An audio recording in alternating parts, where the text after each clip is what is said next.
Cultivation Online Audiobook by Kevin, Chapter 1321, Exile Executioner. 1321, Exile Executioner? What? What should we do now? One of the players there asked out loud sometime after Yuan left them behind in the bloodied scene. What can we do? All of our exiles are dead because of the 10 great families, but it's not like we can mention this to anyone without facing their wrath. What about our contract with them? We have to return the money and treasure since the quest failed miserably? Fuck, what a goddamn mess this is. If you think this is a mess, just wait until they start fighting in the real world. Do you think they'll shed blood? I don't know about player Yuan, but the 10 great families do not tolerate humiliation, and they definitely wouldn't hesitate to kill someone over such things. They are also above the law and backed by the government, so even if they kill someone, it could easily be swept under the rug. If we're talking about an ordinary person, that is, what about player Yuan? The entire world is aware of his presence. There's no way to sweep him under the rug. I will probably sound crazy for saying this, but I don't think even the 10 great families can touch player Yuan without immense backlash. No, I agree with you. If this had happened a year ago, I would have definitely called you crazy.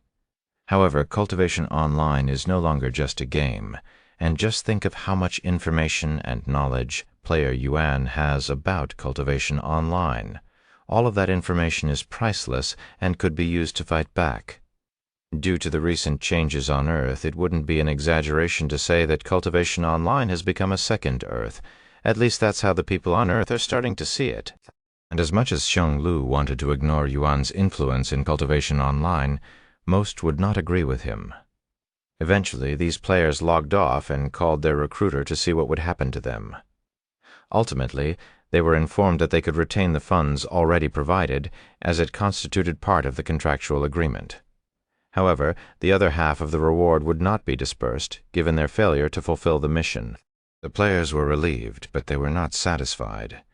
After all, their exiles were worth far more than what they were given, and to lose them was an immense loss even for the 10 great families, much less these ordinary players.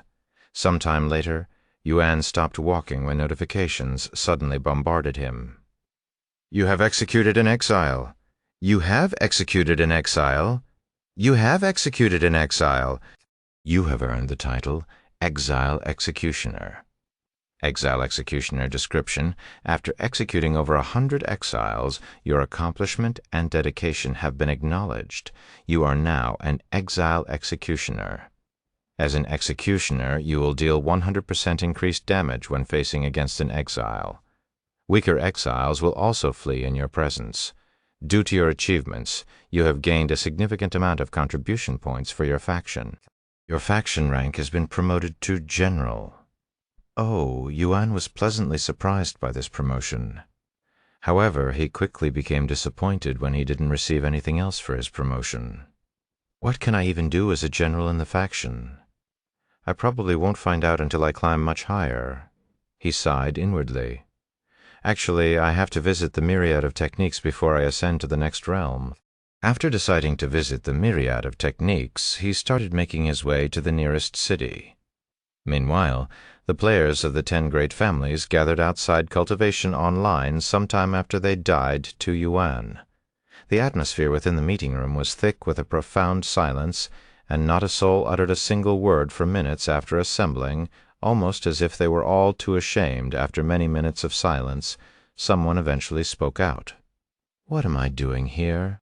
Bai Lianhua asked. Even though she did not expect to be summoned and had no desire to attend, her curiosity about their present predicament proved too compelling to ignore. Upon arriving last and sensing the tense atmosphere, she promptly discerned that their endeavors had ended in failure. So this is a losers' gathering, huh? But that doesn't explain why I was summoned as well. Are they going to blame me for not assisting them? Bai Lianhua wondered inwardly as she anxiously waited for a response. However, nobody answered her question. After another minute of silence, Xionglu spoke. Did anyone here lose their ability to cultivate? Since there was a chance for one's cultivation to be crippled after death, he had to know if anyone there experienced such a tragic fate. Losing their ability to cultivate Bai Lianhua raised her eyebrows. That could only happen if you die. Did Yuan slaughter all of them? Bai Lianhua could barely keep her composure after learning of this news. If she had even slightly worse self-restraint, she would have burst out laughing. In response to Xiong Lu's question, everyone that were slain by Yuan shook their heads. He killed all of them? Bai Lianhua subconsciously grinned at their misfortune. When Fiery Queen saw Bai Lianhua smiling at them, she immediately slammed the table in anger. What the hell are you smiling about, Bai Lianhua? Do you think this is funny? Huh? Bai Lianhua didn't even realize she was smiling until it was pointed out, and was surprised by Fiery Queen's sudden outburst. But she didn't back down and chuckled. Of course I find it funny. The 9 of you, the strongest and most powerful players in Cultivation Online, couldn't take down a single player and even died to him, not to mention the other players you recruited. I have never seen a failure of such epic proportions. This will definitely go down in history. I will make sure of it.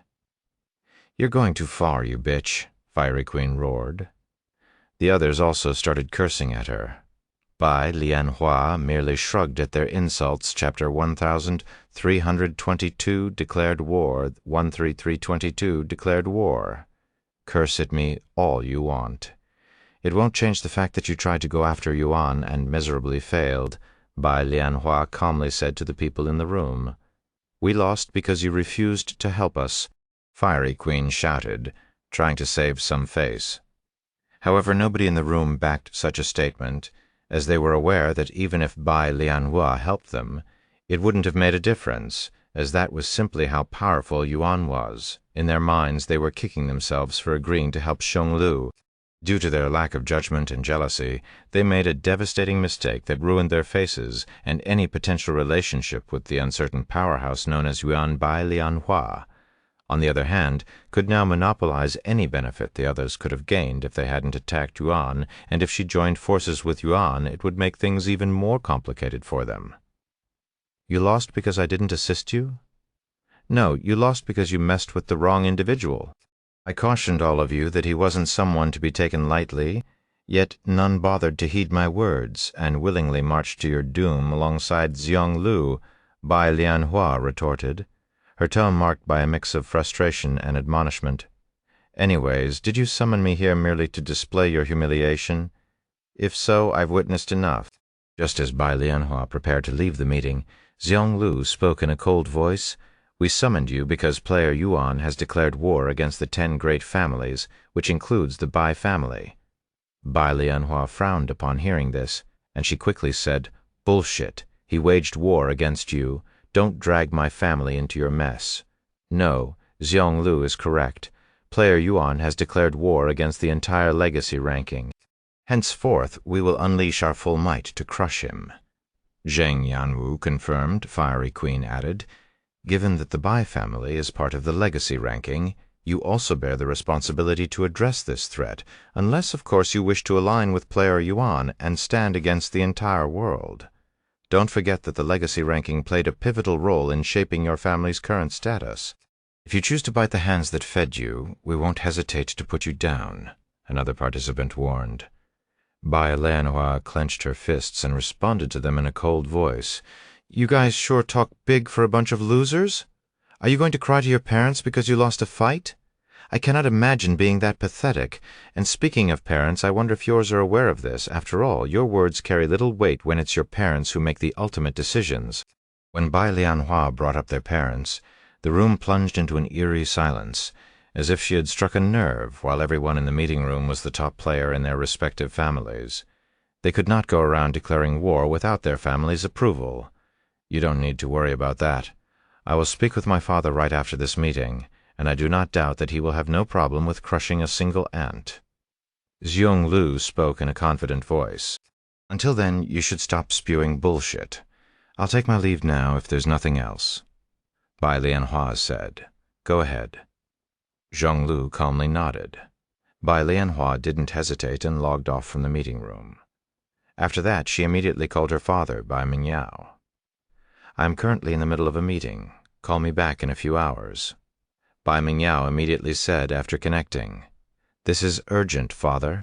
Zhang Lu stated that the legacy ranking plans to collaborate to crush Yuan. The others from the 10 great families also shared the same sentiment.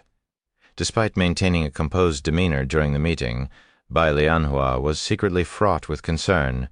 After all, engaging in conflict with a few individuals from the 10 great families was an entirely different prospect than facing the entire 10 great families themselves. How odd, Bai Mengyao spoke after a moment of silence. I didn't receive any news regarding this. Are you sure this isn't just that child's bickering? Well, Zhang Lu said that he'll talk to his father about it after the meeting. Hearing this, Bai Mengyao suddenly burst out laughing, which greatly baffled Bai Lianhua. What's so funny? You know nothing about that child's old man? Do you truly think he's as immature as his son? He didn't raise the Xiang family to its current position with ignorance and recklessness. If he's as shrewd as I think, he wouldn't dare think about crushing someone as important as Yuan. Someone as important as Yuan? Is there something I don't know, Father? Bai Lianhua asked. There's a lot of things you don't know about. Anyways, there's nothing to worry about. I will call you back when I am done with my meeting. Bai Mengyao hung up the phone, leaving Bai Lianhua speechless. Meanwhile, Yuan arrived at the Myriad of Techniques. Is this your first time here? A young man that Yuan didn't recognize greeted him when he entered the building. No, and without explaining further, Yuan lifted his head to look at the ceiling and spoke out loud. Senior Bai, can you hear me? His actions greatly shocked the young man, who hastily said, What do you think you're doing? He's a friend. A familiar voice suddenly resounded, shocking the young man even further. My hands are a little full at the moment, so you'll have to wait a bit. Senior Bai continued. A portal opened up before Yuan. Take your time. Yuan calmly stepped inside the portal, disappearing from the building. Once he was inside Senior Bai's realm, Yuan flew to the nearest floating pavilion and waited for Senior Bai's arrival. After several hours, a portal materialized before Yuan and Senior Bai stepped through it. Chapter 1323, Earth. 1323, Earth, I apologize for the wait, Yuan. My business took a little longer to deal with than expected. Senior Bai apologized after stepping through the portal. Yuan shook his head. It's fine. I came here unannounced, too, after taking a seat and receiving some tea. Senior Bai poured a cup for him. Thank you. I'm relieved to see you've survived the Nameless Emperor's tomb. How was your experience? I can sense that there's something different about you, but I can't quite pinpoint it, Senior Bai remarked. It was quite an experience. I came close to death a few times, to be honest. Oh, I also encountered a few individuals from the upper heavens, Yuan shared. Even though they are supposed to be hunting a certain individual. Senior Bai shook his head at these people from the upper heavens, but I cannot blame them for visiting the Nameless Emperor's tomb. Even immortals used to travel to the third heaven all the time just for that place. Anyways, what are you going to do now? I'll be making my way towards the fourth heaven after this. The fourth heaven already, huh? You are probably one of the fastest climbers out there. In my experience, you are definitely the fastest climber. Even the most talented cultivators spend years preparing before challenging each door. Yet you undertake them whenever you please, Senior Bai smiled. Once you transition from the third heaven to the fourth heaven, it'll be akin to stepping into an entirely new world. The disparities in cultivation will be even more profound, and the world itself will unfold in grander proportions. Yuan pondered for a moment before asking, Do you know anything about the Vanishing Valley in the fourth heaven? Senior Bai immediately frowned at this name, and he asked in a grim tone, I hope you're not planning on visiting that god-forsaken place. A bittersweet smile appeared on Yuan's face as he said, Unfortunately, I must go there. The frown on Senior Bai's face deepened. Do you have any idea what kind of place the Vanishing Valley is? I am aware that it's a very dangerous place. It's more than just dangerous. The magical beasts alone could threaten even immortals, not to mention the real monster dwelling within monster. Yuan raised his eyebrows. Dong Ye didn't mention anything about a monster. This creature is neither human nor beast, but a spirit. Even the most powerful magical beasts within the valley are akin to toddlers in comparison to this spirit. Fortunately, unlike the magical beasts, the spirit won't approach you unless provoked. However, that doesn't diminish its danger, Senior Bai explained. Regardless, I'd like to know your reason for venturing into the Vanishing Valley, he then inquired. I have to go even if it kills me, because the lives of many are at risk, including mine. What kind of trouble did you get yourself into? Let me see if I can help you. Yuan smiled and said, I didn't get into any trouble. It just happened, and as much as I'd like your help, I don't think it's something you can assist me with. Senior Bai narrowed his eyes slightly and proceeded to ponder in silence. Does it have anything to do with your world? Yuan's eyes widened with surprise. There's no need to be surprised. I've known about it ever since we first met. Senior Bai continued. Is it really okay for you to say that? Yuan asked in a worried tone. He was already aware that top cultivators weren't affected by the Celestial Emperor's curse, but he harbored a suspicion that other rules were preventing them from divulging such information. Senior Bai stroked his beard and replied calmly, Actually, we are not supposed to acknowledge it, reinforced by the Celestial Emperor himself, so I am currently going against the Celestial Emperor by telling you this. With that being said, we are in a safe zone, so they won't know unless we tell on ourselves. Is that so? Yuan saw Senior Bai in a new light. After taking a deep breath, Yuan nodded. Yes, it's related to my world, a place we call Earth. How much do you know about our world? He then asked. Not much. As far as I'm aware, Earth used to be part of the 9 heavens before it was separated. If you weren't aware, the 9 heavens used to be one extensive world, but it was divided into 10 different realms after a certain incident. Yuan nodded. I know that much. While the 9 heavens remained relatively close to each other, my world drifted away. Yes, it happened so fast that nobody was able to do anything but watch as it disappeared into the distant void. Though even if there was time, I doubt anyone would be willing to exert any resources to save a piece of the world that was drastically smaller than the others, almost insignificantly so. Yuan agreed with Senior Bai. Compared to the 9 heavens, Earth was incomparably small, and no sane person would go out of their way to save a pebble that had fallen off a mountain. What about the Celestial Emperor? What did he tell you guys about us? Yuan then asked. He told us that he'd found a method to bring those from Earth back to the 9 heavens through some kind of spiritual technique, but he didn't go into details. Of course, we were also told to not acknowledge your world. Did he tell you why he brought us back to the 9 heavens? No, and I don't have the slightest idea of his intentions. However, he wanted us to raise you guys. Raise us? Yuan tilted his head in a puzzled manner. Yes, to nurture you as cultivators. However, we aren't allowed to approach you until you guys reach the 7th heaven, as that is punishable by death. But you?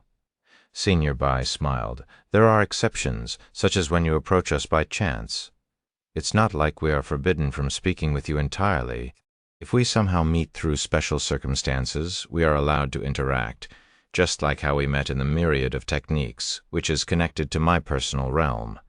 We are just not allowed to leave our world and travel to the lower heavens to find you. Yuan was excited to learn so much new information regarding the 9 heavens and Cultivation Online, and he could feel himself slowly approaching the truth behind the Celestial Emperor's intentions. Chapter 1324 Celestial Council.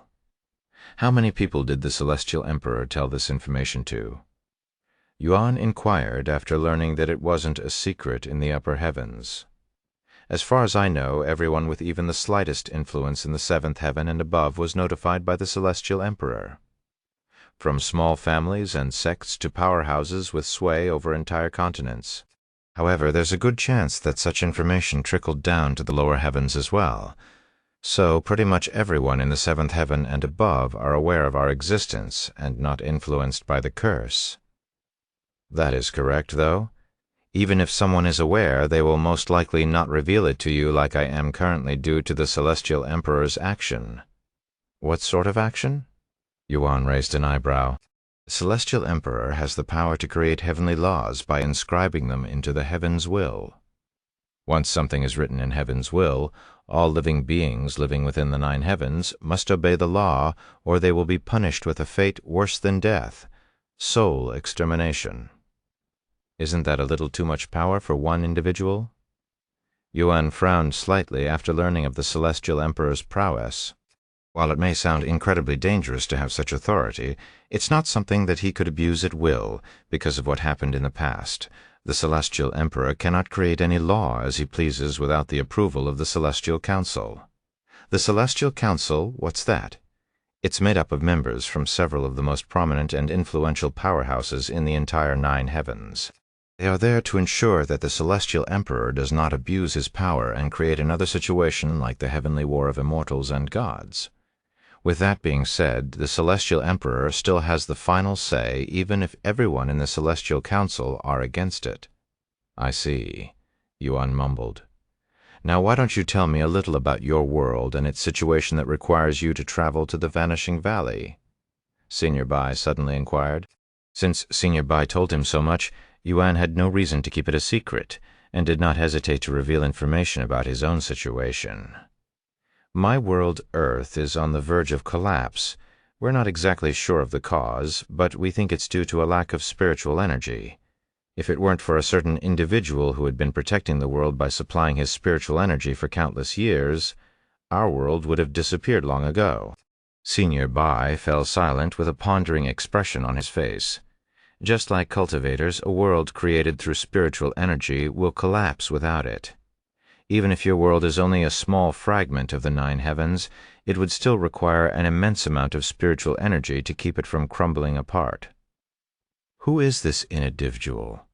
To support the world for so long, he must have a deep cultivation. He's not human. He's a divine beast, a blood mastiff, Yuan revealed. Senior Bai's eyes widened with surprise after hearing this. Did you just say he's a blood mastiff?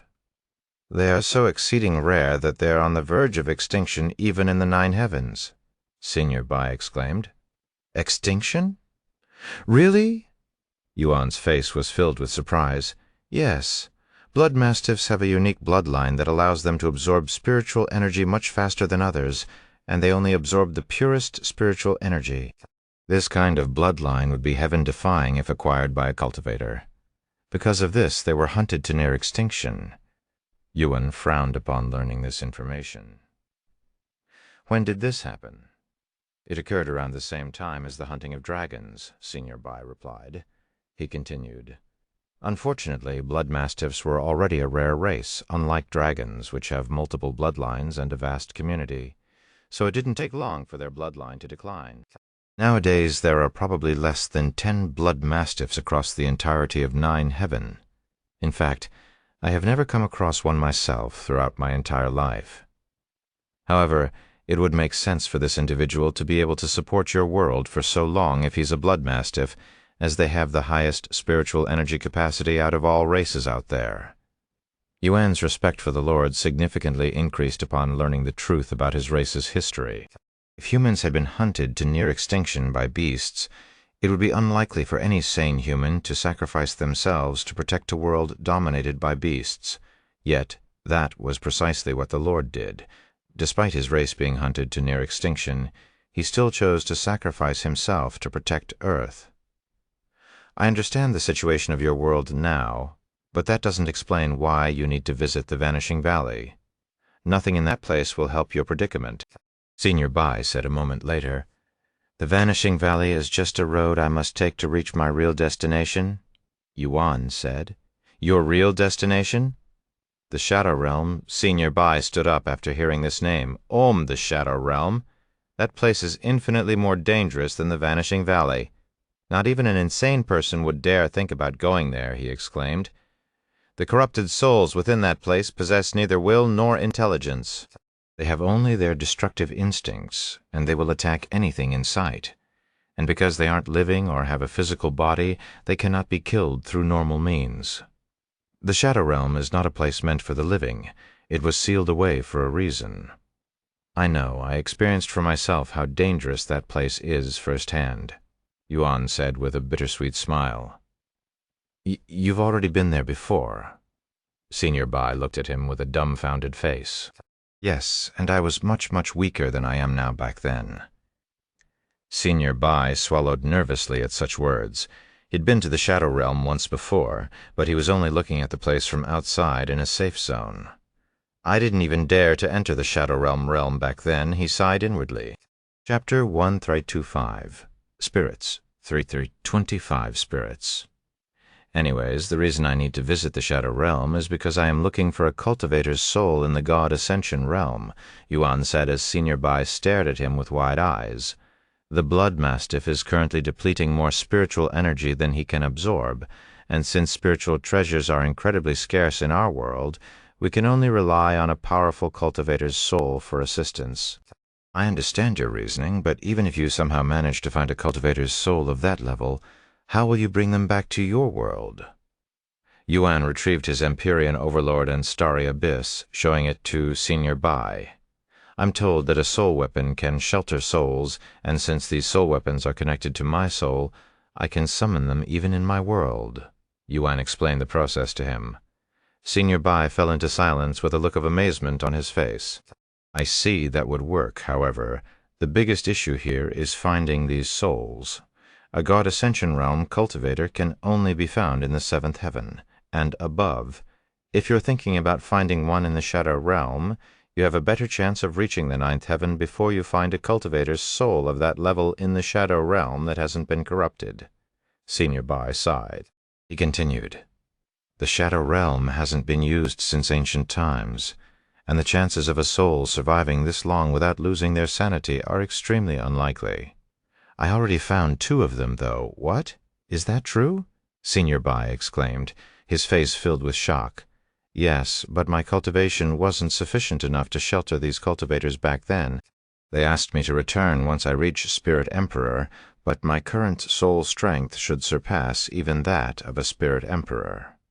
Senior Bai rubbed his eyes and asked in a worried tone, Are you sure that you aren't being tricked by these souls?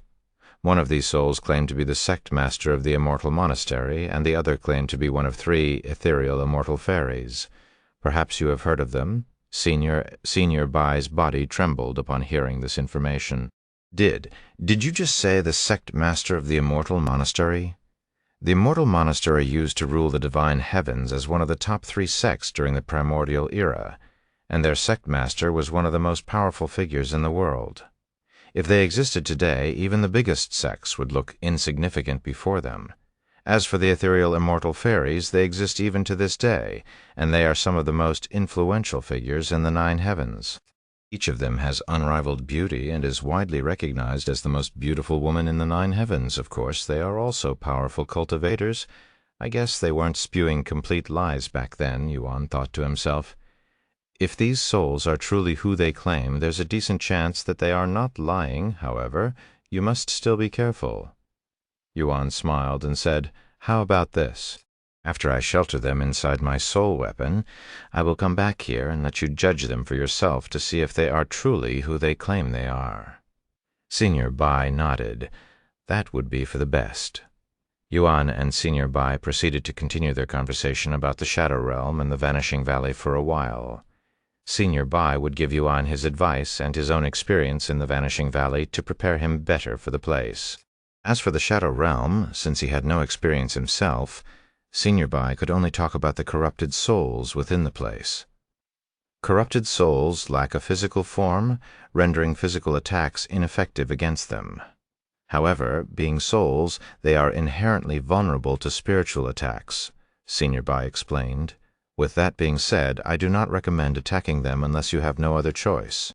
They are indifferent when it comes to physical attacks since they know they can't hurt them. But if they are hurt even the slightest with spiritual attacks, they will become enraged and go on a frenzy, making them much more annoying to deal with. Do you know where the entrance to the Shadow Realm is in Vanishing Valley? Yuan asked. Unfortunately, I do not know its exact location. However, it should be near the Giant's Sword. Giant's Sword? What's that? Yuan inquired for more information. In the Vanishing Valley, there exists a massive sword that makes even mountains look small. Half of the sword is rooted in the ground, yet it's large enough to touch the clouds. We call it the giant's sword, since it was clearly made to be wielded by giants. If you see it, you should be near the entrance. However, you must never approach the giant's sword. Is there something there? Senior Bai nodded. That's the monster's territory. If you get too close, the monster will attack you. Not even the magical beasts there dare to approach the giant's sword. That's how dangerous it is. This monster is a spirit, correct? Yes. There are many types of spirits in this world, with the most common being weapon spirits. When a weapon or soul weapon gains enough experience, whether through battle or other means, it gives birth to a conscience, and that conscience has a small chance of becoming a spirit.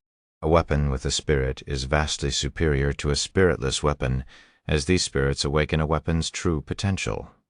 As for the spirit, depending on their grade, their appearance may vary.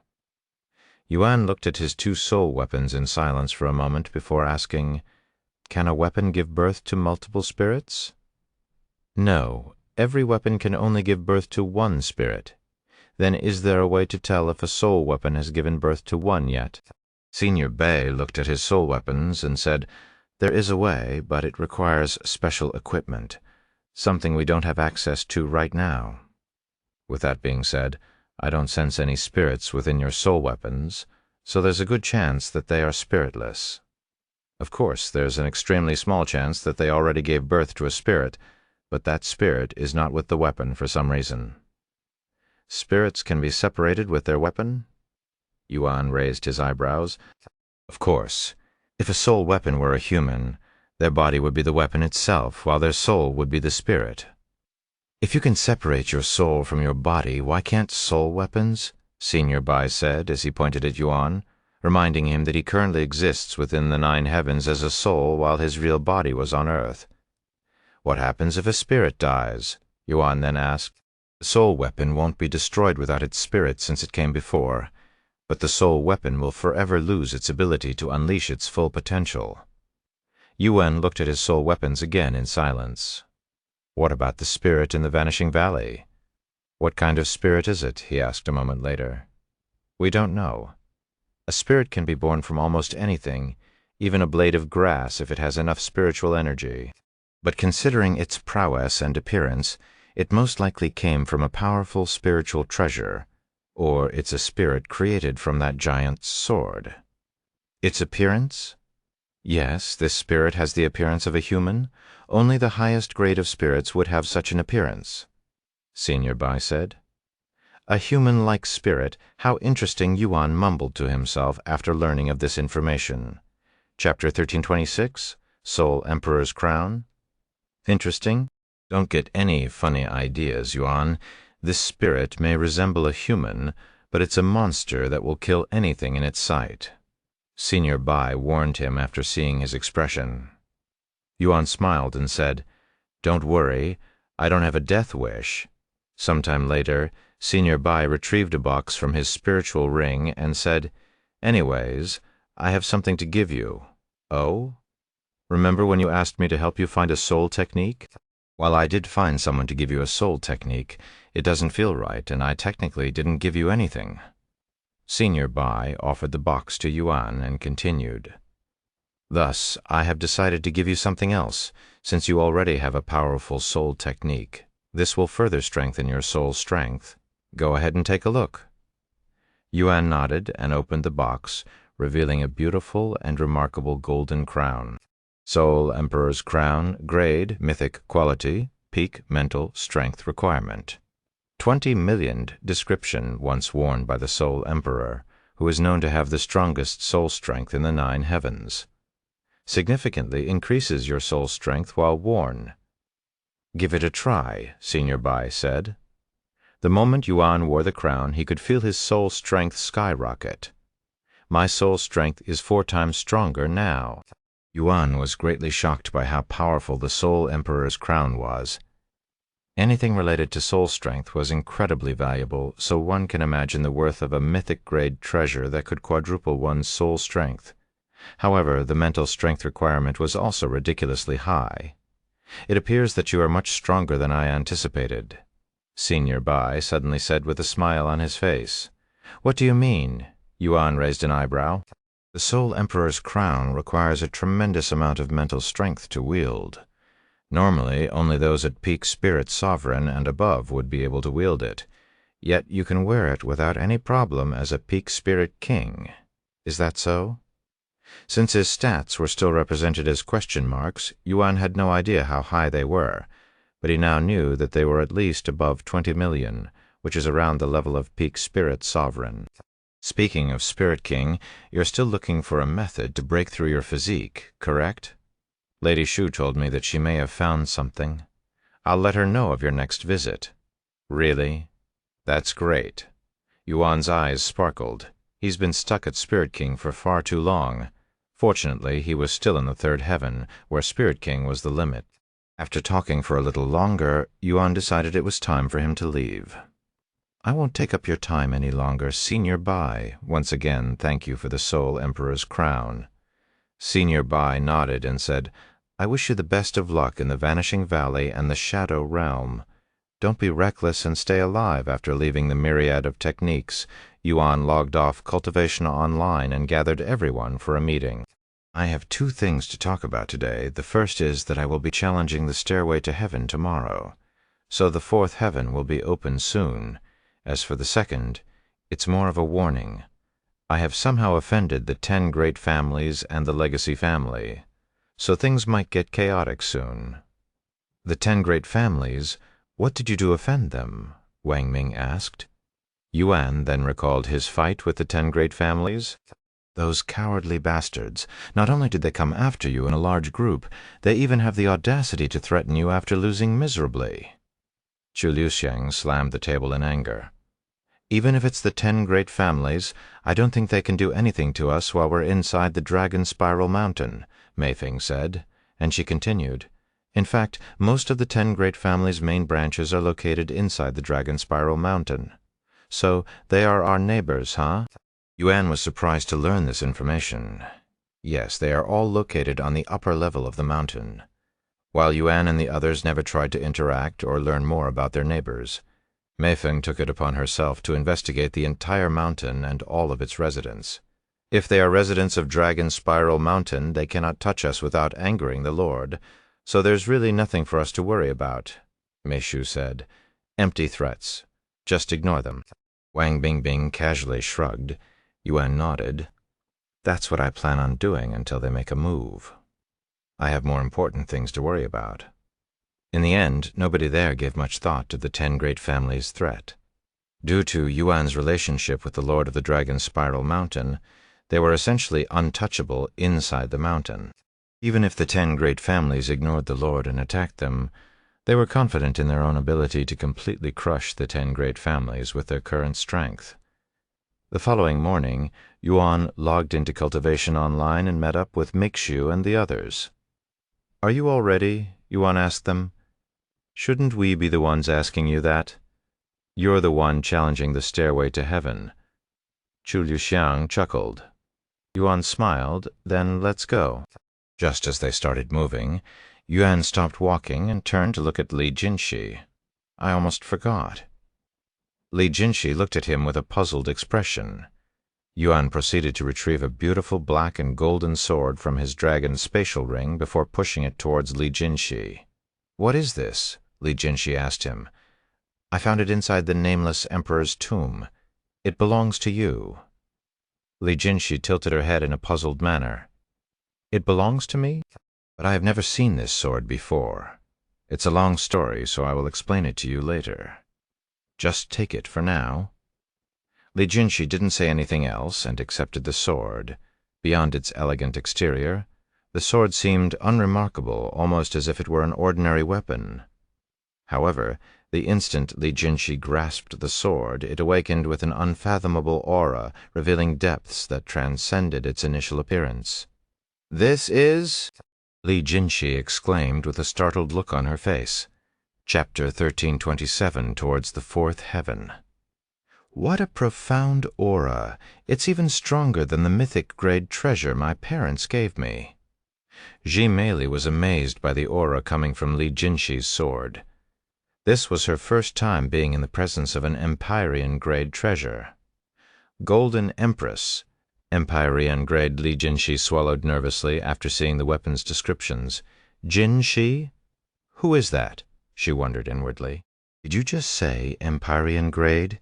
Even though they are only a grade above mythic grade, they are incomparably stronger and incredibly scarce. I've only read about them in ancient texts, she merely exclaimed. I cannot accept such a valuable treasure. I don't even think I can wield such a high-grade weapon with my current cultivation. Li Jinshi quickly tried to return the sword to Yuan.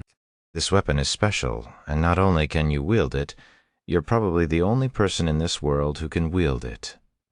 Yuan shook his head, refusing to take back the sword. If you say so, I will accept it. Thank you, Yuan. Li Jinshi muttered in a dazed voice. She had many questions, but she decided to wait until Yuan revealed them to her. What about us, Yuan? Chu Liuxiang looked at him with anticipating eyes. Yuan smiled and said, While I do have some treasures for you, it will have to wait until you're at a higher cultivation. Even if I give you an Empyrean-grade treasure now, you won't meet the requirements to wield it. Eh? Then how come Li Jinshi can wield that sword? Her situation is a little unique. I'm not sure how to explain it either. How envious. After a brief pause, Chu Liuxiang chuckled and said, I'm just joking. I'm already satisfied with my current weapon. She turned to look at Li Jinshi and continued, I don't know how to explain it, but that sword looks like it was made to be held by you. Li Jinshi nodded and said, Honestly, even though this is my first time seeing this sword, it doesn't feel like this is my first time holding it, almost as though I already have years of experience with it. Shortly after Li Jinshi acquired her sword, they made their way to the stairway to heaven. An hour later, Yuan stood before the staircase. There were a little over 1,000 people at the stairway to heaven.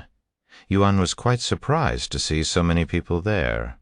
Oh, there are actually people here this time, and it's quite crowded. When he previously challenged the stairway to heaven, there were scarcely any onlookers or challengers. The fourth heaven is a very different place. Xiaohua suddenly spoke, and she continued, The 9 heavens is divided into 3 distinct levels. The lower heaven to the third heaven is considered the lowest tier and shares similarities in terms of restrictions and resources. In simpler words, there are not much difference between these 3 realms, so going from the lower heaven to spirit heaven isn't as impressive as entering the fourth heaven from the third heaven. What is the cultivation limit in the fourth heaven? Lan Yingying suddenly asked. Divine warrior? Xiaohua quickly responded. The divine realm, huh? That's quite the leap. Shi Meili sighed. How high is that compared to Yuan? Chu Liuxiang asked. Brother Yuan is currently a spirit king. He would need to break through spirit emperor, spirit sovereign, and finally spirit enlightenment before entering the divine realm and becoming a divine warrior. The difference between the divine realm and the spirit realm is like heaven and earth. Not even 100 spirit enlightenment could defeat someone who just became a divine warrior. Wow. Yuan didn't immediately challenge the stairway to heaven and decided to watch the others a little. As expected of Luo Zhihao, he's managed to climb the 3rd step in less than 5 minutes, and he's only an 8th level spirit king. As talented as Luo Zhihao is, he won't make it to the door. I have never seen anyone that isn't a peak spirit king reach climb all 9 steps. Shortly after reaching the 4th step, challenger Luo Zhihao could not endure the pressure and quickly gave up. The next challenger was a peak spirit king cultivator. Isn't that Zheng Jin? I have been wanting to see him challenge the staircase since he entered peak spirit king 30 years ago. After spending half an hour, Zheng Jin managed to climb all 9 steps, almost failing at the last step. 50 challengers tried to climb the staircase to reach the door over the next 3 hours, however. Despite most of them being peak spirit kings, only 2 of them managed to reach the door in the end, with the rest failing before even reaching the 4th floor. Let's climb after the next one, Yuan said to the others. They made their way to the front as the next challenger began his climb. I'd like to climb next, Yuan said to the person working there. And before the worker could even respond, Yuan continued, I will also be helping them ascend, so I'd like 4 additional medallions. Lan Yingying and Xiaohua entered his body before he approached the worker, and since they were his servants, they didn't need any medallions. The worker looked at Yuan with a deep frown. "Are you messing with me? If so, get lost." "No, I am dead serious," Yuan calmly replied. The worker looked at the beauties standing behind Yuan and cursed inwardly. Bastard is just trying to show off. Whatever, he'll only embarrass himself. And without saying another word, the worker tossed 5 medallions at Yuan. Yuan kept the challenger's medallion and handed the other 4 to the Mishu and the others. The observers who saw his actions were greatly surprised and immediately began mocking him. "Look over there. He's going to carry 4 people through the stairway to heaven. Can you believe this? Ha ha ha! What a fool! He's trying to impress those fairies, but he'll only end up embarrassing himself. I don't recognize him. He must be a nobody." As more and more people noticed the situation, the amount of ridicule and mockery being thrown at Yuan increased. However, Yuan was unfazed by the surrounding mockery and calmly waited for his turn to challenge the stairway to heaven. Chapter 1328. Make it more difficult. After taking his medallion, Yuan waited about 15 minutes before the challenger failed to climb the staircase. "It's our turn," Yuan said as he calmly approached the stairway to heaven with Mishu, and the others followed him from behind. The area immediately became rowdy the moment the spectators saw Yuan and his group. "Why are there 5 of them? I thought only one person could challenge the stairway to heaven at a time," asked someone who didn't know about the carry system. "A challenger can bring up to 9 people with him through the stairway to heaven, but each additional person will drastically increase the difficulty. I have never seen anyone successfully carry 1 person, much less 4. He'll definitely fail at the first step. What an arrogant brat. I don't blame him for wanting to show off to those fairies with him, but he's biting far more than he can chew. He'll only end up embarrassing himself now." While the spectators continued to mock him, Yuan took his first step onto the staircase. "I don't feel anything," Yuan thought to himself as he effortlessly walked to the next step. In the blink of an eye, Yuan reached the second step. "Huh?" Yuan ascended the first step so swiftly that spectators began to doubt their eyes. However, even upon reaching the second step, Yuan felt no pressure, as if the challenge held no weight. Without hesitation, he leaped to the third step. What? How is he already at the third step? It hasn't even been a minute since he started the challenge. Fuck! It's as if the stairway to heaven isn't functioning properly. The spectators were in disbelief. They have never seen anyone ascend with such minimal effort before. Yuan jumped to the 4th step the moment his foot touched the 3rd step, his movements as light as a feather, and he continued to climb the steps without stopping. In the blink of an eye, Yuan reached the 9th step without a single break and without a drop of sweat on him. The entire area fell into a hushed silence as everyone struggled to comprehend what they had just witnessed. Yuan had ascended to the door faster than Mikshu and the others, who were unaffected by the pressure. It was an inexplicable outcome, which Yi Ji Meili, who was new to the stairway to heaven, noticed the dumbfounded gazes of the crowd and wondered to herself, "Why do they look so surprised? Is it really that hard to climb these steps?" Upon reaching the door, Yuan and the others placed their medallions into the slots, opening it. The spectators watched as Yuan and his group disappeared into the void beyond the door. Even if he managed to enter the stairway to heaven, it'll only be a matter of time before he fails and returns. Yeah, I think so too. The door to the stairway to heaven suddenly opened again, only a few minutes after Yuan and his group entered, and the first challenger who made it to the door emerged from it with a defeated look on his face. Meanwhile, inside the stairway to heaven, Shi Meili and the others were transported to the spectators' room the moment they entered. "Welcome back, Master," Tian'er greeted Yuan. "It's been a while." Tian'er nodded and said, "Master, you have become a lot more powerful since your last visit." "I'm glad you think so. Because Master's current strength far surpasses the stairway to heaven's expectations, you may choose to skip the challenge and go straight to the 4th heaven," Tian'er suddenly said. "Eh? Really?" Yuan didn't expect to be able to skip the trials entirely. "I thought it wasn't possible to skip these trials even as the master of this place." Tian'er nodded in confirmation. It's only possible when the challenger's strength far surpasses the current requirements. With Master's current strength, you'll pass the trials with ease. It would be pointless to make you take the trials. Yuan smiled and responded without any hesitation in his voice. No matter how easy the trials are, I will still do them.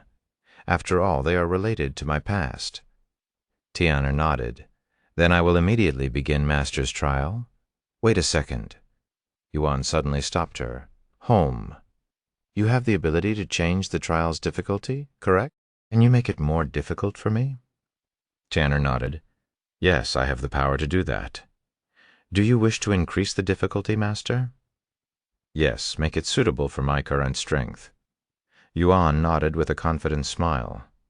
A profound smile appeared on Tian'er's face as she thought to herself, as expected of Master. She had a feeling that Yuan would increase the difficulty, and giving him the option to skip the trials was actually a trial in itself. However, it was also true that Yuan's current strength would render the trials child's play. I understand. I will adjust the difficulty of the trials to match the Master's current strength. Tian'er proceeded to close her eyes and stood there in silence. She opened her eyes a few moments later and said, Okay, I have adjusted the difficulty. Are you ready to start, Master? I am. The scenery swiftly transformed, and within moments, Yuan found himself standing on an empty stage, encircled by a colossal crowd of giants. This place is the Tournament of Strength. Yuan quickly recognized his location, as he still remembered that the previous trial had ended right before he could participate in the tournament. He quickly looked around, and sure enough, he could see Wang Xiaoli and her family in the crowd, as well as Princess Maya and Giant Emperor Kulas at the royal family's spectating area. Boom! A massive figure suddenly jumped onto the stage, landing right before Yuan. I'll give you a chance to surrender, human, unless you want to become human meat paste, the giant before Yuan said with an arrogant look on his face. Yuan immediately peeked at the giant's cultivation base, his heart skipping a beat after seeing the results. First level Divine Warrior, he cried inwardly, Chapter 1329 Divine Warrior. For our third match, we have Warrior Gulag and his opponent, Tian Yang. Giant Emperor Kulas personally announced the matchup, showing his favoritism. That human will be squashed like a bug by Warrior Gulag in the blink of an eye. What's the point of this match? A giant mocked upon sensing Yuan's insignificant cultivation base. Warrior Gulag sure is lucky. This is essentially a free round for him. Good luck, Yuan. I know you can beat him. Wang Xiaoli's loud cheering overlapped the surrounding mockery, attracting several displeased gazes. Ha ha ha! How dare a mere spirit realm human cultivator stand in the way of a divine realm expert? I can kill you with a sneeze. Warrior Gulag laughed out loud. Despite the mockery and disdain, Yuan's facial expression remained the same, completely tranquil. Even though he's at the divine realm, he doesn't seem any stronger than Bai Sutao at spirit enlightenment, as expected of a genius from the upper heavens. Yuan thought to himself, of course, Bai Sutao's actual cultivation was much higher than the divine realm, which plays a factor in his overwhelming prowess. This match confirmed Yuan's current strength to be comparable to an ordinary cultivator at the Divine Warrior realm, meaning he could fight someone 4 entire realms above his own cultivation. No, this is not my limit. Yuan raised his fists and stood in a fighting pose. Let's see if your strength is as impressive as your mouth. You, Warrior Gulag's face flushed with redness. Let the match begin. Giant Emperor Kulas suddenly declared, You will regret standing before me, human? Warrior Gulag roared, and his skin abruptly shifted to a silver-gray hue with a shiny and smooth texture, resembling a body made of steel. That's the Steel Mountain physique. I've been told that it's one of the top 5 most durable physiques in the continent.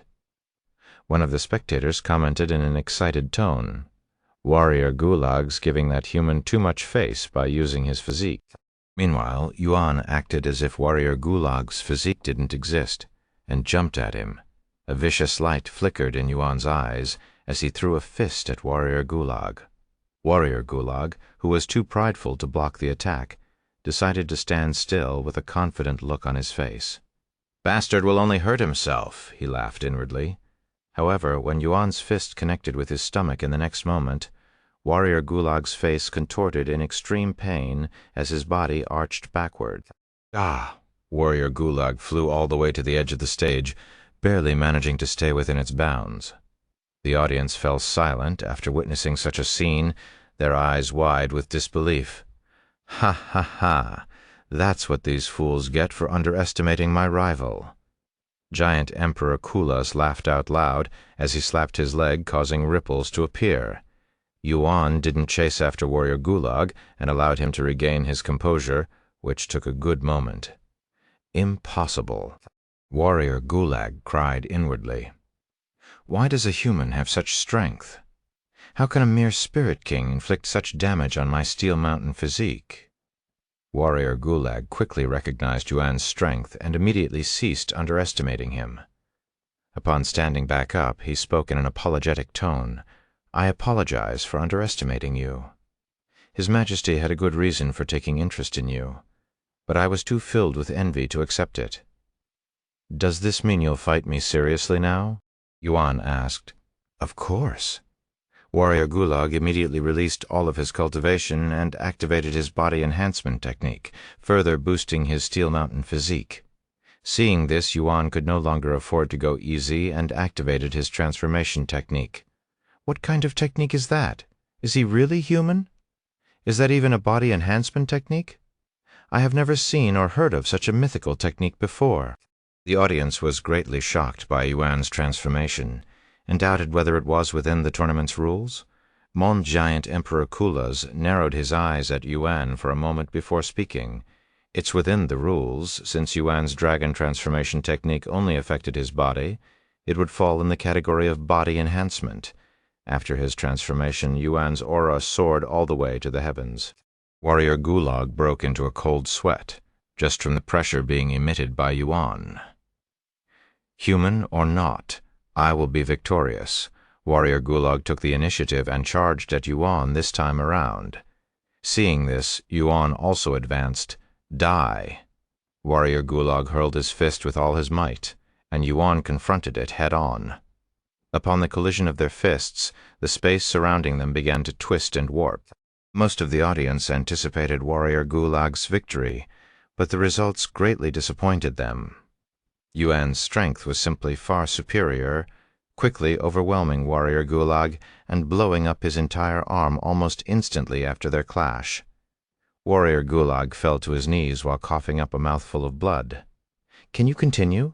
Yuan asked him with a relaxed face, looking as if he'd barely put any effort into their fight. "I forfeit."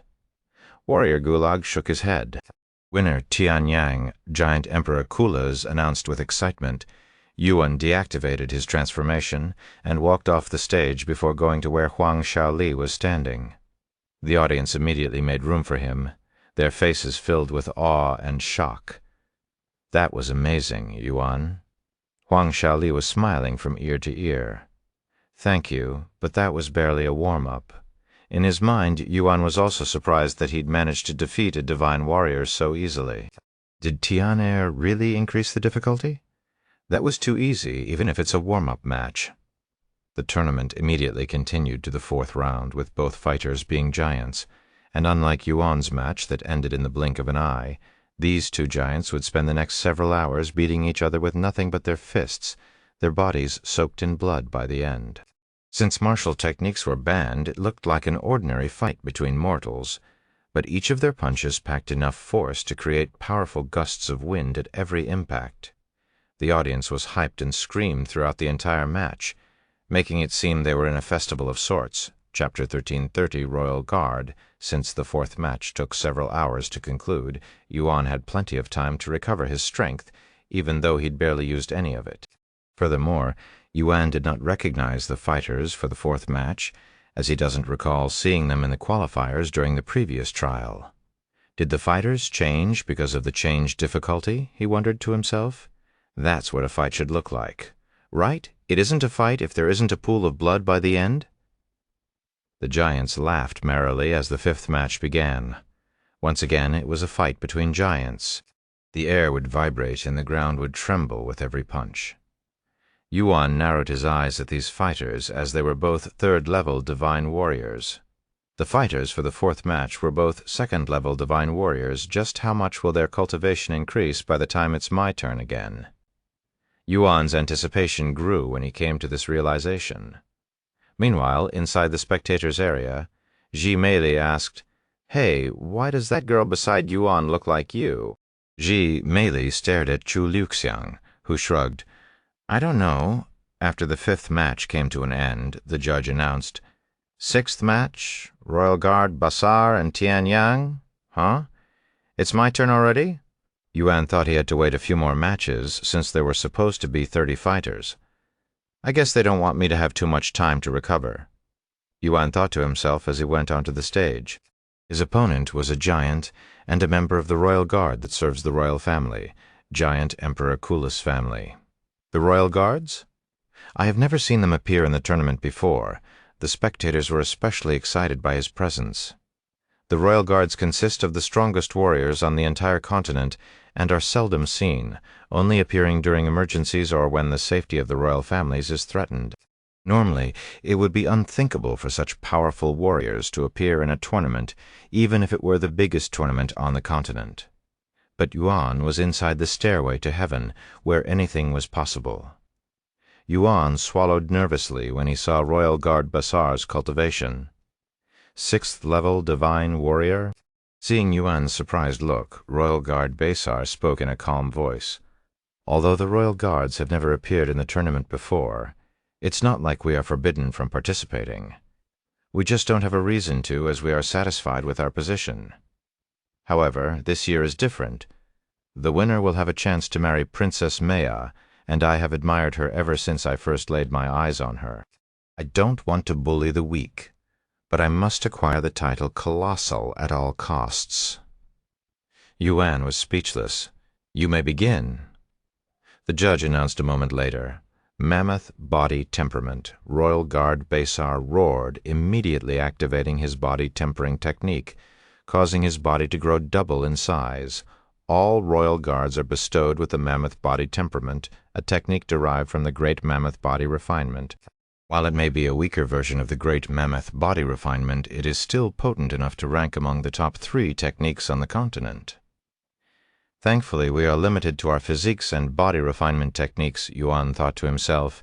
If this was a regular tournament where they are allowed to use martial techniques, he'd have trouble fighting someone at Royal Guard Basar's cultivation. When it came to a battle of raw strength, one's cultivation wasn't as important as their body's temperament, however.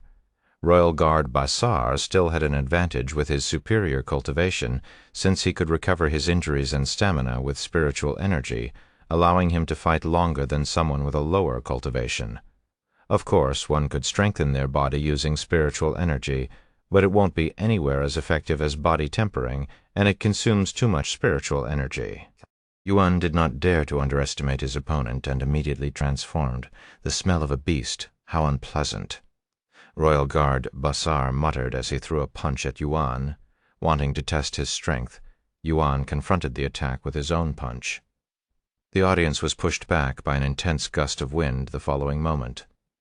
In the end, neither Yuan nor Royal Guard Basar moved an inch from their exchange, almost as though they were equal in strength.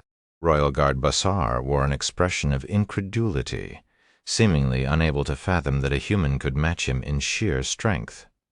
"Let me see you do that again," he shouted as he punched again. "I'll do it as many times as you want." Yuan smiled. An even more powerful gust of wind was created a moment later.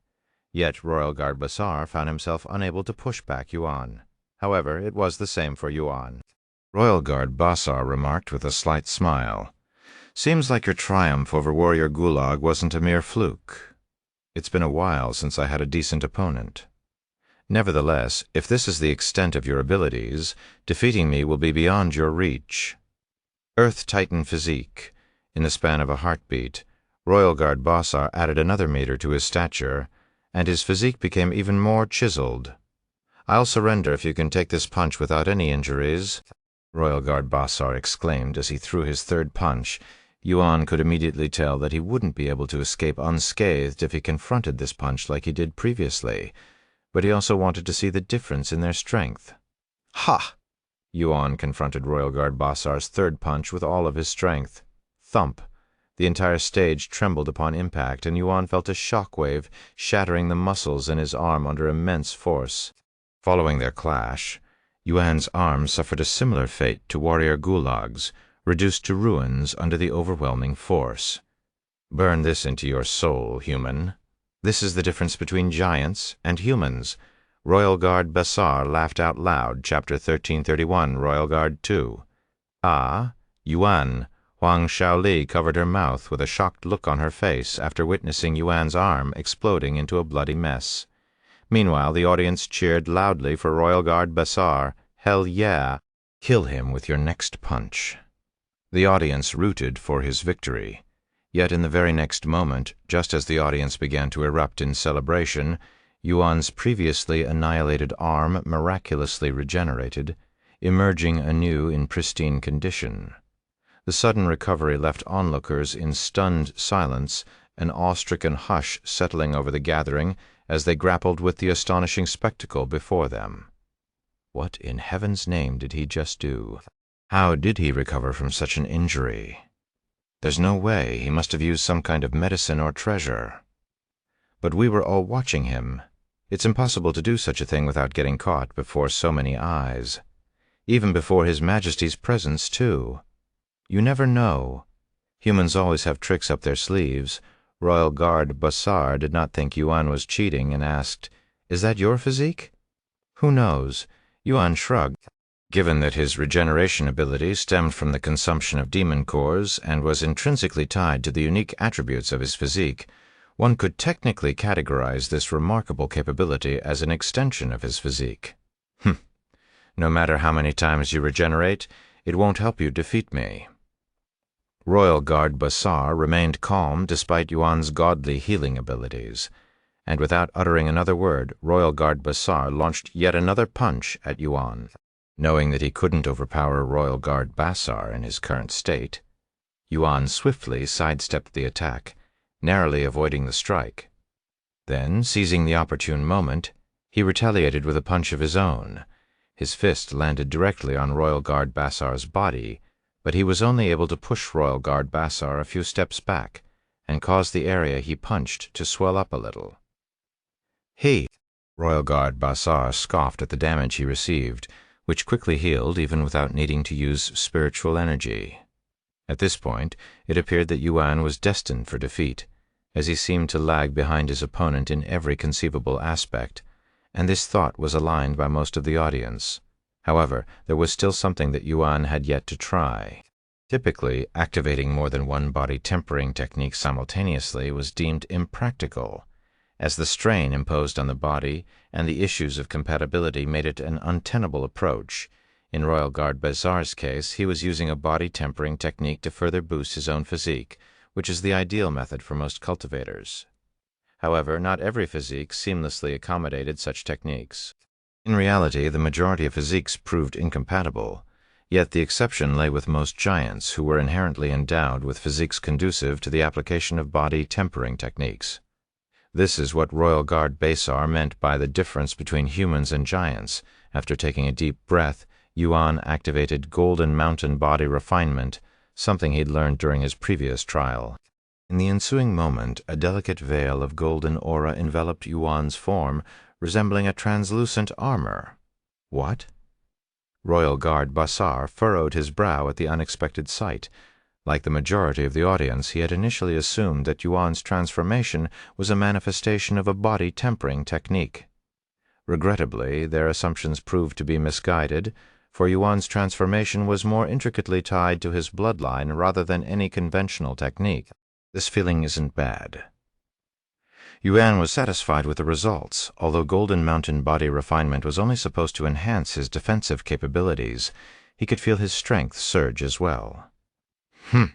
Regardless of the tricks you may possess, they won't aid you in defeating me, Royal Guard Basar declared with disdain. In an instant, he surged forward, delivering a barrage of fist thrusts aimed at Yuan. Eager to gauge the extent of his newfound capabilities, Yuan opted not to evade the oncoming punches, but instead confronted them head-on, testing the limits of his enhanced strength dong. The collision of their fists reverberated like the resounding beat of a war drum, echoing through the air with a palpable intensity. Dong, dong, dong. Several exchanges later, both Yuan and Royal Guard Basar took a step back. While Yuan's arms did not succumb to the explosive aftermath as they had before, the exchange did not leave them unscathed, and the impact resulted in some of his muscles and veins bursting. Yet, Royal Guard Basar found himself in a slightly more dire state than Yuan. In addition to the bursting muscles and veins, his bones had shattered into hundreds of fragments under the immense force of the collision. Royal Guard Basar gritted his teeth in frustration. He was slightly behind Yuan in terms of strength, but it wasn't to the point where he would outright lose. Since I have the superior cultivation, I will win if I outlast him. I doubt he'll be able to stay in that form for too long. Undeterred, Royal Guard Basar chose to stake everything on outlasting his opponent. Swiftly mending his injuries, he wasted no time launching another assault on Yuan. Yuan immediately knew what Royal Guard Basar was thinking and decided to entertain him. In the ensuing hours, Yuan and Royal Guard Basar engaged in an unrelenting exchange of punches, continuously obliterating their arms in the relentless confrontation. Why isn't he tired yet? How does he still have the energy to sustain that form? Royal Guard Basar pondered nervously, sensing his own spiritual energy nearing its limit, while Yuan continued to exude boundless vitality. How does a spirit king possess such an abundance of spiritual energy? And how can he persist in such a formidable state for such an extended duration? Royal Guard Basar gritted his teeth in frustration, grappling with the perplexity of the situation. "You don't look so good. Do you need a break?" Yuan suddenly asked. "What?" A look of disbelief painted Royal Guard Basar's face, transforming swiftly into anger as he realized that Yuan had just mocked him. Chapter 1332, Royal Palace. "How dare you look down on me, a mere human?" Royal Guard Basar's countenance seethed with anger, incensed by Yuan's suggestion that he take a break. Yuan shrugged and remarked, "Why do giants obsessively look down on humans? If I recall correctly, giants used to be humans." The entire venue fell into an abrupt and eerie silence, as if Yuan had uttered something he wasn't supposed to disclose. After a moment of chilling silence, Royal Guard Basar erupted with extreme anger, roaring, "Blasphemy! The audacity to compare a giant's bloodline to that of a lowly human. I will not let this slide." Royal Guard Basar's eyes turned red, resembling that of a wild beast, and his aura gushed with immense killing intent. However, no matter how angry he got, he was still below Yuan in strength, and after another hour of brawling, Royal Guard Basar exhausted his spiritual energy and mental strength. Eventually, Royal Guard Basar succumbed, dropping to his knees with a broken arm that no longer recovered. "Victor, Tianyang," the judge declared a few seconds later when he could not sense any will to fight in Royal Guard Basar's eyes. Yuan took a deep breath before walking off the stage. Despite winning the fight, he was not satisfied with the results, as it had taken him everything to defeat Royal Guard Basar. "I won't be able to win the future matches at this rate. I have to find a way to further strengthen myself before the next match begins," he thought to himself. Just as Yuan walked off the stage, Giant Emperor Kulas stood from his seat and spoke. "We will stop here for today and will resume in 48 hours. This is perfect." Yuan smiled inwardly. Seeing how he was given so much time, Yuan realized that the Stairway to Heaven already anticipated that he would lose the next match, and gave him some time to prepare. The Stairway to Heaven expects me to grow during the trials. After all, this place is also a training ground for me. For most, the Stairway to Heaven is perceived merely as a bothersome wall one must climb to reach the upper heavens. Few pause to ponder its true purpose, a training ground offering an opportunity to surpass one's limits. What are you waiting for? Giant Emperor Kulus asked his daughter when he noticed that she wasn't following him back to the palace. Princess Maya replied with a smile, "I'm going to stay with my new friends for a little longer." Giant Emperor Kulus looked at her gaze that was directed in Yuan's direction and laughed out loud. "Why don't you invite your friends to the palace?" "Are you sure, father? When have I ever doubted myself?" Giant Emperor Kulus said before disappearing from the scene a few moments later. "Look, Princess Maya is coming to the crowd. I wonder what she's going to say. My heavens, I have never seen her this close before. I will remember this moment for the rest of my life." While under the audience's gaze, Princess Maya leaped into the air and landed right behind Yuan and Huang Xiaoli. "Hey, if you don't have any place to stay for the next 48 hours, why don't you come to the palace with me?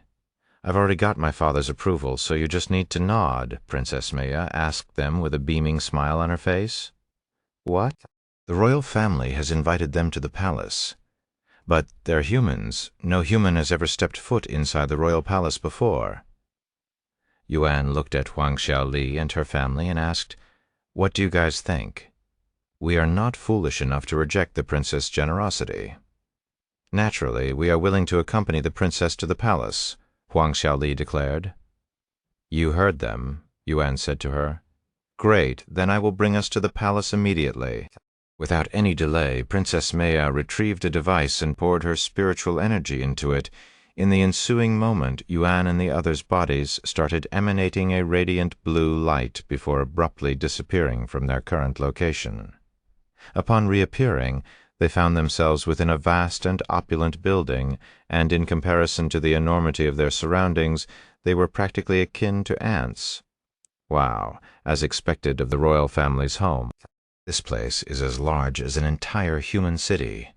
Huang Xiaoli was greatly awed by the spectacle before her eyes. "This is just the lobby. The actual rooms are much bigger than this." Princess Maya smiled. "Come, let me show you your rooms." Yuan followed Princess Maya, but since the place was so huge, it didn't seem like they were moving, even though they had been walking for several minutes already. "Do you walk around like this all the time?" Huang Xiaoli asked her. "No, I'm usually in my giant form when I'm at home. Want me to carry you guys?" "I don't think that would be appropriate for a princess such as yourself." Wang Chen said with a nervous expression on his face, "Don't worry about it. I couldn't care less about such things after saying such words." Princess Maya began growing in size, quickly reaching 50 meters tall. As her growth ceased, she extended her open hand towards them, signaling for them to climb onto her palm. Without hesitation, Yuan leaped onto her palm, and once everyone had settled on her palm, Princess Maya resumed walking. "Whoa, this is so fun!" Huang Xiaoli exclaimed as she spread her arms wide as if she wanted to embrace the wind. Some time later, they arrived before a massive door. "This will be your room, since it's large enough to fit 1,000 humans with ease, and for convenience's sake, you guys can share it. Of course, if you wish to have your own room, it won't be difficult to make such arrangements either," Princess Maya said to them. "I'm fine with sharing the room," Yuan said as he looked at the Huang family, who also had no objections. Princess Maya nodded upon their approval and opened the massive door with a single hand. Chapter 1333, 2 days. Upon entering the room, Yuan and the Huang family were greeted by a luxurious room that was far too big for them.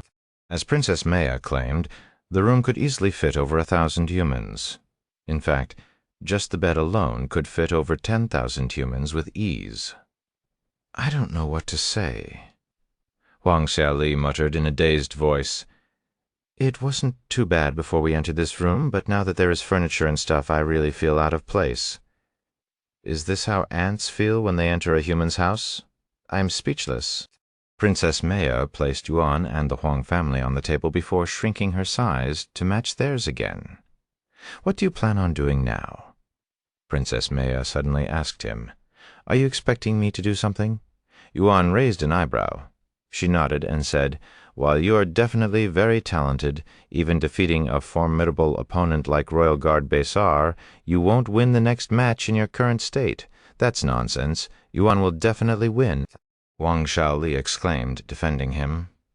Yuan smiled appreciatively and replied, "Thank you, but she's correct. My next opponent will undoubtedly be much stronger than Royal Guard Bessar, and if I enter the stage in my current state, I will definitely lose." "No way." Huang Shaoli was speechless. "We still have 2 days before the next match," Princess Maya said. "Huh? Are you proposing that he enhance his strength in just 2 days? That's too little time. It's impossible, even for someone as talented as him," Huang Shaoli remarked.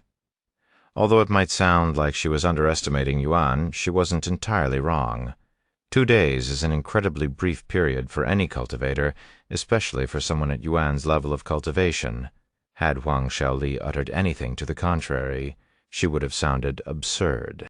After all, even if one were to gorge themselves on treasures, the absorption of spiritual energy from those treasures would still necessitate time.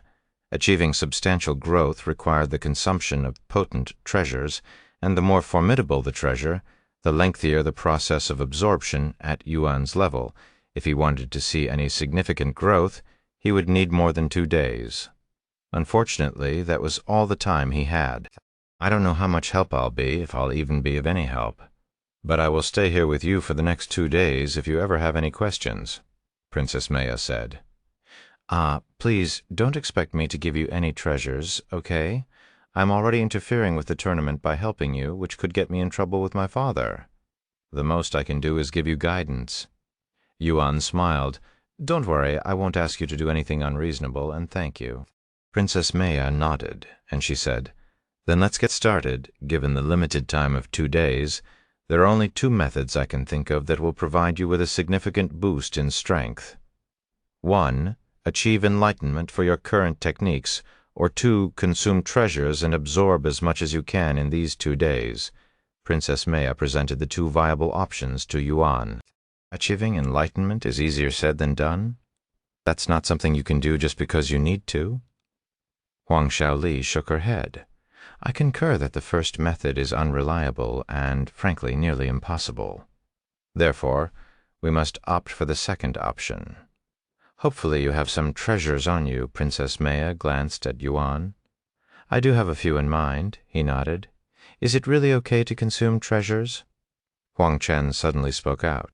"We're technically still in the middle of a tournament, after all." Huang Chen was worried that Yuan might break some kind of rule by consuming treasures during the tournament period. "It's fine. He's only forbidden from using treasures during his fight." Princess Maya reassured that Yuan's safe, and she turned to look at Yuan before continuing.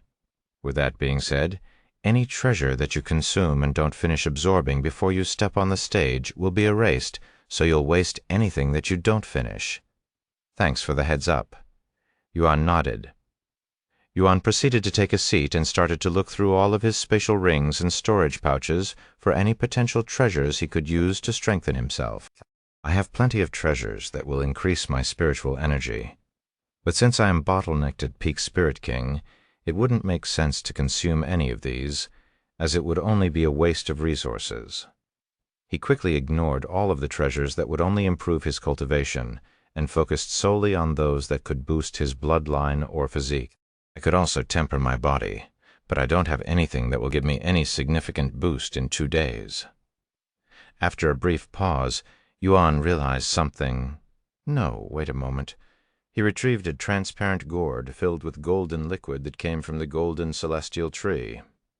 Feng Feng told me that its liquid could be used to temper one's body.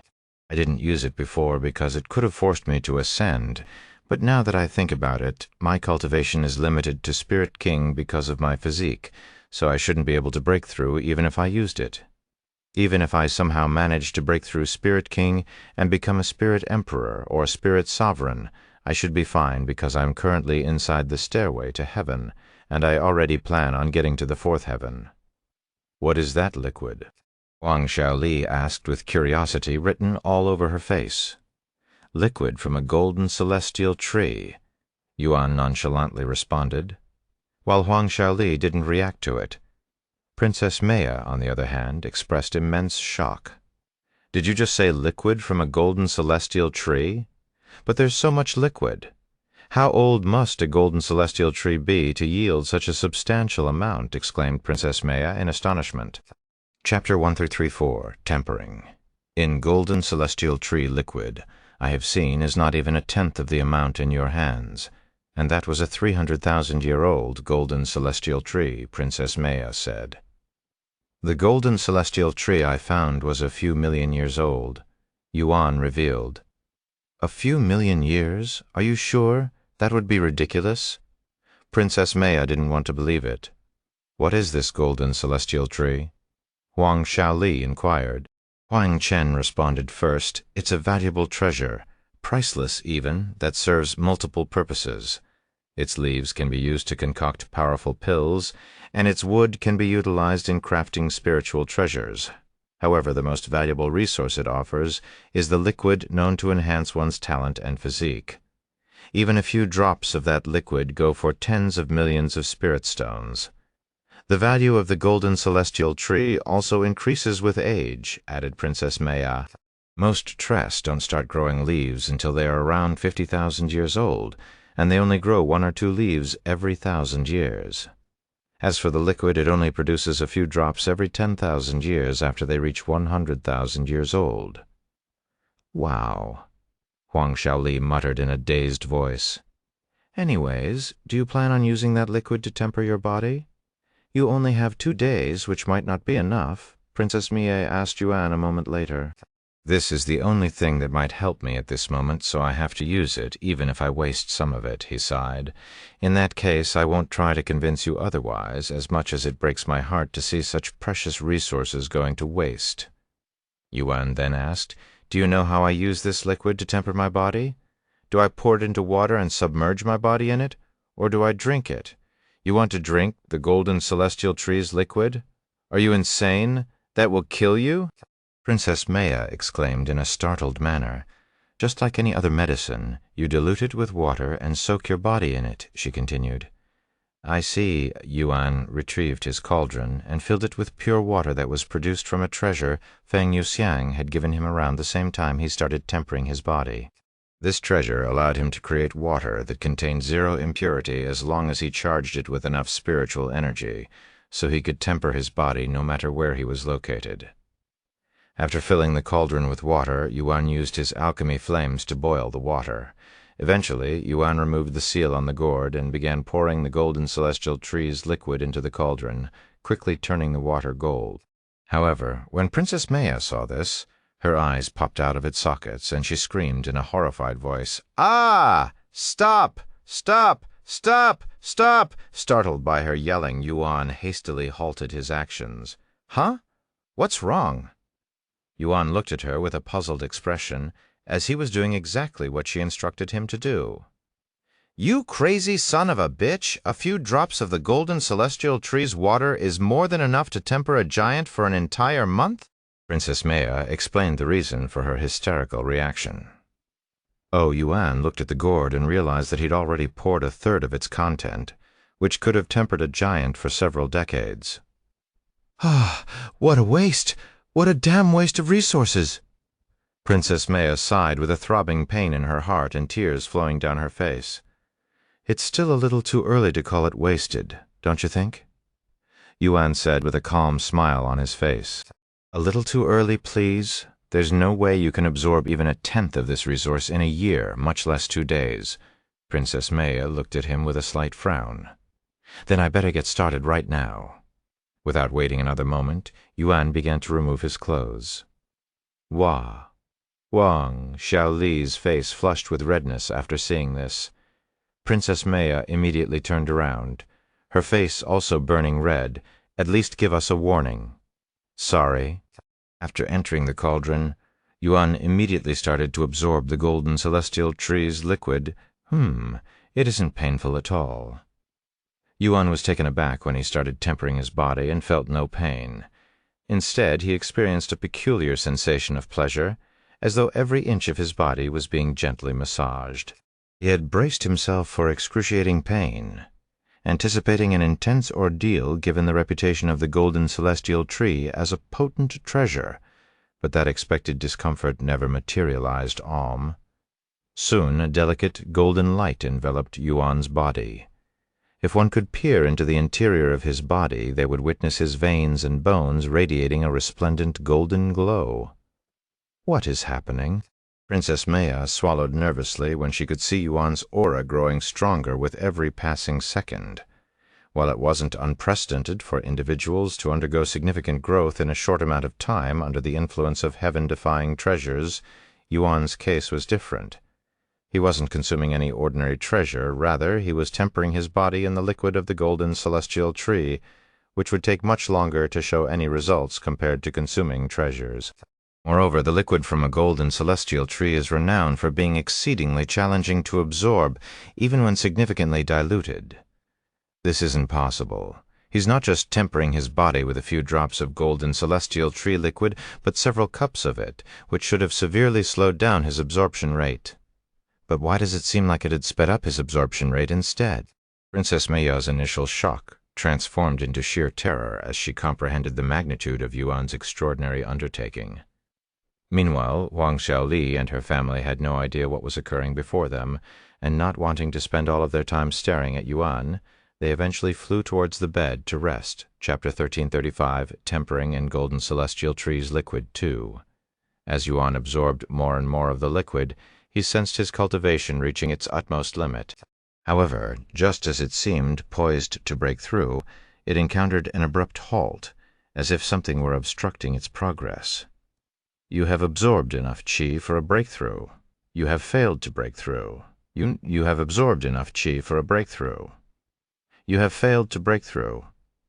The notifications continued spamming for several minutes until it became silent, almost as if it knew that it was doing something pointless. However, while Yuan couldn't break past Spirit King, since he was continuously absorbing the golden celestial tree's liquid, all of the spiritual energy he absorbed had to go somewhere. Within Yuan's dantian there was a ceaseless attempt to break through and expand, akin to a human futilely trying to kick down an indestructible or unopenable door. When the dantian failed to achieve a breakthrough, all the accumulated spiritual energy would be expelled from it, redirecting to further temper Yuan's body. In a weird twist of fate, his inability to achieve a breakthrough was quite the fortuitous event for his current situation, enabling him to expedite the tempering of his body more rapidly than if he were simultaneously enhancing both his cultivation and physique. What a terrifying rate of progression! He's definitely not human. Princess Maya swallowed nervously, witnessing Yuan's physique undergo a staggering transformation.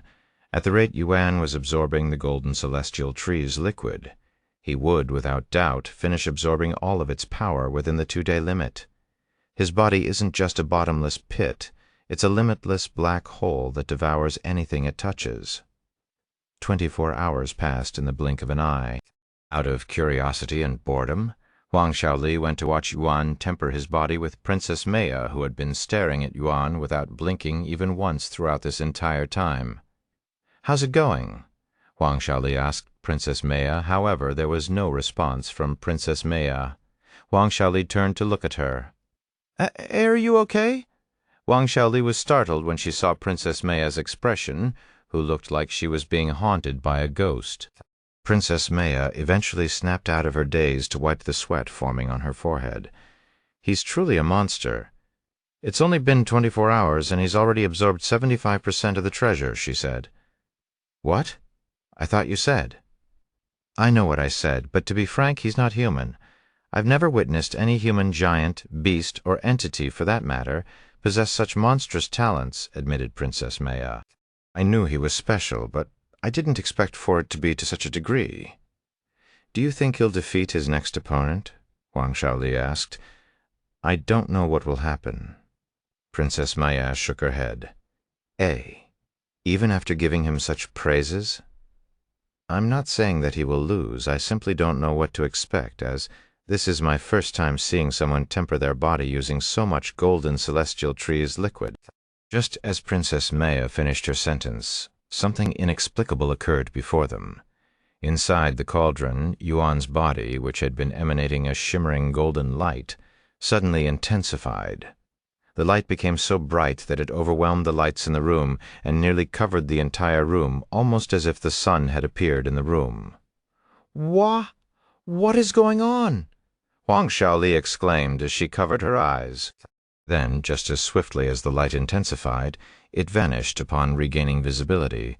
The two ladies quickly observed Yuan's condition. What in heaven's name? Huang Shaoli subconsciously muttered in a puzzled voice after seeing Yuan, who seemed to be adorned in a semi-transparent golden armor that hadn't been present before.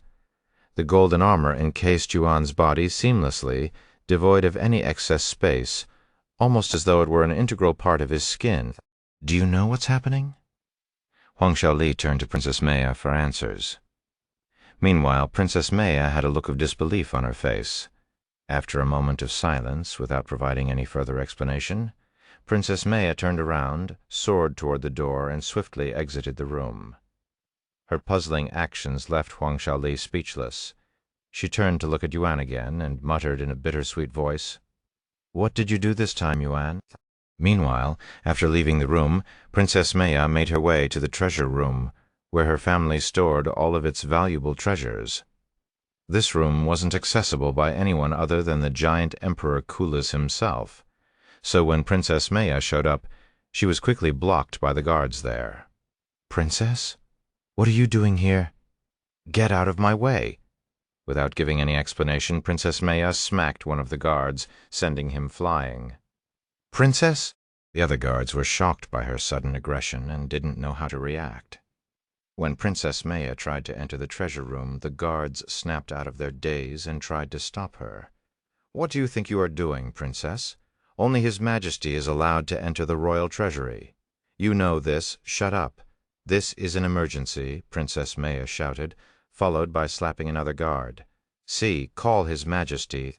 The guards didn't dare to attack Princess Maya or use too much force against her, since she was giant Emperor Kulas's favorite child, so they could only block her with their bodies and call for help.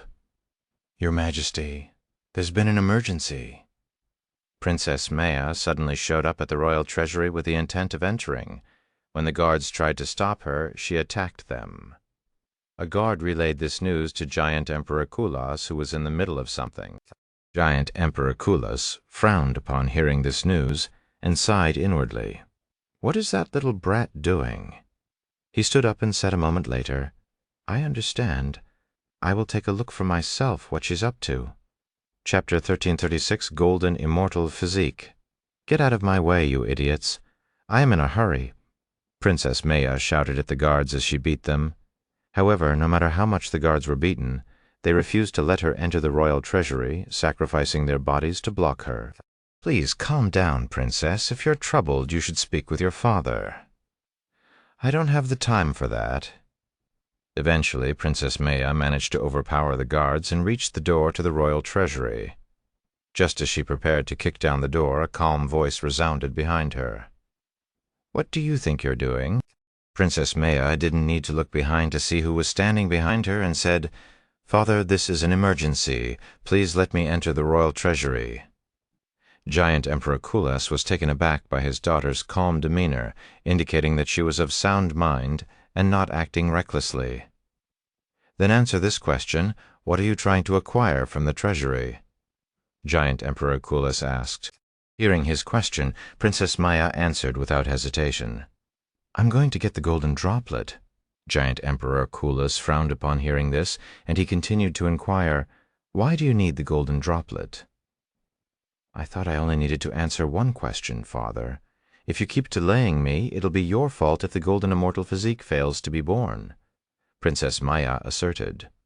"The golden immortal physique?" The expression on Giant Emperor Kulas's face became filled with shock, as though he was grappling with the incredibility of what he had just heard. "Don't tell me Yuan is." Giant Emperor Kulas immediately used his divine sense to find Yuan. Upon seeing Yuan submerged in a cauldron filled with gold-colored water and his body adorned with a semi-transparent golden armor, Giant Emperor Kulas was overcome with excitement, his entire being trembling with awe. Then, without hesitation, Giant Emperor Kulas kicked down the door to the royal treasury, shocking the guards there. "Your Majesty?" The guards couldn't believe what they were witnessing. "I'll do this myself." Giant Emperor Kulas rushed into the treasury before Princess Maya and grabbed a specific bottle resting on a shelf. This bottle contained a solitary drop of golden liquid that appeared to be entirely solid, taking on the form of a tear-shaped drop. Princess Maya smiled after seeing her father's reaction, but she wasn't surprised after acquiring what he needed.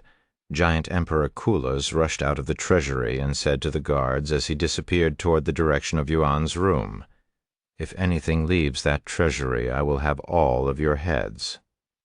"Yeah?" "Yes, Your Majesty. Sorry about the trouble." Princess Maya gave them a quick apology before following Giant Emperor Kulas to Yuan's room.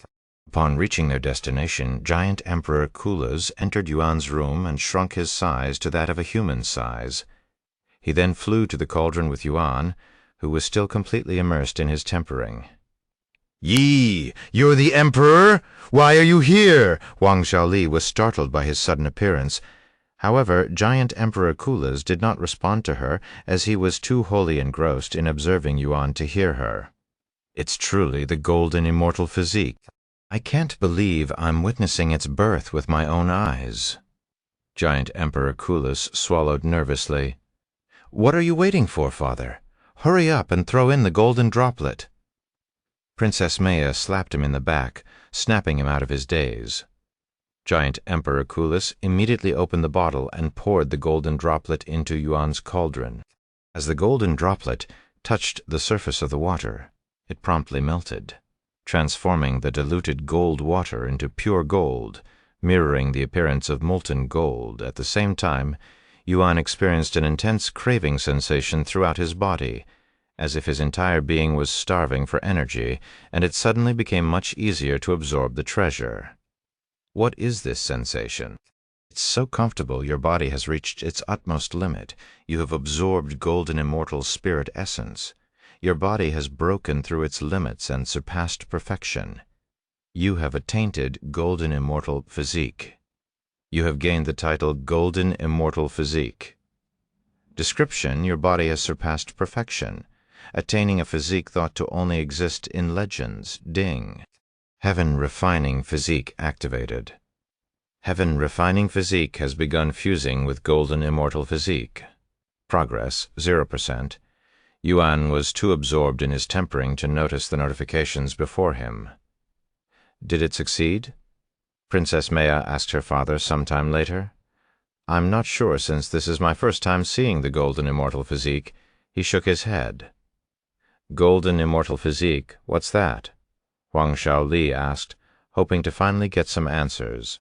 "It's a legendary physique that was thought to only exist during the primordial era," Princess Maya explained while her eyes remained focused on Yuan. "The Golden Immortal Physique is recognized as the #1 physique for body refiners because of its near-impenetrable defense and immense raw strength," Giant Emperor Kulas continued to explain. "It first manifested in a cultivator who would later be known as the Golden Immortal, who stood as the most formidable body refiner in the divine heavens during the primordial era. Unmatched by any, his godlike physique could deflect even celestial-grade weapons, withstand the most potent techniques, and he possessed the strength to pulverize stars into dust with his bare hands. Golden Immortal Physique is also unlike any ordinary physique in the sense that it can only be attained through body tempering, meaning one cannot be born with it. There's only one known method of acquiring it, by tempering one's body in the Golden Celestial Tree's liquid. With acquire the Golden Immortal Physique. Countless body refiners have undergone tempering in the Golden Celestial Tree's liquid across many eras, but there have only ever been 3 individuals who acquired the Golden Immortal Physique, with the Golden Immortal being one of them. Giant Emperor Kulas clarified Chapter 1337, Golden Immortal Physique, too. There is a way to discern if someone has a chance to acquire the Golden Immortal Physique. If a semi-transparent golden armor materializes on the individual during their tempering, they possess what's known as an incomplete Golden Immortal Physique. Giant Emperor Kulas continued, "To fully attain the Golden Immortal Physique, they must promptly temper in Golden Immortal's spirit essence, created by combining a golden droplet with the Golden Celestial Tree's liquid." "What's a golden droplet?" Wang Xiaoli asked, her expression filled with curiosity. "It's a treasure even more valuable than the Golden Celestial Tree's liquid. Possessing heaven-defying properties, it can elevate the grade of any treasure by several levels, said Princess Maya. For example, it can turn a divine-grade treasure into a mythic, even Empyrean-grade treasure. Of course, it can also immensely increase the potency of any medicine-type treasure like the golden celestial trees liquid. Wow, this is my first time hearing about such a treasure. How does one even find them? Huang Shaoli asked. They can rarely be found in the starry world, left behind by mythical rocks known as golden meteoroids as they soar through the void. Giant Emperor Kulas said, "These golden meteoroids are indestructible and move at a speed that even the fastest cultivators cannot follow. Naturally, they are incredibly rare as well. Only 2 golden droplets have been found in the last 1,000,000 years."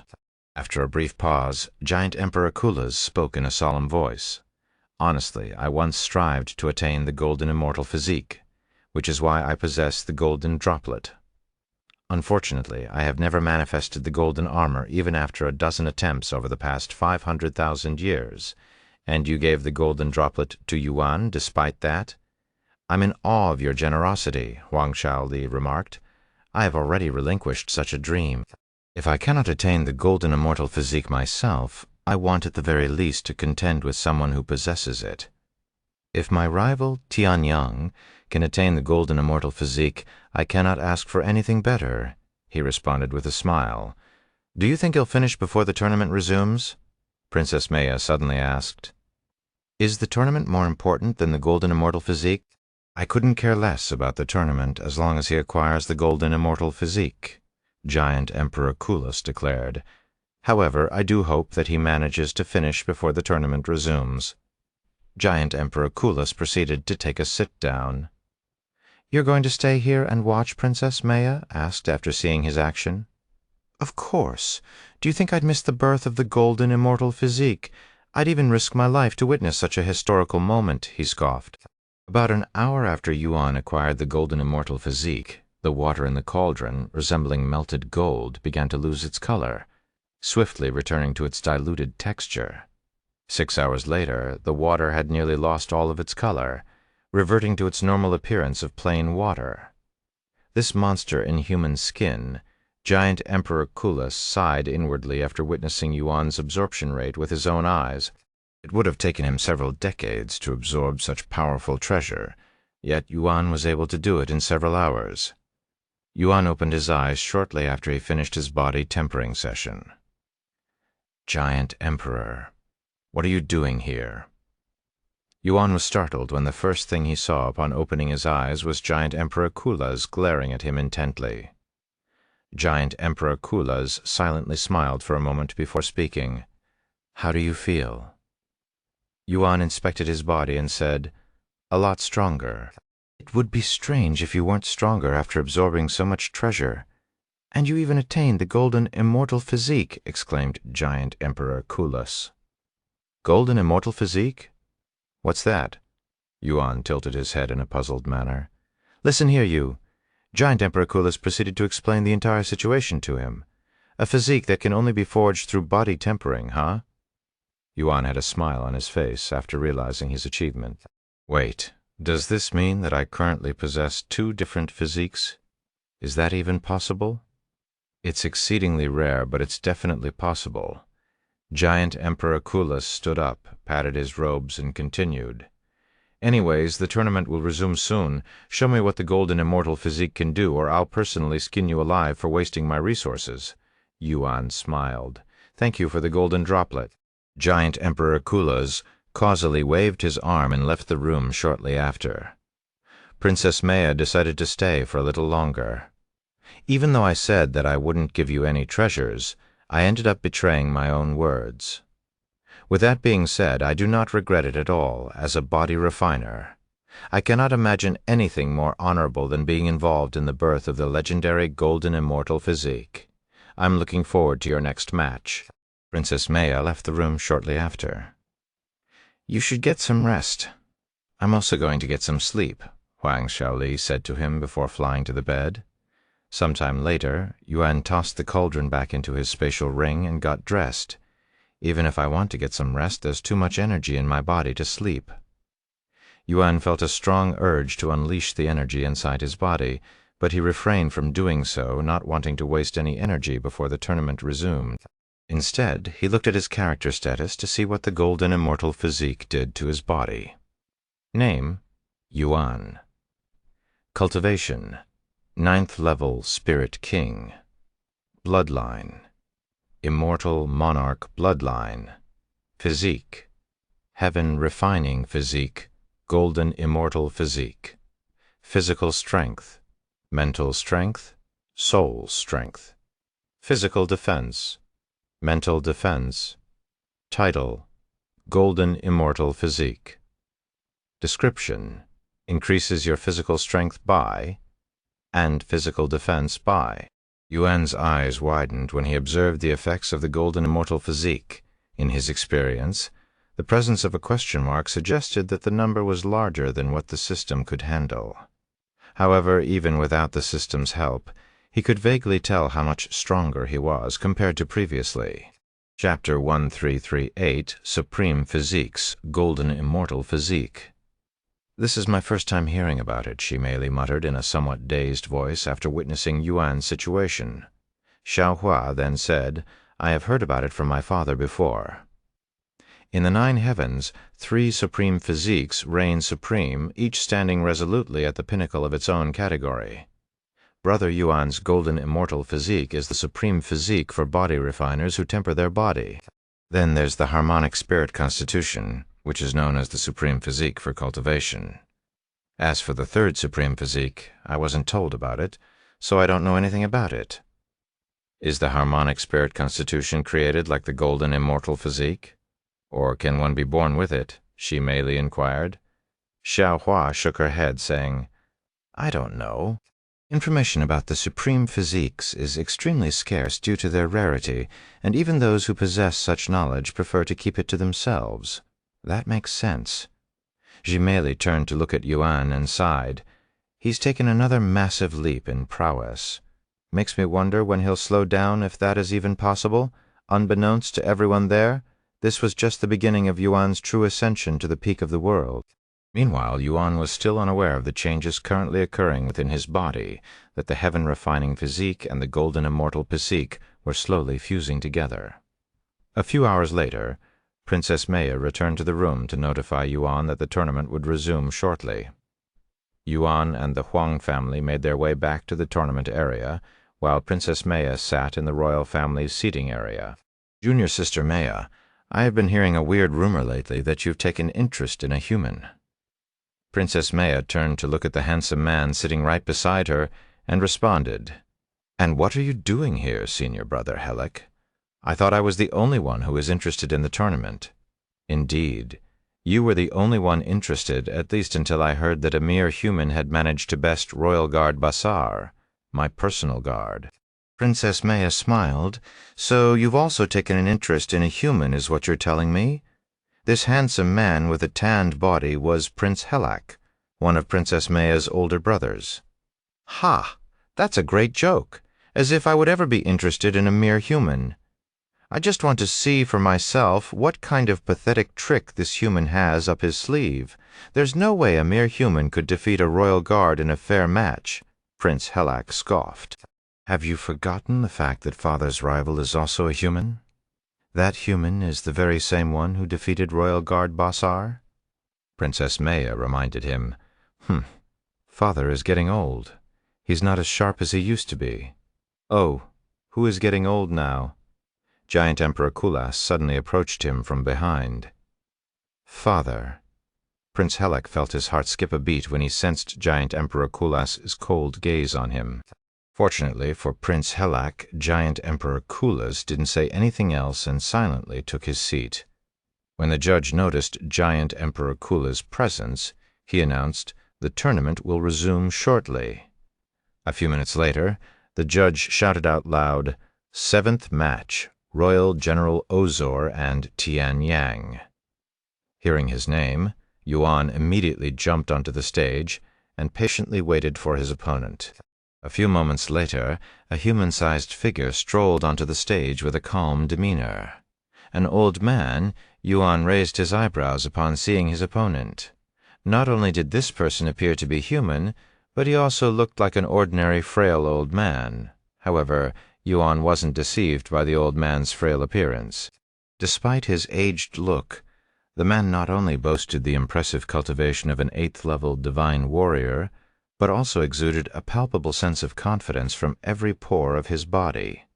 "It's the commander of the Royal Guards, Royal General Ozer. I thought he'd retired. Why is he participating in this tournament?" The audience was greatly surprised by this old man's appearance. "Ha ha ha ha! I cannot believe it. His luck must be dog shit to be paired with the strongest guard on the continent." Prince Helek burst out laughing. Not only was Royal General Ozer the strongest guard on the continent, but he used to work directly under Giant Emperor Kulas, being his right-hand man. Only someone of General Ozer's caliber could bring out the golden immortal physique's prowess. Giant Emperor Kulas smiled inwardly. "Ever since I've heard about you, I've always wondered what kind of man could be worthy of being His Majesty's rival," General Ozer suddenly remarked. "Oh, what do you think now that you're standing before him?" Yuan asked. Royal General Ozer shook his head and sighed. "I don't want to sound arrogant, but it is a bit disappointing. While you are definitely talented in your own right, you do not qualify to be His Majesty's rival." "That's quite harsh, even though we've yet to exchange fists. I have seen everything I need to during your match with that brat Royal Guard Bassar. Unfortunately, you won't be able to endure even 3 punches from me. That was 2 days ago. A lot can happen in 2 days, you know. Not only are you unworthy, but you are also arrogant. Today I shall help His Majesty realize that he was mistaken about you." In the ensuing moment, the seemingly delicate frame of Royal General Ozer underwent a profound metamorphosis. His slender limbs swelled, pulsating with bulging veins and burgeoning muscles, transcending his diminutive stature into a truly formidable and monstrous presence. Despite the overwhelming presence standing before him, Yuan remained oddly nonchalant. "3 punches, right? I won't move a muscle until you throw 3 punches at me," Yuan declared with a calm smile on his face. His intention wasn't mere arrogance. Rather, he aimed to test the limits of his newfound strength. Chapter 1339, Royal General. "You arrogant human, I will make you regret overestimating yourself. I won't need more than a single punch to kill a bastard like you." Royal General Ozer immediately threw a punch without hesitation, his fist hurtling toward Yuan's face with overwhelming force, bending the space around his fist. Yuan remained true to his words, not moving a single muscle on his body despite the threatening scene unfolding before him. What is that dumbass doing? Is he begging to be killed? Does he really think he can endure 3 punches from Royal General Ozer? "What an utter clown!" exclaimed a spectator in disbelief. Royal General Ozer's fist reached Yuan's face in the blink of an eye, and the spectators anticipated seeing Yuan losing his head in the next instant. The entire stage quivered at the moment of impact, and a powerful gust threatening to blow the audience off their feet swept the scene. However, in the wake of the destructive aftermath, a profound sense of puzzlement etched itself onto the faces of the audience as they beheld the unfolding scene on the stage. Yuan did not move an inch from his spot, and Royal General Ozer stood before him with his fist still firmly planted on his face, leaving the audience to wonder if Royal General Ozer had halted his punch right before the attack struck Yuan. However, judging by Royal General Ozer's shocked expression, and the fact that his fist was actually touching Yuan's face, it was hard to believe that Yuan remained unscathed even if Royal General Ozer had pulled back his punch at the very last second. What? What transpired just now? Why did the general cease his punch? Did he really halt his strike? His fist is resolutely pressed against that human's face. Are we to believe that the human withstood the Royal General's fist and maintained an unmoved stance after the impact? Impossible. As the audience engaged in speculative murmurs, Royal General Ozer found himself paralyzed by the shocking outcome, as if grappling with profound disbelief, struggling to reconcile the events before him were real. What's going on? Why do my fists hurt? Why am I the one in pain? Striking Yuan brought back memories of his younger days when he had punched a wall out of anger, only to end up hurting himself in the process. However, he was no longer that weak child. He was the royal general of the royal family, one of the strongest warriors in the entire continent. Royal General Ozer eventually lowered his fist, revealing a smear of blood on Yuan's face. Of course, the blood did not belong to Yuan. Royal General Ozer had delivered such a powerful punch to Yuan that his own fist began to bleed, yet it appeared to have no discernible effect on Yuan, as evidenced by Yuan's unscathed condition and nonchalant demeanor. Princess Maya was rendered speechless, as was Giant Emperor Kulas. While both were aware of Yuan's possession of the golden immortal physique, they did not anticipate him emerging unscathed after directly facing Royal General Ozer's powerful punch. As for Prince Helek, he firmly believed that Yuan had used some trick to block the attack. "That's one punch," Yuan said a moment later. Despite his calm voice, he was actually quite shocked inwardly at the outcome. The attack just now was at least 10 times stronger than Royal Guard Basar's strongest attack, yet I've managed to block it only using my bare body and without any treasures or techniques. Ha ha ha! Royal General Ozer suddenly burst out laughing, dumbfounding everyone there. "It appears that I have underestimated you a little bit too much and used too little strength. Good, very good. Let's see if you can withstand the next strike." Royal General Ozer claimed that he had gone easy on Yuan just now, but he knew very well that he'd used 70% of his strength during that attack.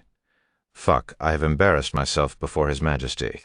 I must reclaim my face and kill this bastard with my next strike." Thinking this, Royal General Ozer began to gather his strength, taking his time to charge up his next attack, unlike the first strike.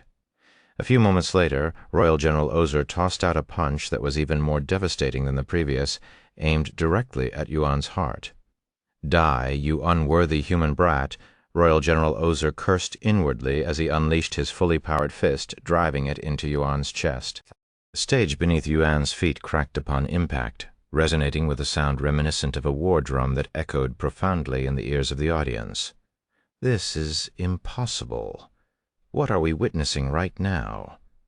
The audience muttered in a dazed manner as they stared at the stage. Just like the previous strike, Royal General Ozer was unable to move Yuan from his spot, much less inflict any damage on him.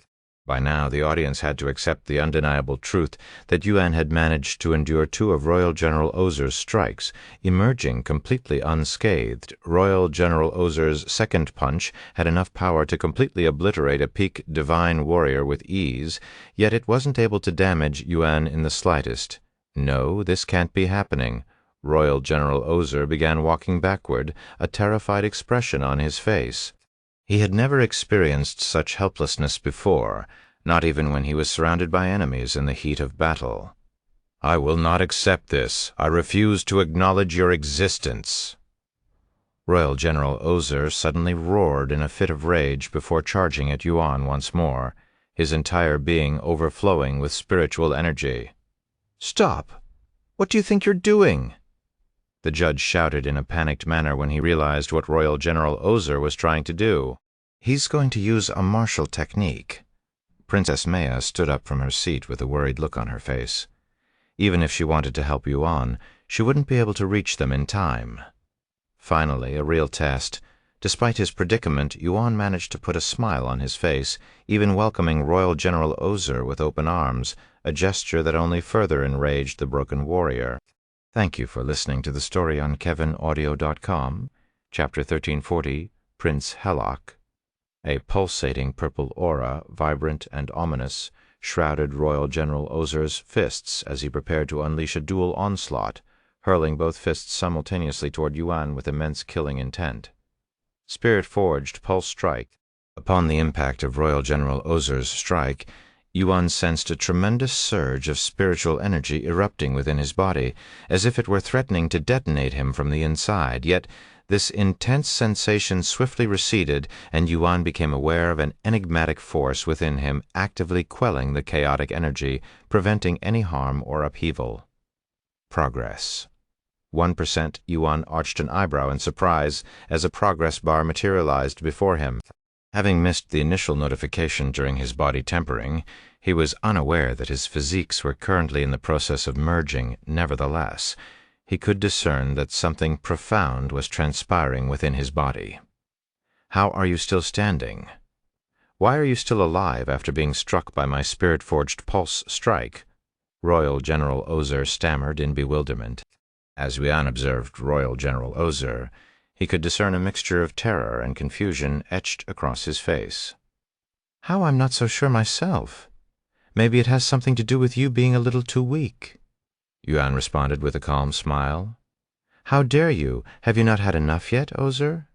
Giant Emperor Kula suddenly spoke, instantly silencing the entire place. Your Majesty, Royal General Ozer had a devastated expression when he saw the look of disdain Giant Emperor Kulas was giving him. You have disgraced yourself today, Ozer. Not only did you break the tournament's rules, but you also tarnished your legacy with your ugly display. My disappointment is immeasurable. Royal General Ozer fell to his knees and began shedding tears the next moment. He wanted to beg for forgiveness, but he didn't have the courage to even respond. Giant Emperor Kulas looked at Yuan and spoke. Since your opponent broke the rule and used a martial technique, he will automatically be disqualified, so this match is your win. However, I doubt you will be satisfied with this result. Sure enough, he felt a twinge of disappointment that the match concluded without him being able to throw a single punch. What do you have in mind? Yuan asked. Giant Emperor Kulas's gaze suddenly shifted towards the man sitting beside him, and he spoke with a profound smile on his face. How about a match with my oldest son? Of course, this match won't affect the tournament, whether you win or lose. What, Prince Helek? Exclaimed in a shocked voice. Princess Maya chuckled and said out loud, I believe that's a splendid notion, father. Elder brother, since you harbor doubts about his strength, there's no better way to dispel them than experiencing it firsthand. All right, I'll fight him. Yuan quickly agreed to the match. This bitch Prince Helek cursed inwardly after being tossed under the bus by Princess Maya. Helek, get on the stage. Giant Emperor Kulas spoke in a commanding tone. But, father, I am a prince and the eldest in the family. How can I possibly stand on the same stage as a human? Giant Emperor Kulas smiled innocently and said, The stage doesn't care about your status or birthright. It only recognizes strength. Besides, it's a friendly match and won't affect your standing as a prince. But Giant Emperor Kulas abruptly released some of his aura, immediately silencing Prince Helek. Elder brother, are you, by any chance, afraid of losing to him, a mere human? Princess Maya poked him where it hurt the most, his pride. Sure enough, when Prince Helek heard such words, he clenched his jaw and leaped from the lofty perch of the spectators to the arena below, proving Princess Maya's provocation effective. I will make you regret looking down on royalty, Prince Helek muttered in a cold voice. Yuan tilted his head and asked, How did you come to that conclusion? Prince Helek proclaimed, The audacity to challenge me implies a disdainful gaze upon my stature. But it was your father who suggested this match. I merely agreed to it. Shut your mouth. That doesn't change anything. Yuan smiled and looked at Giant Emperor Kulas. Your Majesty, I have a suggestion. Speak. Giant Emperor Kulas responded with a curious gaze. I ask that my opponent be allowed to employ martial techniques. If the outcome of this match holds no bearing on the tournament, we need not be bound by its regulations. You, Prince Helek, had a dumbfounded look on his face after hearing Yuan's suggestion. Your words imply that only your opponent will be using martial techniques, or am I reading too much into it? Giant Emperor Kulas inquired. No, you are correct. I will not be using any martial techniques. How dare you? Prince Helek's face flushed with redness after hearing this. While we are at it, I won't mind if he uses weapons either. Yuan continued to speak, shocking the audience, as they had never seen such blatant disrespect towards Prince Helek before. You've gone too far, you weak maggot. Prince Helek released a beastly roar before charging at Yuan with a demon-like face. This guy's a 9th-level divine warrior. Yuan confronted Prince Helek with a wide smile on his face. You'll be my warm-up before I face your father. Since when did humans learn how to bark so loud? Allow me to shut your mouth for eternity. Yuan and Prince Helek immediately began exchanging fists with each other. What a heavy punch! Prince Helak cried inwardly after blocking Yuan's punch for the first time. It was just an ordinary punch, yet Prince Helak could feel his muscles screaming in pain and his bones cracking. Meanwhile, Yuan blocked all of Prince Helak's strikes without any issues. Are my eyes deceiving me? That human is actually on par with His Highness, Prince Helak. Shortly after their match commenced, the audience erupted in excitement, with almost all of them cheering for Prince Helak. Get him, Your Highness. Show that human the power of the giant race.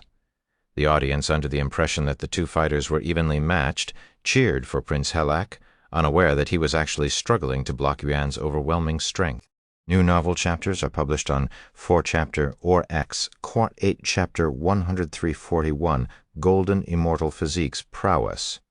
In chapter 1341, Golden Immortal Physique's Prowess, it only took a few exchanges for Prince Helak to realize the immense difference between him and Yuan, who was clearly playing with him. Damn it, where is his strength coming from? Prince Helak cried inwardly. Each of Yuan's strikes possessed enough force to obliterate an entire mountain, and his body's durability was just as impressive as his strength, if not even more terrifying. Faced with an opponent whose attacks he couldn't block and whose defenses he couldn't penetrate, Prince Helak had no choice but to rely on his innate physique and the royal bloodline that flowed through his veins, swallowing his pride in the process. Great Mammoth Body Refinement. Prince Helak activated the great mammoth body refinement that brought giant Emperor Kulas to his position as Emperor of Giants. The next instant, Prince Helak sensed an overwhelming surge of strength coursing through his entire being, giving him this feeling of invincibility. Externally, Prince Helak's appearance remained largely unchanged. However, for those with a discerning eye, subtle signs revealed that his muscles were becoming more taut while maintaining their size. Empowered by this technique, Prince Helak's strength and defense surged to a level at least 20 times greater than his original capabilities. Allow me to show you the power of my royal families. Before Prince Helak could complete his sentence, Yuan's fist suddenly collided with his stomach, contorting Prince Helak's face in agony before sending him to the edge of the stage the next moment. Urgh! Prince Helak, after steadying himself, coughed up a mouthful of blood. The area where Yuan had struck still throbbed with intense pain. Sorry, did you just say something? Yuan pretended as though he didn't hear anything. Prince Helak glared at Yuan with a look of disbelief on his face. Impossible. I'm currently empowered by the great mammoth body refinement. Why is he still overpowering me to such a ridiculous degree? He couldn't comprehend the reason for their disparity, as it made no sense. Meanwhile, Princess Maya and giant Emperor Kulas held a serious expression on their faces as they witnessed Yuan's growth. Since it's one of the most powerful physiques in existence, I expected the Golden Immortal Physique to be overwhelming, but I could have never predicted that it would be to such a terrifying degree. As giant Emperor Kulas witnessed Yuan wield the overwhelming power of the Golden Immortal Physique, he couldn't help but be consumed by a profound sense of envy, realizing that he had failed to attain such power. It's hard to believe that he was on par with Royal Guard Basar just 2 days ago. After attaining the Golden Immortal Physique, he's able to toy with elder brother Helak, who is easily 100 times stronger than Royal Guard Basar. Princess Maya found herself caught between excitement and terror as she contemplated the immense potential of Yuan's future. No way that human is actually winning against His Highness. The audience became silent after Yuan blew away Prince Helak, and they all held their breaths as they waited to see Prince Helak's response. After wiping the blood from his mouth, Prince Helak stood up and stared at Yuan with a serious expression. You're really something. I'm starting to understand why my father is so obsessed with you. Prince Helak sighed, his words carrying a profound acknowledgement of Yuan's exceptional prowess. With that being said, I refuse to lose to you. Prince Helak closed his eyes and took a deep breath. When he opened his eyes again, they flickered with determination and resolution. I will now fight you with everything I've got, martial techniques and all. You can use a weapon too, Yuan said. My fists are my weapons, understandable.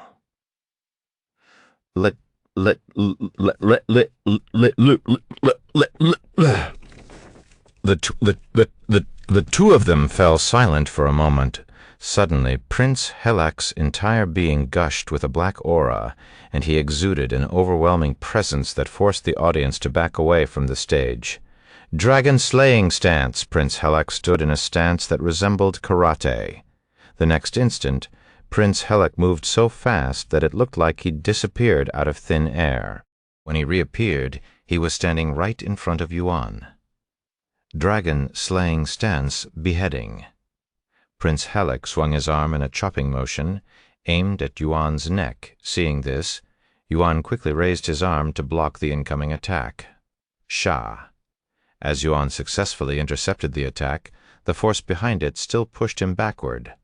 A tingling sensation lingered momentarily in the area where he had defended, swiftly fading away. What a deadly technique, Yuan thought to himself.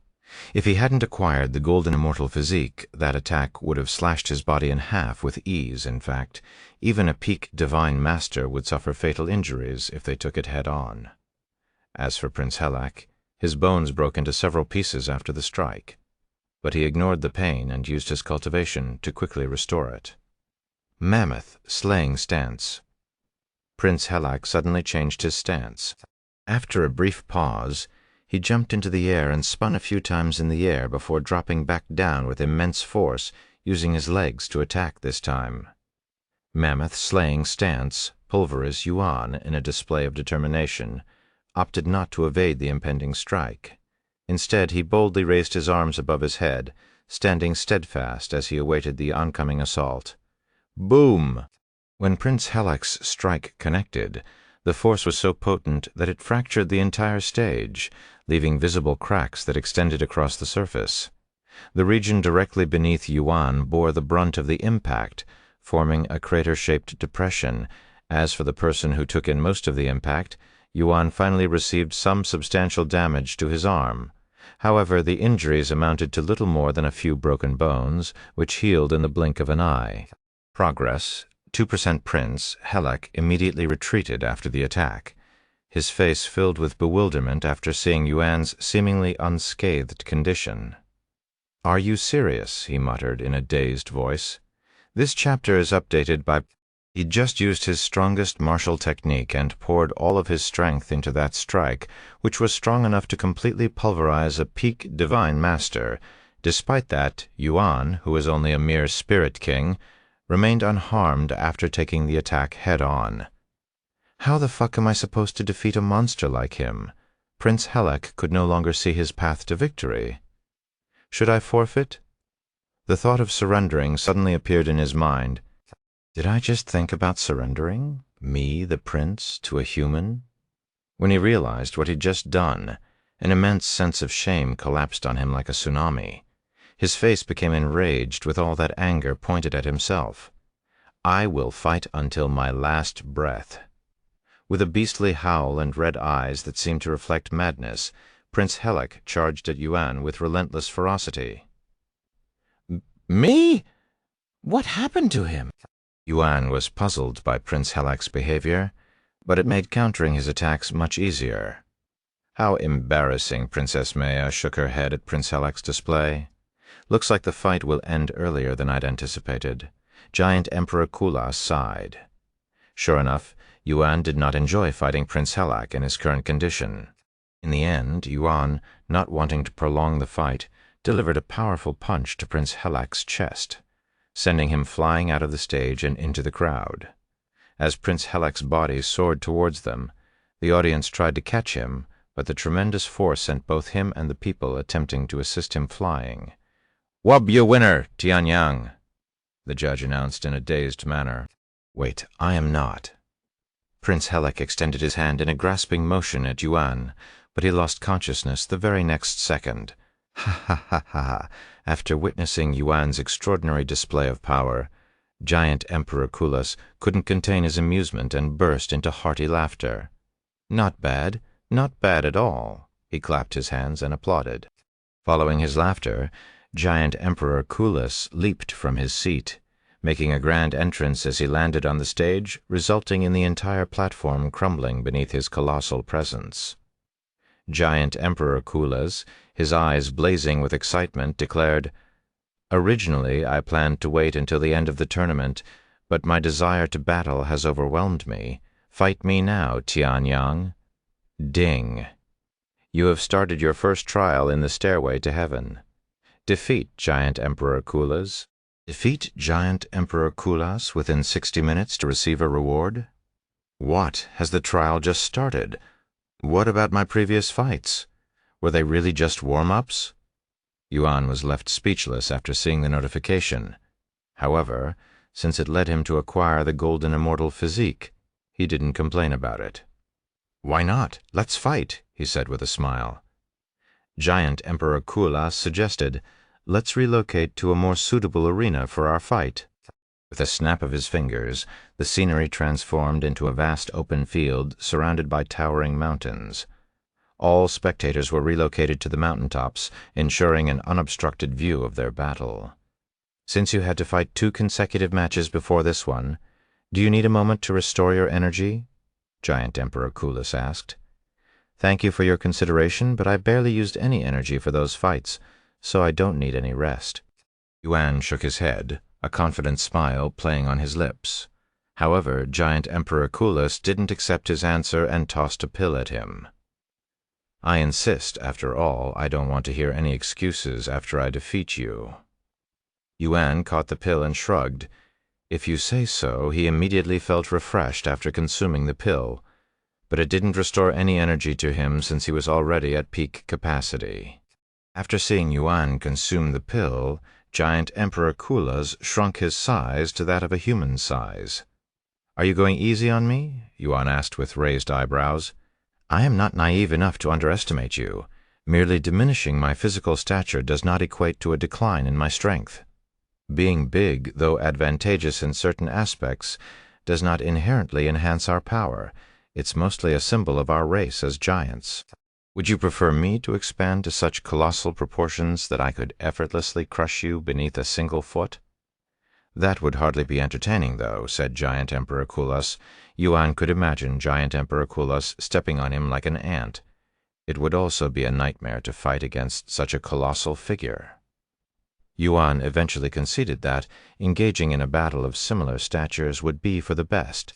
Giant Emperor Kulas seized a rock from the ground and proclaimed, "I shall cast this rock into the heavens. The commencement of our battle shall be marked by the moment this rock descends and touches the earth."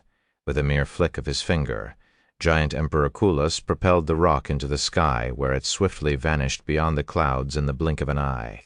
In anticipation of the rock's descent, the world fell silent and seemed to shrink, leaving only Yuan and Giant Emperor Kulas in a suspended moment, as if they were the sole inhabitants of existence. A few moments later, the rock emerged from the clouds, hurtling towards the earth with the velocity of a miniature meteor. Thud. The very moment the rock made contact with the ground, the figures of both Yuan and Giant Emperor Kulas vanished into thin air, only to reappear instantaneously directly before each other, and their fists were already in the midst of a punching motion. Dong! As their fists collided, a resounding impact echoed through the air, accompanied by visible cracks that seemed to fracture the space around their fists. It was as if the sheer force of their punches had reached such an extraordinary magnitude that it shattered the very fabric of space itself. With their fists still in contact, Giant Emperor Kulas let out a thunderous roar, a wide smile gracing his face. "I have waited thousands of years for this moment, Tianyang." This chapter is updated by Breedpl Chapter 1343, Fighting Giant Emperor Kulas 2. Amid their clash, neither Yuan nor Giant Emperor Kulas yielded an inch, suggesting that they were of equal strength. The spectators were rendered speechless, overcome with awe at the sight unfolding before them. In their eyes, Giant Emperor Kulas stood as an unparalleled force, making the sight of a mere human successfully blocking his fist and maintaining an unwavering stance seem an impossible feat. Following a momentary pause in their clash, as if both were contemplating and gauging each other's strength, Yuan and Giant Emperor Kulas simultaneously unleashed another punch, resuming the intense battle between their formidable forces. One after another, They kept throwing punches, not pausing even when their fists were blocked. The battle continued relentlessly, with cracks in the air getting bigger after each clash. In just a minute, they exchanged over 100 strikes, leaving the area around them utterly devastated, despite the apparent profundity of their clash. Both refrained from employing any techniques, relying solely on the prowess of their bare bodies and raw strength. The velocity of their punches escalated, rendering it increasingly challenging to intercept. Inevitably, they abandoned the attempt to block each other's fists and transitioned to a direct exchange of body blows. As expected of the Emperor of Giants, his punches are lethal. It's akin to a jackhammer relentlessly attempting to create holes in my body, even with my golden immortal physique. Yuan could feel sharp pain throughout his body every time Giant Emperor Kulas landed a punch on his body. Yet Giant Emperor Kulas found himself in no better condition than Yuan. When was the last time I felt such pain? This is exhilarating. He chuckled inwardly, embracing the intense sensation with a twisted sense of delight. They continued pummeling each other for the ensuing 5 minutes until Giant Emperor Kulas spoke. "Shall we bring this up a notch?" I couldn't ask for more. Yuan grinned. "Golden Mountain Body Refinement. Great Mammoth Body Refinement." Having enhanced their bodies with a body refinement technique, Yuan and Giant Emperor Kulas propelled the prowess of their attacks to unprecedented levels. Their punches now possessed a potency capable of shaking the very foundations of the entire world. Ha ha ha! This is magnificent. This is exactly what I've been yearning for. Giant Emperor Kulas laughed, as if caught in a frenzy of exhilaration. Yuan, too, wore a broad smile on his face as he confronted his most formidable opponent to date. Are my eyes deceiving me? That human cultivator, who is only a spirit king, is exchanging blows with Giant Emperor Kulas, who is at the 3rd level Divine Master. He's not just exchanging blows, he's fighting with his bare hands against the Emperor of Giants, who is recognized as the strongest entity on the continent. The audience didn't want to believe their eyes, even though they were witnessing it firsthand. In the blink of an eye, half an hour has passed since Yuan began his brawl with Giant Emperor Kulas. Not enough. This is not nearly enough to satisfy me, Tianyang. Let's stop holding back and start fighting as if our lives depended on it, just like old times. Giant Emperor Kulas suddenly surged with a tyrannical aura that could be felt even by the spectators hundreds of miles away.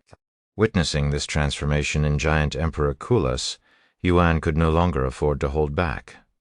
He activated his dragon transformation, propelling his prowess to ascend towards the heavens with an unprecedented surge.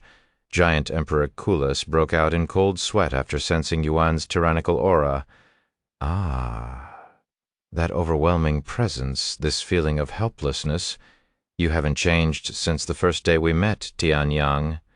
Giant Emperor Kulas held a nostalgic expression on his face. And just like in the past, I shall use all of my strength to fight you. Giant Emperor Kulas raised his head and unleashed a colossal howl towards the heavens, its force alone splitting the clouds asunder. In the blink of an eye, a semi-transparent golden armor materialized on Giant Emperor Kulas, reminiscent of the golden armor that enveloped Yuan during his tempering in the liquid of the golden celestial tree. I may have failed to attain the golden immortal physique, but I managed to acquire the incomplete golden immortal physique. While it's nowhere near as powerful as the real deal, it still boasts tremendous power. Giant Emperor Kulas revealed his trump card. Here I come, Tianyang. Come, Giant Emperor Kulas, Yuan greeted him with an excited grin, ready to face the heightened challenge with enthusiasm. Yuan and Giant Emperor Kulas vanished into thin air the very next instant. The audience expected their reappearance when they inevitably clashed with each other, but that didn't happen. Instead, massive craters suddenly marred the ground, accompanied by a thunderous noise and the emergence of substantial cracks in the air, almost as if they were fighting in another dimension. What is happening? Why can't I see them? They are moving so fast that we cannot perceive them with our bare eyes, without using any movement techniques. Is that even possible? It is when your raw strength surpasses common sense. Yuan and giant Emperor Kulus remained concealed from the spectators for the next several minutes, building anticipation, until suddenly, "Gah!" a pained cry reverberated, followed by the reappearance of giant Emperor Kulus's figure, yet he looked entirely different from when the spectators last witnessed him. His once imposing appearance was now disheveled, and his bloodied body bore numerous fist-sized dents, looking like he'd just returned from a horrendous torture section. Yuan, too, materialized shortly afterward. Despite appearing a bit roughed up, he was in a significantly better state, presenting a striking contrast to the brutally battered form of giant Emperor Kulus. Cough.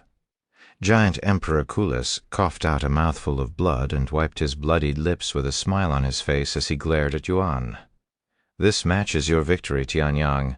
Dead silence settled over the audience as they absorbed giant Emperor Kulus' declaration of defeat.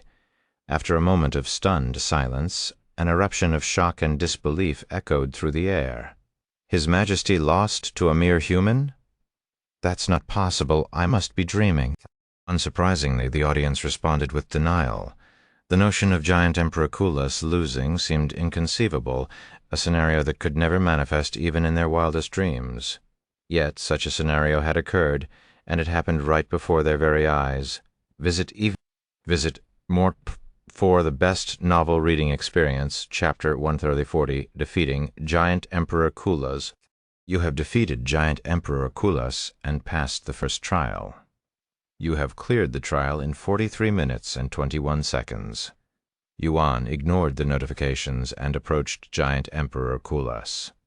"That was an exceptional battle, Giant Emperor.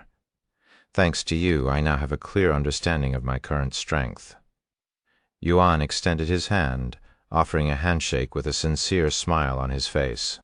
Giant Emperor Kulus gripped Yuan's hand firmly and expressed, "I had hoped to finally defeat you this time, but alas, even though he played a significant role in aiding Yuan's achievement of the golden immortal physique, the primary factor in his victory, Giant Emperor Kulus held no regrets and would even do it again if he went back in time." "I look forward to the wedding." Giant Emperor Kulus suddenly uttered some puzzling words. Yuan had a dumbfounded look on his face. "You defeated me, so it's only natural that you will be marrying my daughter. It was part of the tournament's reward, too." Giant Emperor Kulus explained shamelessly. "That's—" Yuan didn't know how to respond to such words. "Ha-ha! I am joking. Here is your real reward." Giant Emperor Kulus retrieved a glowing orb of light from his body and offered it to Yuan. "Thank you." Yuan accepted the orb of light with a calm demeanor, as this wasn't his first or second time receiving such a reward. The moment he touched the orb of light, it flew into his body, merging with his soul. Memories immediately began flashing inside his head. Yuan quickly sat down and began meditating to absorb the memories. Giant Emperor Kulus silently sat in front of Yuan and stared at him with a profound gaze. Some time later, Yuan opened his eyes, which had been flowing with tears for a while now. "That's the real history of events on Giant's continent." Tianyang, Giant Emperor Kulus, spoke in a solemn tone. "But it can't be." Yuan was on the verge of a breakdown after remembering what he'd truly experienced on Giant's continent. Though he had been aware that the events depicted by the Stairway to Heaven were not true, he never anticipated the stark contrast between its narrative and the actual reality. What you experienced in the trial isn't a recounting of real events, it's a manifestation of what Tianyang wished had transpired instead. Giant Emperor Kulus sighed, confirming his thoughts. Yuan went silent, unsure of how he should respond. "What transpired in the past is behind us. There's no merit in dwelling on those events now, much less beating yourself over it," Giant Emperor Kulus advised as he stood back on his feet. "I'm sorry," Yuan uttered in a low voice. "Don't be. I'm grateful for the opportunity to engage in battle with you once more, even if I am but a mere construct of the past," reassured Giant Emperor Kulus with a sense of gratitude.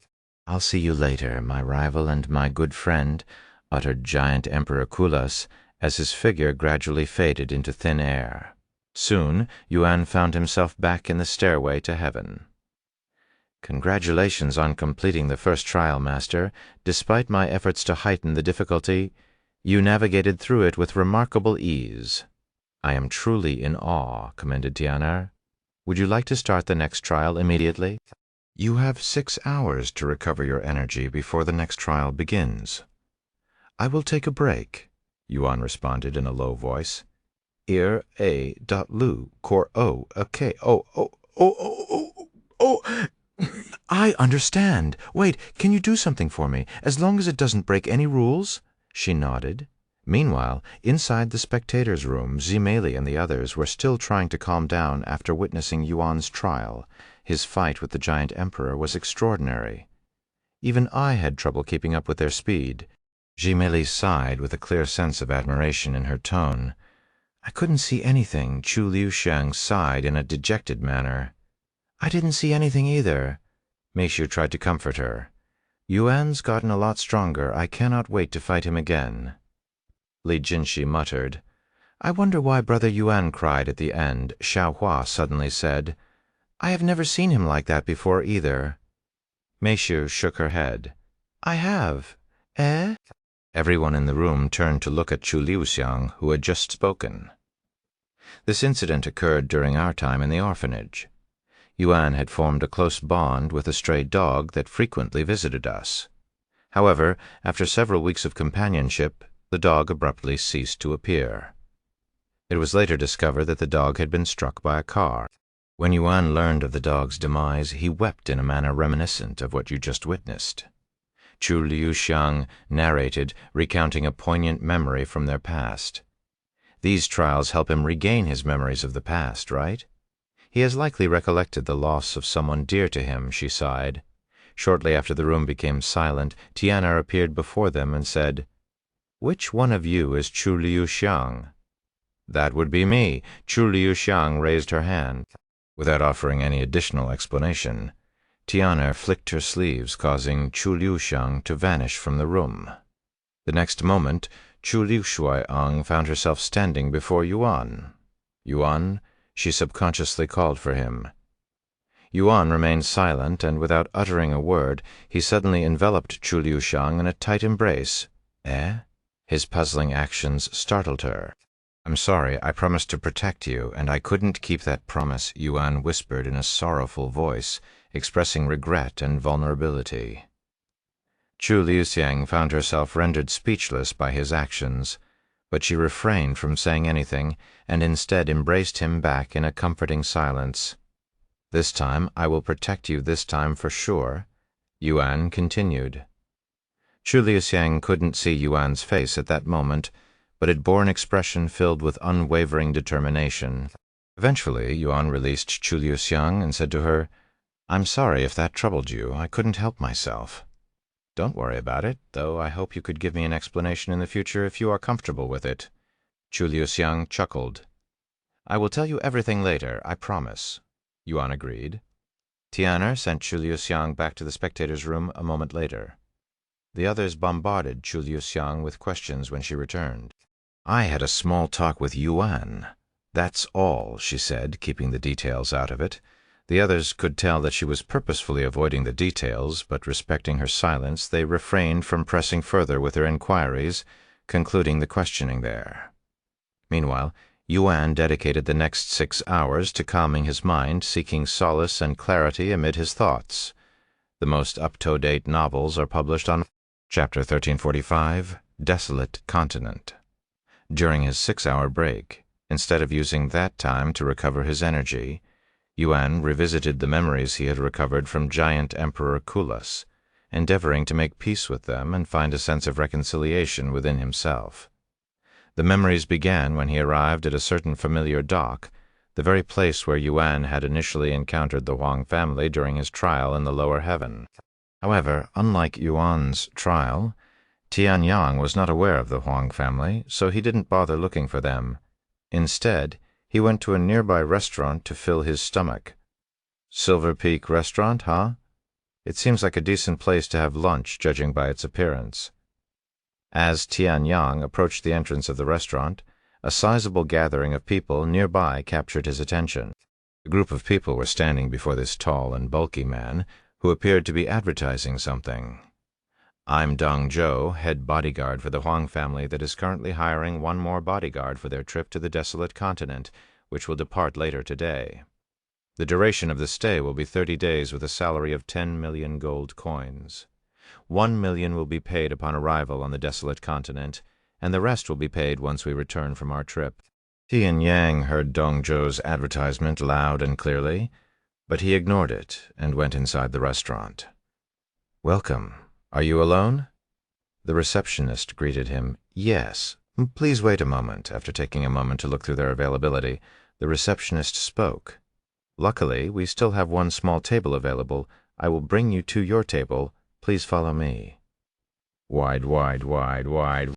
Tian Yang nodded and trailed behind the receptionist as they made their way to his designated table, situated by the wall at the far end of the building. As he settled into his seat, Tian Yang felt a gaze directed towards him. He cast a glance at the large table adjacent to his, where a family of 4 was seated. The one staring at him was a beautiful young lady who showed a friendly smile upon realizing that she had been noticed. "Fancy seeing you here, senior brother." The young lady seemed to recognize him. Tian Yang did not recognize this young lady, but based on how she addressed him, he had an inkling of her identity. "Are you a fellow disciple from the Immortal Monastery?" he asked. "Yes, I am inner disciple Huang Shaoli. It's an honor to meet you, senior brother." Tian Yang smiled at her enthusiasm. "You make it sound like I'm famous or something. But you are famous," Huang Shaoli confirmed. "You're exaggerating it." Tian Yang shook his head. "Senior brother, would you like to eat with my family? It's our treat," Huang Shaoli suddenly suggested. "I don't want to impose on your family time." "It's fine," the middle-aged man sitting beside Huang Shaoli said. Then Tian Yang ended up sitting with the Huang family. "Senior brother, what are you doing in such a place? Are you in the midst of a sect mission?" Huang Shaoli asked. "No, I am out training in preparation for my core disciple examination." "Wow, you're already taking the core disciple examination? It's only been 3 years since you became an inner disciple." Huang Shaoli's eyes were filled with admiration. "No, I won't be taking the examination anytime soon. I am simply preparing for it. I probably won't take the examination for another 2 to 3 years. 5 to 6 years is still quite fast, considering that most inner disciples wait at least a decade before they even attempt to do so." "Wait a second. If you're here for training, does that mean you're also going to the desolate continent?" Huang Shaoli asked after realizing this. "Also, you're heading to the desolate continent as well." Tian Yang raised an eyebrow. Huang Shaoli was only a 9th-level spirit master, so she was probably an inner disciple as well. The desolate continent stood as a vast and isolated land, inhabited by powerful magical beasts. It served as a risky training ground for numerous cultivators who sought to increase their cultivation in a short time. In other words, it was a dangerous place that attracted those unafraid of death or individuals desperate enough to risk their lives for strength. However, Huang Shaoli did not appear to fit that mold, unlike Tian Yang. Even Tian Yang, who had recently attained the rank of Spirit Lord, could be deemed underpowered for the desolate continent where magical beasts at the level of Spirit Kings and beyond freely roamed. However, Tian Yang was used to risking his life to increase his cultivation. That's how he managed to reach Spirit Lord in such a short amount of time when it took him several years just to sense spiritual energy. Moreover, the desolate continent was rich with undiscovered treasures and held an abundance of rare medicines, drawing the attention of treasure hunters seeking fortune and valuable resources. "I am actually here as a bodyguard for my family. We have some business in the desolate continent," Huang Shaoli said in a somewhat bashful manner, seemingly aware of her lack of cultivation. Although it might appear that she volunteered as a bodyguard to save her family money, the truth was that her family had more than enough resources to afford professional guards far more powerful than her. Her presence was not a necessity for their protection. Instead, driven by a long-standing desire to visit the infamous desolate continent, she chose to accompany her family under the guise of providing protection. I've told her not to follow us, but she was too stubborn about it." Her father sighed. "Ha ha," Huang Xiaoli chuckled sheepishly. "Oh, I know, senior brother. Why don't you come with us as a bodyguard? We still have a spot open, and you're more than qualified to join. Of course, we'll pay you appropriately," Huang Xiaoli suddenly suggested, her face beaming with anticipation. Follow current novels on RAETS. Chapter 1346, Raging Serpent. Chapter 1346, Raging Serpent. The reward for serving as our bodyguard is 10 million gold coins, but I'll personally add another 10 million just for you, senior brother. Huang Xiaoli expressed her earnest desire for Tianyang's company. Regrettably, Tianyang gently shook his head and spoke in a tone tinged with apology. "As alluring as your offer is, my time outside the sect is constrained. I have intentions to venture deep into the heart of the continent, and thus I must respectfully decline." "Ah, is that so?" Huang Xiaoli immediately looked disappointed by the refusal. However, she quickly recovered. "It's okay. I perfectly understand your situation. I was being inconsiderate with my offer just now, and I apologize for it. No, it's fine." Tianyang smiled. "Sometime later. The ship to the desolate continent will depart soon. We should start making our way there," Huang Chen said after noticing the time. "You're boarding as well, right?" Huang Xiaoli looked at Tianyang. "Yes." Having settled the bill for the meal, the Huang family and Tianyang proceeded to the ship by the docks, but not before the Huang family reunited with Dong Zhou and the other bodyguards. "I've found another bodyguard, as you desired," Dong Zhou stated before, introducing the spirit lord he had hired for the task. Huang Chen nodded and introduced his family to his new bodyguard as well as his task. "If you have any problems, you will consult with Dong Zhou first. If he cannot handle it, he will consult me. Unless there is an emergency, you will not approach me or my family. Do I make myself clear?" "Yes, sir." Upon reaching the docks, Tianyang observed a lengthy queue of individuals endeavoring to board the colossal ship that blocked most of the ocean view from his perspective. The ship in Tianyang's memories was at least several times bigger than the one Yuan boarded during his trial. "Which floor are you staying on?" Huang Xiaoli inquired as they waited in line. "I'm on the second floor towards the rear of the ship," he said. "We're on the 7th floor towards the middle of the ship. So we're quite far from each other. How unfortunate." Huang Xiaoli sighed. "With a month until we reach the desolate continent, we'll likely cross paths many times," Tianyang remarked with a smile. "I'm looking forward to it." Huang Xiaoli smiled back. Upon entering his cramped and confined room, which only accommodated a wooden bed lacking a mattress, Tianyang seated himself and commenced his cultivation. Several hours later, his cultivation was interrupted by an announcement from the ship's captain. "Welcome to the Raging Serpent, esteemed guests. I am your captain until we arrive at your destination, Jiajianhong. It will take us approximately a month to reach the desolate continent. Of course, it could take a little longer or shorter, depending on the sea's conditions and how often we are attacked by the sea demons. The captain already expected the ship to be attacked by sea demons, since that was part of the routine for any ship that traveled to and from the desolate continent. There's also no need to worry about the sea demons, as our experts will get rid of them before you even see one, so you can enjoy yourselves until we arrive at our destination. With that being said, we'll begin our journey shortly." Half an hour later, the ship left the docks and began sailing towards the desolate continent. Nothing notable occurred during the first week of their sail. A few sea demons attempted to attack the ship, but they were dealt with by the spirit lords working on board before even reaching the ship. During this time, Tianyang spent every second cultivating. "I have to get stronger so that I can avenge Meng Lili." Shortly after entering the inner court, Tianyang uncovered the truth behind Meng Lili's death. This revelation drove him to pursue strength intensely and relentlessly to seek justice for Meng Lili, earning him the nickname Suicidal Maniac among his fellow disciples. Yet, fueled by this insatiable thirst for strength, Tianyang's cultivation saw advancements that surpassed the dreams of most ordinary disciples. However, this perilous method constantly placed his life in jeopardy. Because of his recklessness, elder son, who ended up as his mentor of sorts, would frequently reprimand him for him.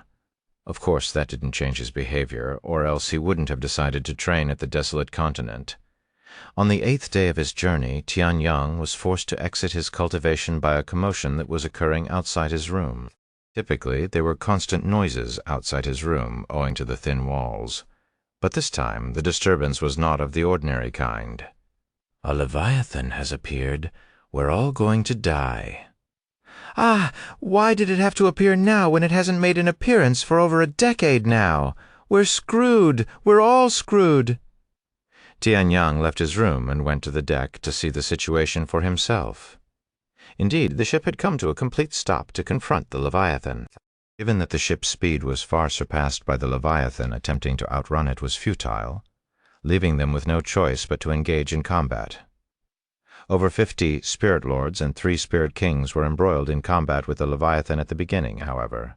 By the time Tianyang arrived, half of the spirit lords and one of the spirit kings had succumbed to the Leviathan's onslaught. Meanwhile, the Leviathan itself was as strong as a cultivator at the peak of Spirit King, hence the struggle. One might question why the ship hadn't hired cultivators stronger than Spirit Kings as a precaution against the potential appearance of a Leviathan. The answer was straightforward: money. Employing a Spirit Emperor would entail expenses 100 times greater than hiring a Spirit King. Given the rarity of Leviathan appearances, with the last occurrence being a decade ago, it wouldn't be financially viable to engage a Spirit Emperor for every voyage, considering the low probability of encountering a Leviathan. This chapter is updated by Rebranch Chapter 1347 Leviathan, Chapter 1347 Leviathan. Should I assist them? Tianyang pondered to himself as he watched the experts fight the Leviathan. All the experts battling the Leviathan had cultivations far surpassing his own, and Tianyang lacked experience in confronting sea demons. Nevertheless, the dire situation suggested that the Leviathan might wipe out the experts. In such an event, the ship, along with everyone aboard, would be the Leviathan's next target. Suddenly, the captain made another announcement. "Esteemed guests, please try to remain calm, but our ship is currently blocked by a Leviathan. Our experts are already fighting the sea demon to protect the ship. But if you are at least a spirit lord, please lend your hand. You will be greatly awarded for your contributions." Shortly after the announcement was made, several spirit lords, including a spirit king, joined the fight against the Leviathan. Seeing these cultivators bravely charge into battle with the Leviathan, Tianyang punched himself in the face and shouted at himself, "Damn it, Tianyang! Why the hell are you hesitating now? You came out here to train. You have faced death countless times now, so why are you scared now? Fight. Fight, damn it!" Tianyang eventually overcame his fear and flew toward the Leviathan. After a gruesome battle that lasted over many hours, Tianyang and the others emerged victorious and slew the Leviathan. However, it was not a victory worth celebrating, as they had lost almost all of their forces to the Leviathan. In the end, only 10 spirit lords and 1 spirit king survived the fight, all of them heavily injured. Thank you, heroes. The people on board the ship surrounded Tianyang and the others, showering them with cheers and compliments. "Mer, Arbor. Arbor, mer. Mer. Mer. No, no, Latin.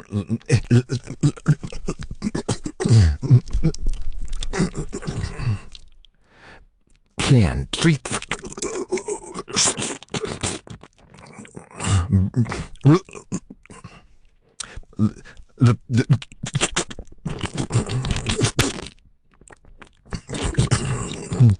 The people on board the ship surrounded Tianyang and the others, showering them with cheers and compliments. Mer. Mer. Mer.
Some time later, Tian Yang stopped his cultivation when he heard a knock on his door. "Who is it?" he called out. It's me. How are your injuries, senior brother?" Huang Xiaoli's voice responded. Instead of feeling joy upon hearing her voice, Tian Yang's expression shifted to a frown. "They are fine. Why are you here? I brought you some medicine just in case. Do you mind opening the door?" Tian Yang opened the door to see Huang Xiaoli standing outside, and she was accompanied by 2 guards, both spirit lords. Tian Yang's frown grew deeper when he saw these spirit lords. He knew that the Huang family had a dozen bodyguards, all of whom were spirit lords, yet none of them participated in the battle with the Leviathan. In Tian Yang's eyes, their absence from the battle felt like a betrayal to all those who willingly confronted the Leviathan, a spit in their faces. Their selfishness by abstaining from the fight seemed like a direct affront and likely contributed to the increased casualties. Without any hesitation, Tian Yang spoke in a cold voice. "If you'd truly cared, you would have sent your bodyguards to help." Huang Xiaoli's face was drained of all colors after hearing Tian Yang's words and seeing the cold expression on his face. "It's not what you think," she quickly said, fearing that he might close the door in her face if she hesitated even a moment. "We told them to fight the Leviathan the moment we realized what was happening. However, they all refused to join the battle no matter how much we asked. I swear," Huang Xiaoli explained the situation to him. "I also wanted to join the fight when I saw you fighting with the others, but I was stopped by my father, who told me I would only be running to my grave." Tian Yang didn't blame Huang Xiaoli for not participating in the fight, as her father was right when he said that she'd only be walking into her demise by fighting the Leviathan that killed many spirit lords and spirit kings. A spirit master like her wouldn't have lasted even a minute if she were there. Tian Yang glared at the bodyguards standing nonchalantly behind her and asked them, "Is what she said true, that you refused to fight?" "Yeah, it's true. What about it?" The bodyguard on the right said in a nonchalant tone, "We were only hired to protect the Huang family. The Leviathan wasn't our concern," said the other bodyguard. Tian Yang frowned and argued back. "If we'd lost the fight, the Leviathan would have targeted the ship next, killing everyone on it, including the Huang family." "But you didn't, and we're all still alive. If all of you had perished, the Leviathan would have been weakened enough for us to handle, and we would have been safe." Tian Yang felt his blood boiling from anger upon hearing their response. "Pathetic, and you dare call yourselves cultivators? You're an embarrassment." Tian Yang sneered in disgust. "What's your problem? Are you trying to pick a fight?" The bodyguards glared at him with killing intent. "The 2 of you should leave now." Huang Xiaoli suddenly spoke while glaring at them. "But we were ordered to accompany you just in case something were to happen. I will be fine with him, so leave. If anything happens to me, you can tell my father that I insisted on being alone. Don't blame us if anything were to happen, because I won't accept any responsibility." The bodyguards didn't show any hesitation and quickly left the scene. Once they were alone, Huang Xiaoli looked at Tian Yang and lowered her head. "I'm truly sorry. Please let me apologize on their behalf." Tian Yang rubbed his eyes and sighed. "Forget it. I am not angry at you, nor do you have any reason to lower your head for those pathetic bastards. They are still my family's bodyguards, so that only heightens my concern for your safety. Were I in your position, I wouldn't trust my back to them, let alone my life.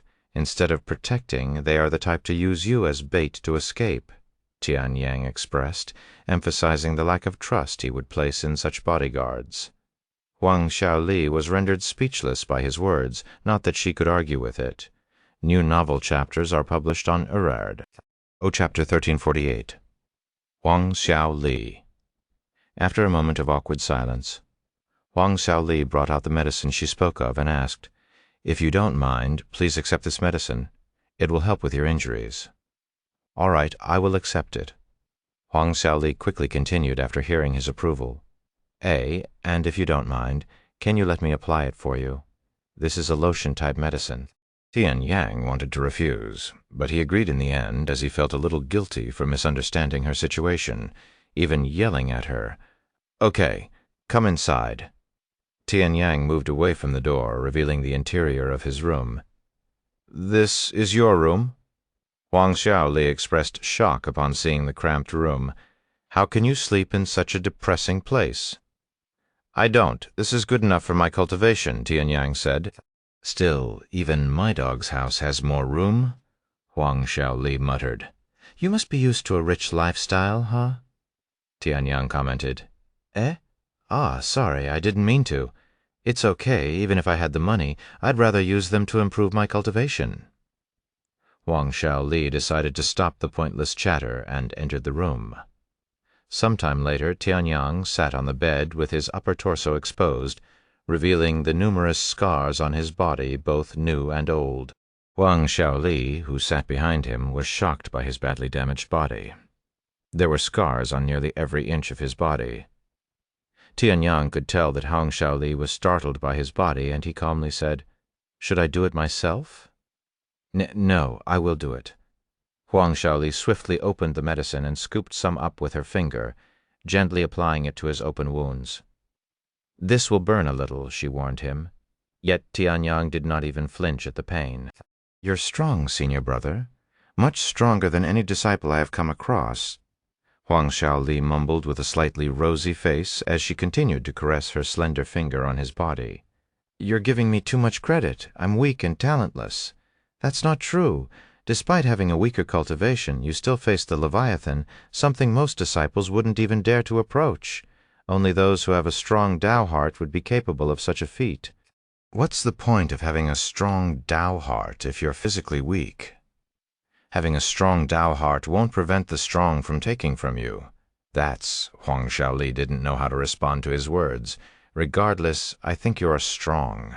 I watched your entire fight with the Leviathan, and I kept thinking about how strong you were the whole time." Eventually, she uttered these words, her face flushed with redness. Fortunately for her, Tian Yang couldn't see her face at this moment.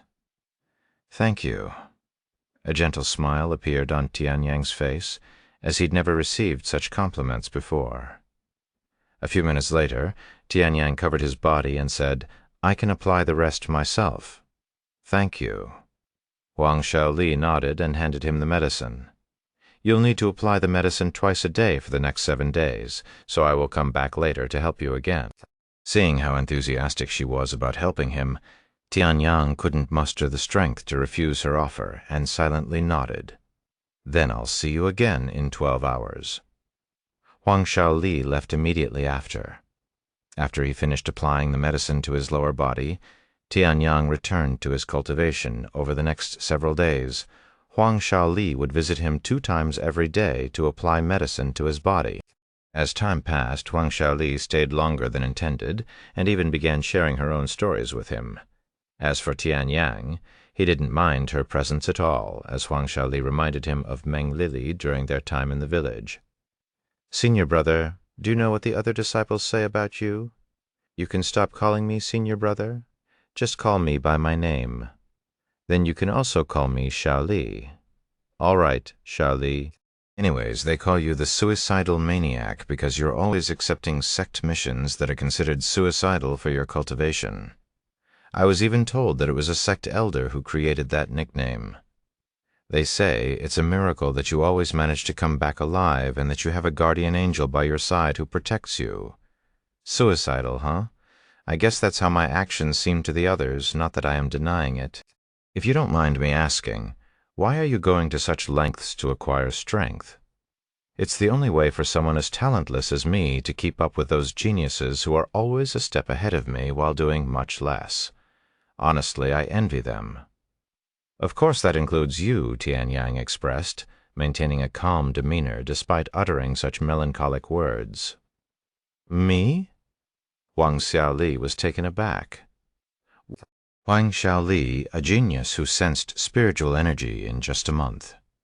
You ascended to become an inner disciple within a year of being an outer disciple, becoming the youngest inner disciple at 18 years old." Tian Yang acknowledged, recollecting details of Huang Xiaoli's remarkable achievements he heard from the other disciples. Huang Xiaoli blushed after hearing his compliments. "I, on the other hand, needed 3 whole years to sense spiritual energy." Then it took me another 8 years to become an inner disciple. My talents are pathetic in comparison, literally not worth mentioning. Not everything in this world is about talent. In fact, geniuses tend to die faster than those without talents," Huang Xiaoli said, trying to comfort him. "If I've managed to live this long despite my suicidal methods, what does this say about me? That I am worse than talentless?" That's not. I know I'm only joking." Tian Yang chuckled. "You're such a—" Huang Xiaoli was interrupted by a loud noise that resonated through the ship, immediately followed by a powerful tremor, akin to experiencing an earthquake. "This is an emergency announcement. We've encountered a flying leviathan. Brace yourselves for the worst." The captain's voice carried a tone of dread, as if he had already resigned to the bleak outcome. The most up-to-date novels are published on Chapter 1349, Escaping the Flying Leviathan. Chapter 1349, Escaping the Flying Leviathan. Did he just say flying leviathan? Huang Xiaoli had a look of disbelief as she tried to comprehend what she just heard. Tian Yang's expression became filled with dread. A flying leviathan is much stronger than an ordinary leviathan, and they are usually at the level of divine warriors. I repeat, we have encountered a flying leviathan, unfortunately. I am not joking with you all. The flying leviathan will reach us within 5 minutes. Please use what little time we have left to say goodbye to your loved ones." The captain's voice returned, confirming what everyone wished they had misheard. In the following moment, terrified cries and shouting filled the entire ship as everyone started breaking down from despair. "No way. We've already encountered a leviathan that only appears once every few decades. Why must the heavens be this cruel?" While an ordinary leviathan appears once every few decades, a flying leviathan hasn't been seen for over 1,000 years. Despite the odds, Tian Yang's ship has managed to encounter both of them on the same journey. Amid such abysmal luck, one might consider it a miracle if the term could be applied in such dire circumstances. And unlike an ordinary leviathan, there was simply no hope of defeating a flying leviathan unless there happened to be a divine realm expert on the ship, which was less likely than the appearance of the flying leviathan, as they had the capability to reach the desolate continent by themselves. The last time a ship encountered a flying leviathan, the passengers had simply relinquished all hope, agonizingly anticipating their inevitable demise. "So this is how I die, huh?" Huang Xiaoli uttered in a dazed voice, her gaze fixed blankly on the ground. Xiaoli Tian Yang wanted to comfort her, but unless he could defeat the flying leviathan, there was simply nothing he could do or say that would help in this situation. Hearing Tian Yang's voice, Huang Xiaoli suddenly lifted her head and looked at him with a weird expression on her face. "Hey, Tian Yang, make love to me," she muttered in a low voice. What the hell are you saying in such a situation?" Tian Yang was bewildered by her words. "It's because we are in this situation that I am saying this?" she screamed, tears flowing down her face. "We have less than 5 minutes before we die. If we cannot prevent our death, we can, at the very least, ensure that our final moments are filled with pleasure," Huang Xiaoli said. "Please, Tian Yang, I don't want to die alone," she cried and cried. Given the ship's size, it would take Huang Xiaoli longer than 5 minutes to reach her family. Moreover, with the hallways teeming with people attempting to escape, it was practically impossible for her to navigate through. Consequently, she found herself constrained to spending her final moments with Tian Yang, who happened to be with her. Pap! Tian Yang suddenly slapped Huang Xiaoli on the face, snapping her awake with pain. "Wake up, Xiaoli. Who said we're going to die? I have encountered countless situations where everything seemed hopeless, but I am still here. I will find a way out of this. I promise." Tian Yang, using his sleeves, Tian Yang wiped her tears and continued in a soothing voice, "Let's meet up with your family first, okay?" But the hallways are, without explaining further. Tian Yang wrapped his arm around Huang Xiaoli's waist before pointing his palm at the ceiling and blasting it with his spiritual energy. Due to how weak the wooden walls were, Tian Yang effortlessly blew a hole in the ceiling. "Let's go!" He jumped to the next floor while carrying Huang Xiaoli. Then he repeated his actions. In less than a minute, they'd managed to reach the 7th floor. From there, Tianyang used his superior cultivation to push everyone in the hallway out of his path until they arrived at the Huang family's room. When they arrived, all of the guards the Huang family hired were nowhere to be seen. Obviously, they had abandoned the Huang family to escape by themselves. However, neither Tianyang nor Huang Shaoli paid any attention to them at this moment, and only cared about returning to the Huang family. Tianyang then said, "We can save the tears for later. We need to get out of here as soon as possible." "How do we even escape?" Huang Chen exclaimed. "Father, Mother, it's me." Huang Shaoli pounded on the door, silently praying that her family was still in their rooms. The door swung open the next moment, revealing a tearful Huang Chen. Shaoli, Huang Shaoli's mother, rushed to embrace her. Tianyang then said, "We can save the tears for later. We need to get out of here as soon as possible." "How do we even escape?" Huang Chen exclaimed. "Do you have any flying treasures on you?" Tianyang asked. I do, but I only have one. Moreover, we're still 2 weeks away from the desolate continent. The flying treasure won't last that long, especially since it has to carry this many people." "That doesn't matter. We will fly as far as we can, and we don't need to reach the desolate continent either. As long as we're away from this ship and the flying Leviathan, it'll be good enough," Tianyang said. Since it was better than sitting still and waiting for their death, Huang Chen agreed to follow Tianyang's plan.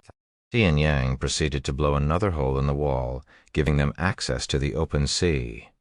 Huang Chen then retrieved his flying treasure, summoning a wooden boat that barely had enough room for 4 people. "Quickly, get on," Huang Chen urged them. When the other guests saw that they had a flying treasure, they immediately rushed inside the room and begged for the Huang family to take them along. "Please take me with you. I have a family waiting for me back at home." A middle-aged man pleaded, "No, take me instead. I will give you all of my wealth. No, take me. Take me." The only thing preventing these people from jumping on the flying treasure was Tianyang, who was using his body to keep them at bay. This content is taken from 2. Huang Chen immediately activated the flying treasure, shooting into the distance in the blink of an eye. "No, our blood is on your hands, you bastard!" The people cursed at Tianyang after seeing their last hope disappear before their very eyes. Tianyang merely sighed. "This is the outcome for those without power. Blame yourself for lacking it. I will also do the same if I fail to survive. Screw you. You monster, I hope you die." Ignoring the cursing and crying behind him, Tianyang jumped out of the hole and used his spiritual energy to soar in the sky, chasing after the Huang family. Just as Tianyang disembarked from the ship, he witnessed a colossal figure soaring towards it from the opposite side, the flying Leviathan. The flying Leviathan collided with the ship, baring its teeth and obliterating the massive vessel with a single bite. As if it were a toy smashed by a hammer, the ship shattered into many pieces, and a vast expanse of the ocean became tainted with the blood of those who failed to escape. Tens of thousands of people died in the blink of an eye. If Tianyang had escaped even a few seconds later, he would have most likely died to the flying Leviathan like the others, while the flying Leviathan went after those who tried to escape by swimming away. Tianyang used all of his spiritual energy to speed away, disappearing into the distance. Sometime later, Tianyang reunited with the Huang family, who made room for him in the flying treasure by moving the little boy to his mother's lap. "Tianyang, you're safe!" Huang Shaoli went to embrace him. She saw the ship being destroyed by the flying Leviathan even from miles away, and worried that he didn't make it out in time. This flying treasure will be able to fly for a few days at most before it loses all spiritual energy. R'ara at all v. Lice wort. That's fine. We will get as close to the desolate continent as possible, and once the flying treasure runs out of spiritual energy, we will fly there ourselves. Hopefully, we will make it there before we also run out of spiritual energy, or we find islands that can be used as temporary shelters for us to restore our energy." Tianyang explained his plan that relied entirely on their luck. While neither Huang Shaoli, her mother, nor her younger brother had the capability to fly, her father, Huang Chen, was a spirit lord. This meant that Huang Chen and Tianyang could share the load and carry those who could not fly.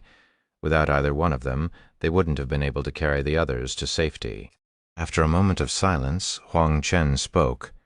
"Even if we don't make it to the desolate continent, I'm just glad that I've managed to acquire a few more days to spend with my family. This is all thanks to you, Tianyang." He proceeded to turn to face Huang Shaoli and continued, "I'm sorry that I have been trying to get you to stop visiting him."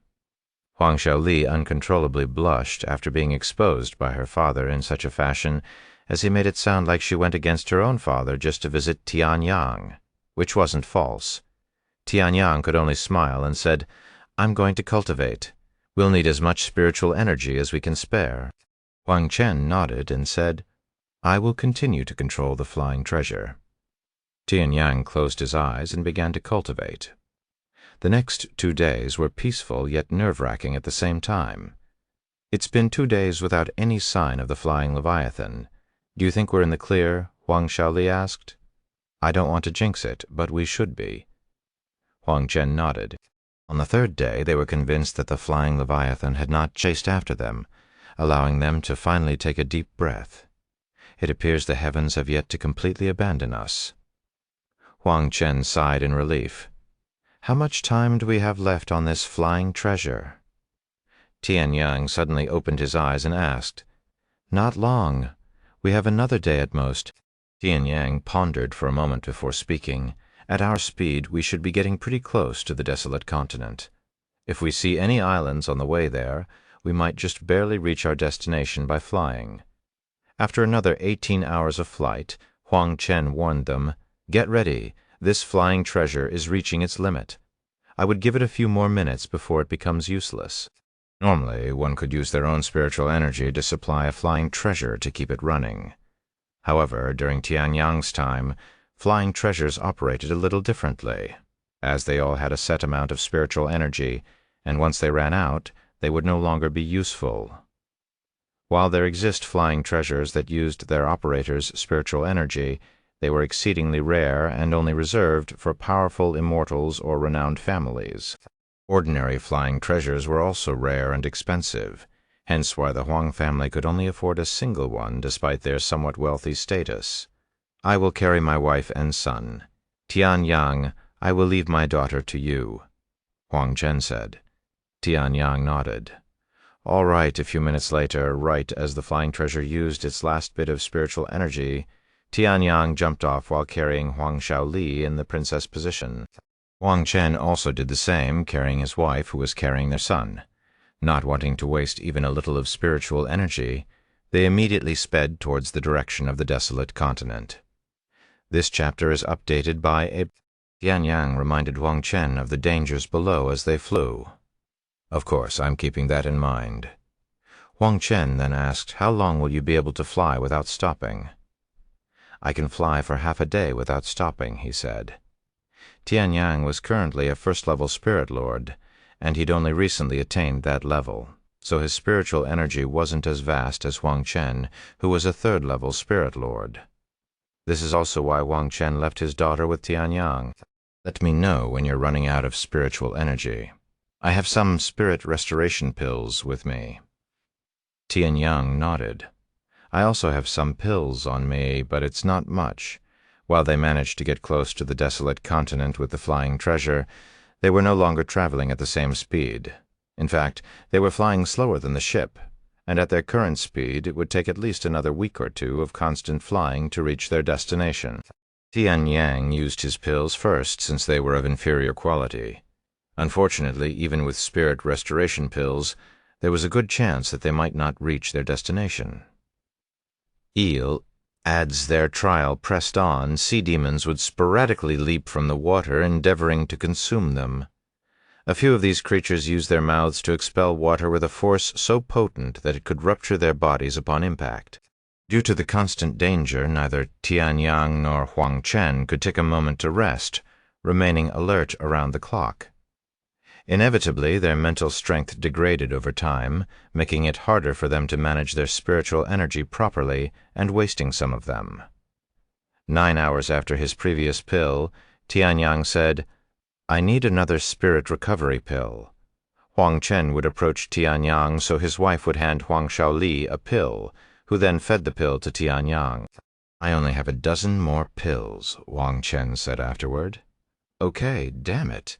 If only I hadn't panicked at the ship and left behind the majority of our supplies, we wouldn't be suffering so much right now." Huang Chen cursed himself inwardly for his failure. In the urgency to escape, compounded by the looming threat of the flying Leviathan, the Huang family overlooked the crucial task of bringing most of their supplies with them. However, even if they hadn't forgotten, there wasn't much they could bring with them due to their lack of space, and their spiritual rings were already full of other items that would not help them in their current situation. Tianyang consumed another spirit recovery pill 8 hours later, while Huang Chen only needed to consume one pill every 24 hours. Eventually, they ran out of pills, with the last one being given to Tianyang. "Fuck. We haven't encountered a single island ever since we started flying. Did we get cursed or something to have such bullshit luck?"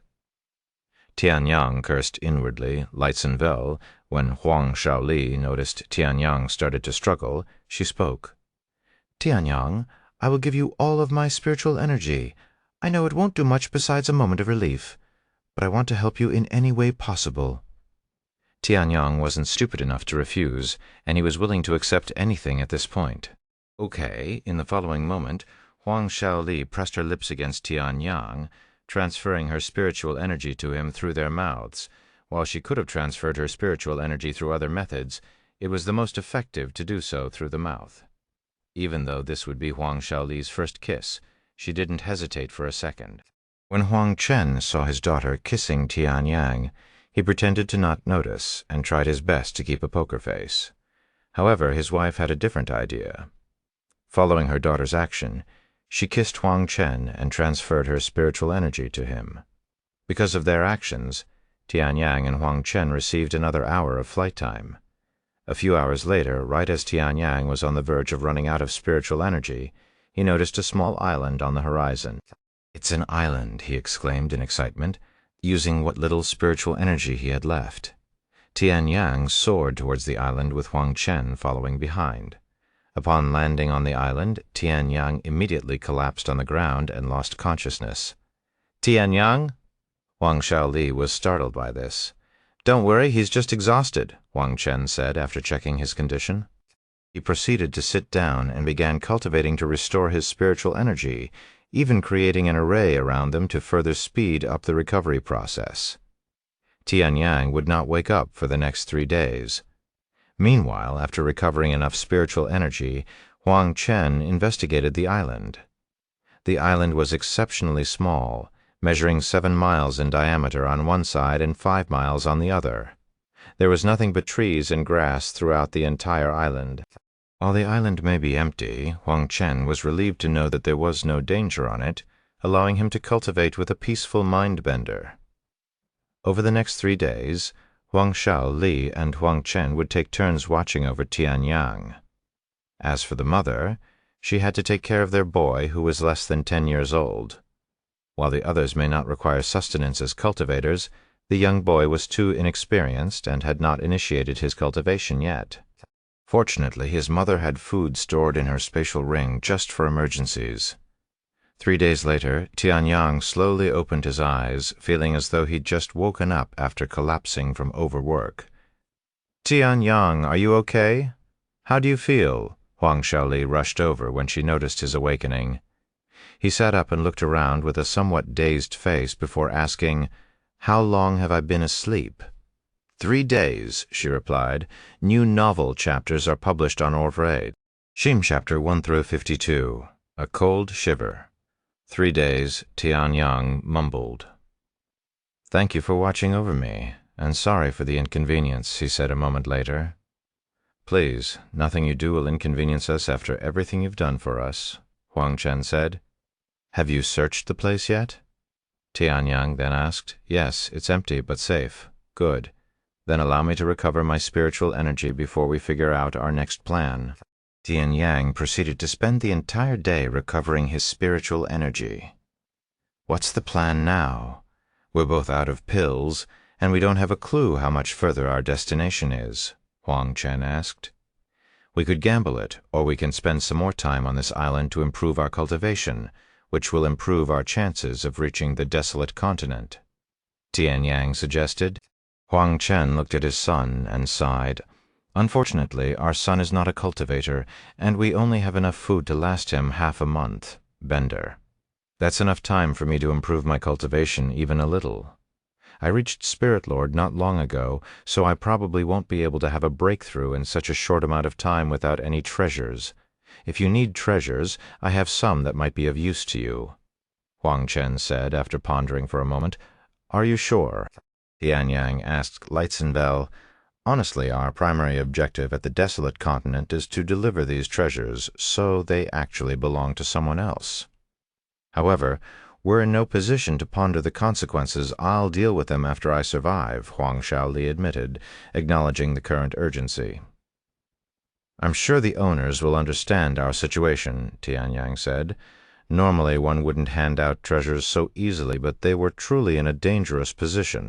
Furthermore, Huang Chen would not benefit from these treasures nearly as much as Tian Yang would, so he decided to give them to the person who saved their family."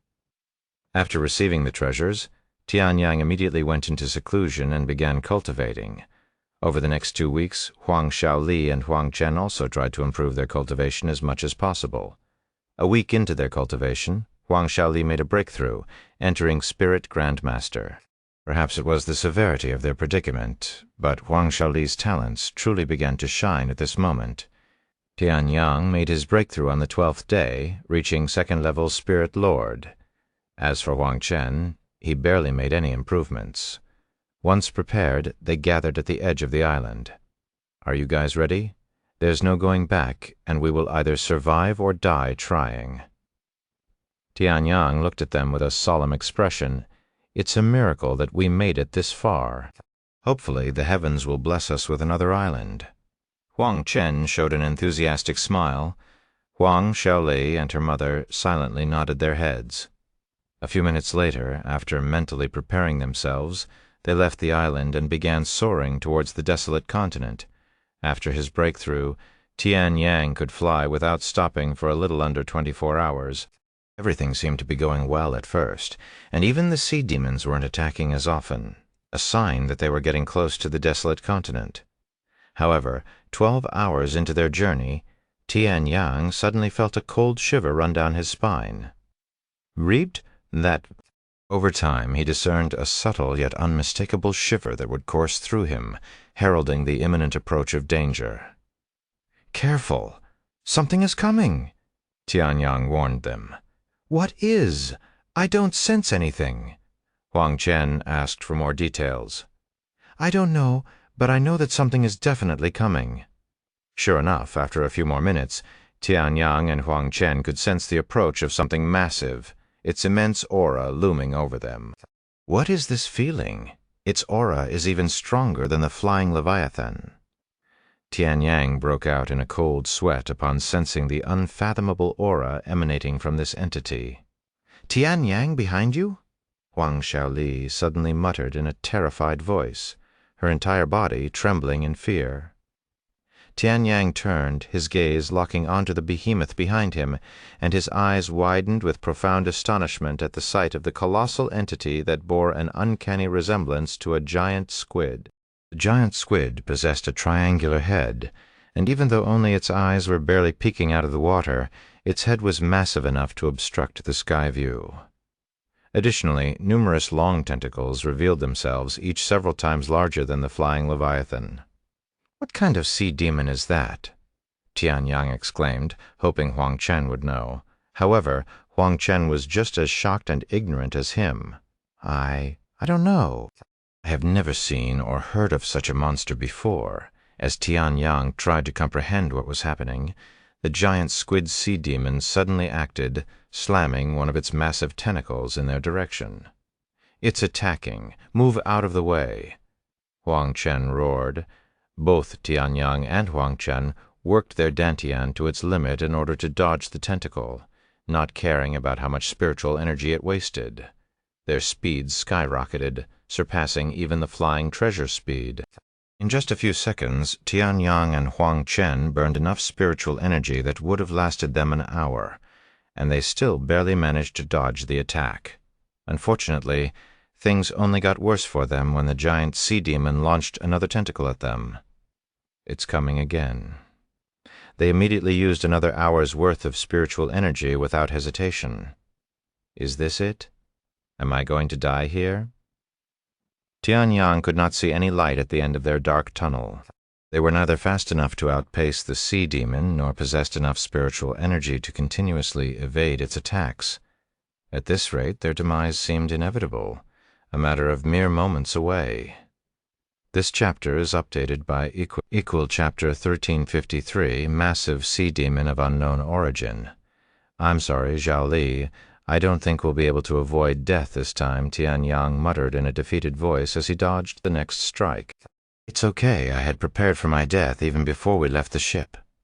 Huang Shaoli sighed, lights the lamps. Instead of panicking, they merely accepted their fate with a calm demeanor. I'm glad that I got to meet you at the very end, Tianyang, she continued. Me too. It was fun while it lasted. At the same time, Huang Chen also accepted his fate and said his goodbyes to his wife and son.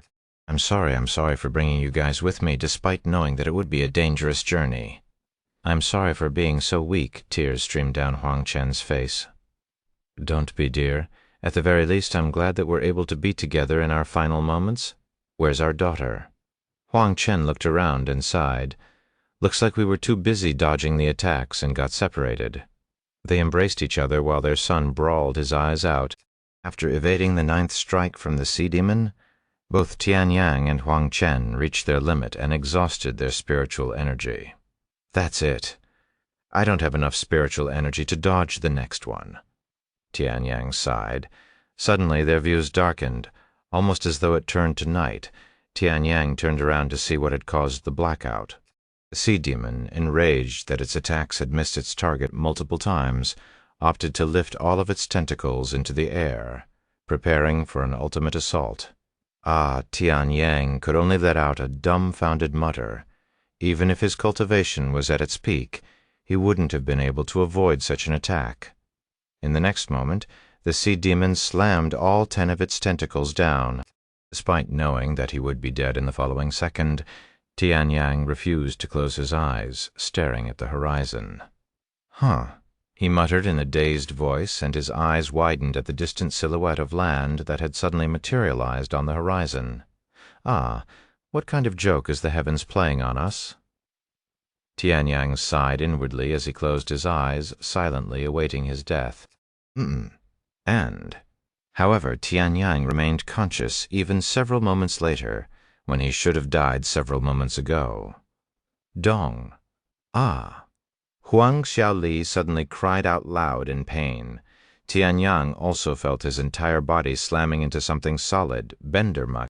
How are we still alive? Tianyang was filled with questions. Tianyang, am I dreaming, or is this heaven? Huang Xiaoli looked at him, appearing just as baffled as him. I don't know, but I think we're still alive. Right as Huang Xiaoli opened her mouth to speak, a powerful tremble shook the entire world, followed by a loud slamming noise. After Tianyang and Huang Xiaoli fell on the floor from the tremor, they subconsciously turned to look behind them.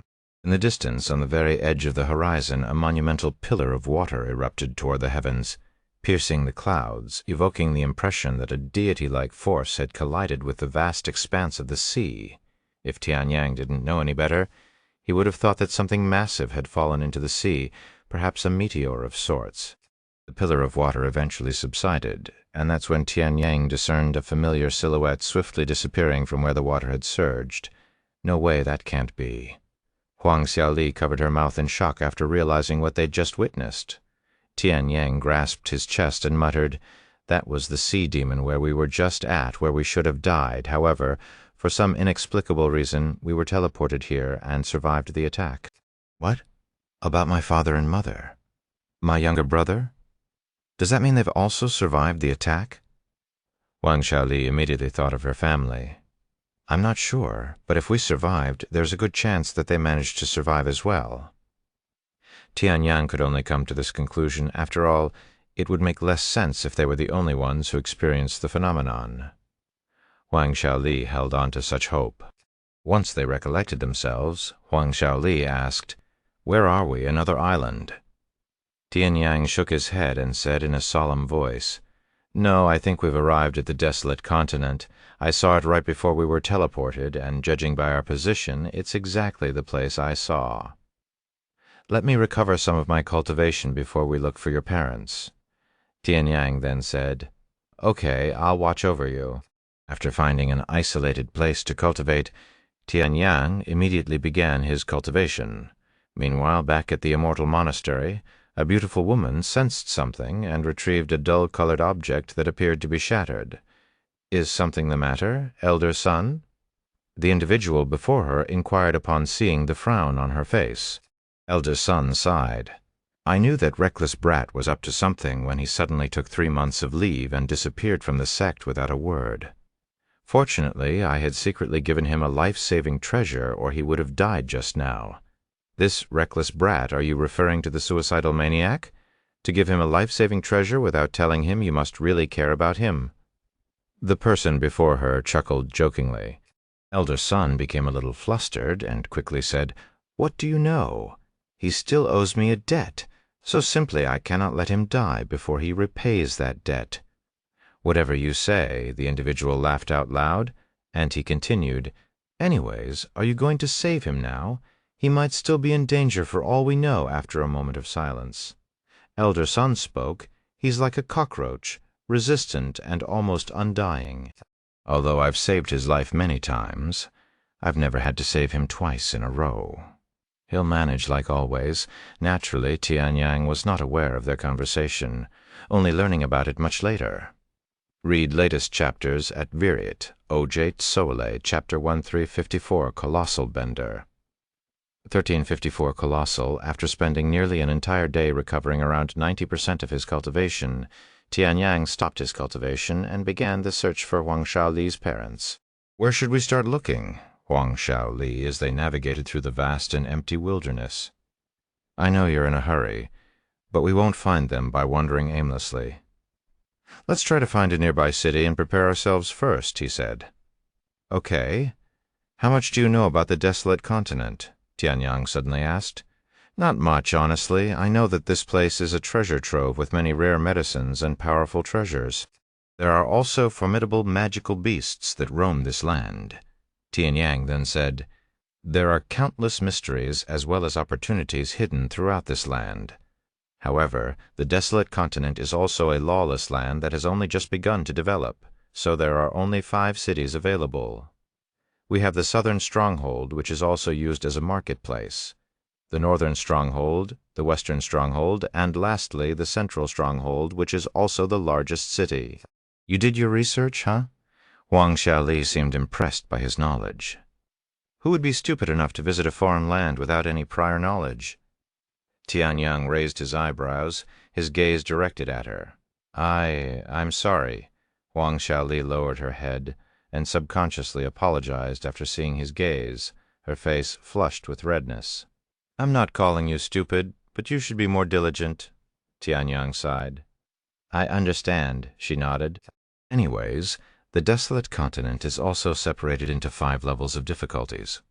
Starting from the weakest, we have the southern stronghold, the western stronghold, the northern stronghold, the eastern stronghold, and the central stronghold," he continued.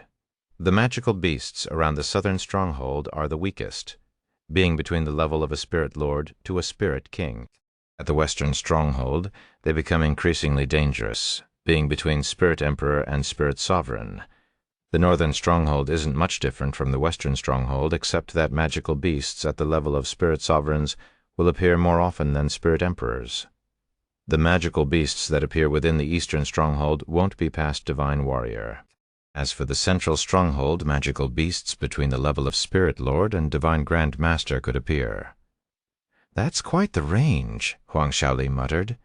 "Even if you don't remember this information, there is one thing you must remember. In the desolate continent, there roams an entity that even divine kings don't dare to offend. In terms of strength, it might even be on par with that giant sea demon we encountered. Huang Xiaoli swallowed nervously as she asked, "What is this monster?" "The people here call it colossal because of its towering figure that topples even mountains, just like that sea demon.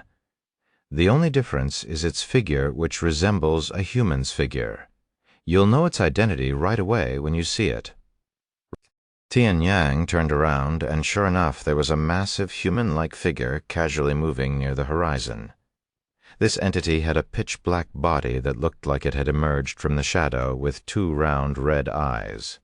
It had 2 arms and 2 legs, just like a human.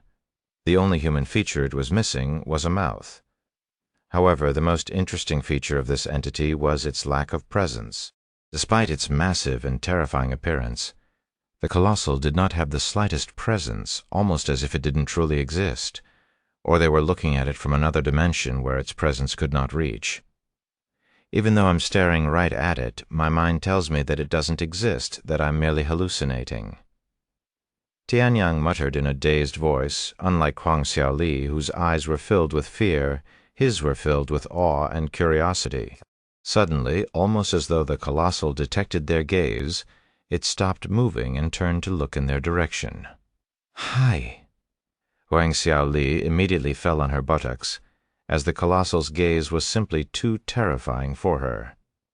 Tian Yang didn't even flinch, even staring directly into its eyes. It felt as if the entire world had fallen silent at this moment, that only he and the colossal existed. Eventually, the colossal returned to facing the front and continued walking, acting as though nothing happened. "You okay?" Tian Yang looked at Huang Xiaoli, who was still frozen on the floor, with her eyes soaked in tears. Tian Yang chuckled and offered his hand to help her up. However, Huang Xiaoli refused to move Lightenville. "What's wrong?" "The colossal is long gone, and it isn't known for being aggressive, so it won't attack us unless we offend it first," he explained to her. Huang Xiaoli muttered after a moment of silence, I accidentally wet myself. Hun? Huh?" Tian Yang immediately wore a dumbfounded look on his face. One of the most humiliating ordeals for a cultivator is the loss of control over their own body, particularly in the more sensitive areas, such as wetting or shitting themselves. Even when facing the massive sea demon, Huang Xiaoli managed to control her bladder, yet the colossal proved to be too much for her to handle. Unsure of how to respond to such a specific situation, Tian Yang subconsciously uttered, "How can I help?" "Do you have extra clothes for me to borrow?" she asked. Her face flushed in redness. "I have a few pairs of my disciple uniform, but they might be a little loose on you," he said. "It's better than walking around in my current state," she exclaimed. Tian Yang quickly retrieved a pair of his uniform and handed it to her. "I'll go over there, where I can't see you." Tian Yang pointed to the trees not far away.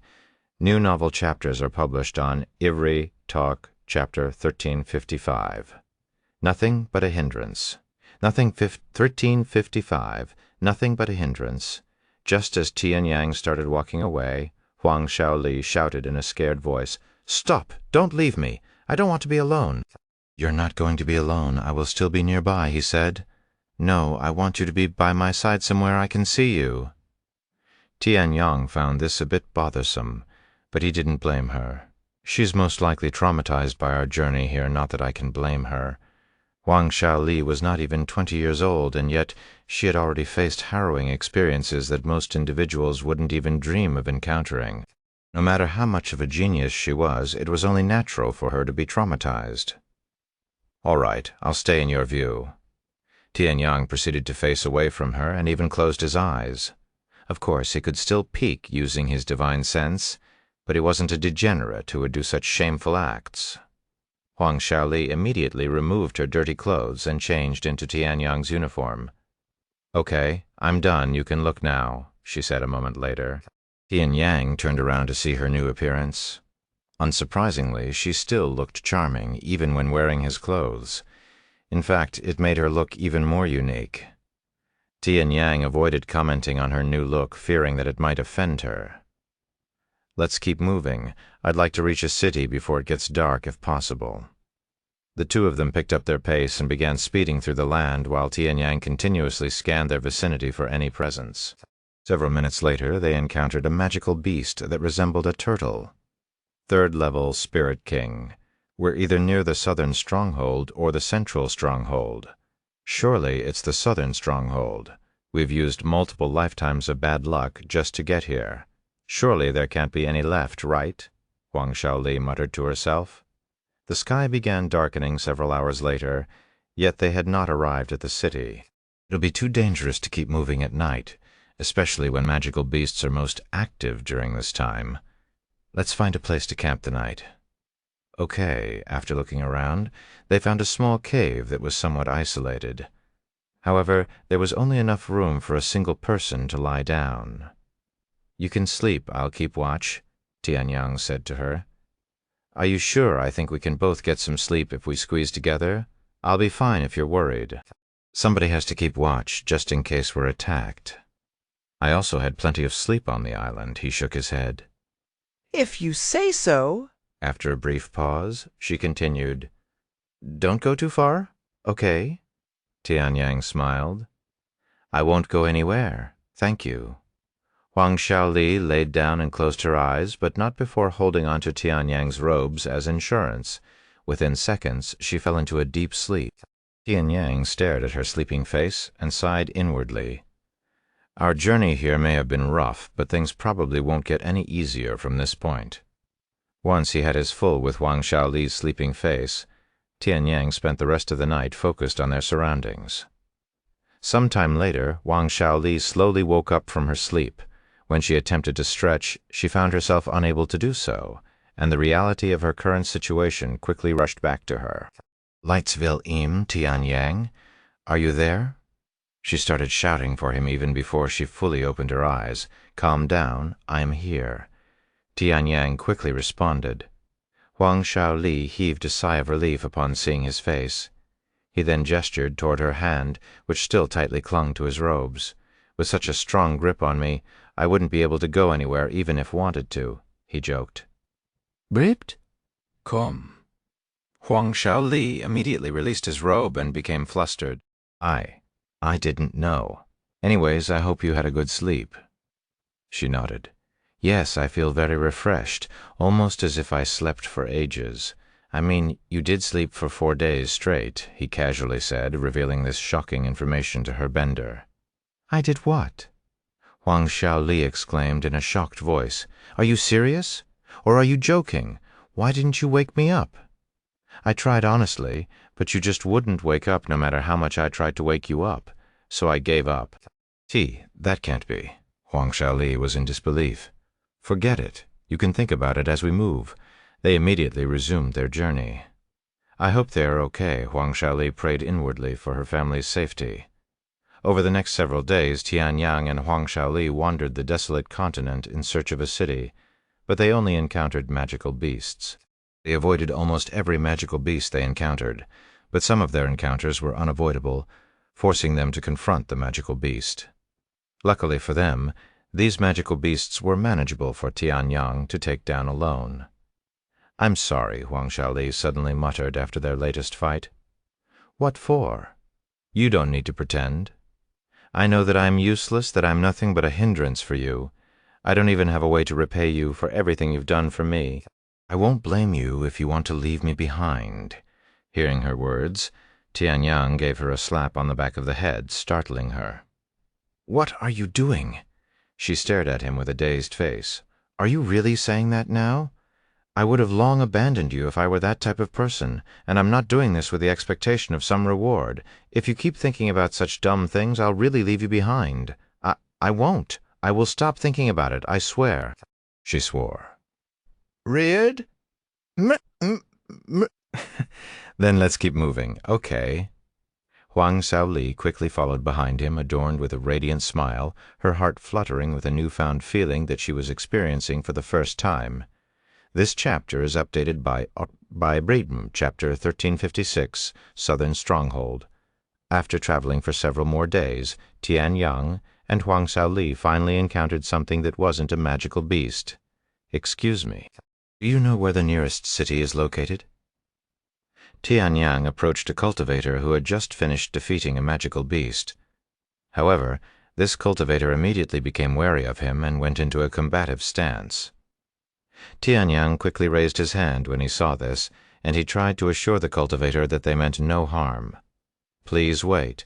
We are not here to harm you. We're simply lost."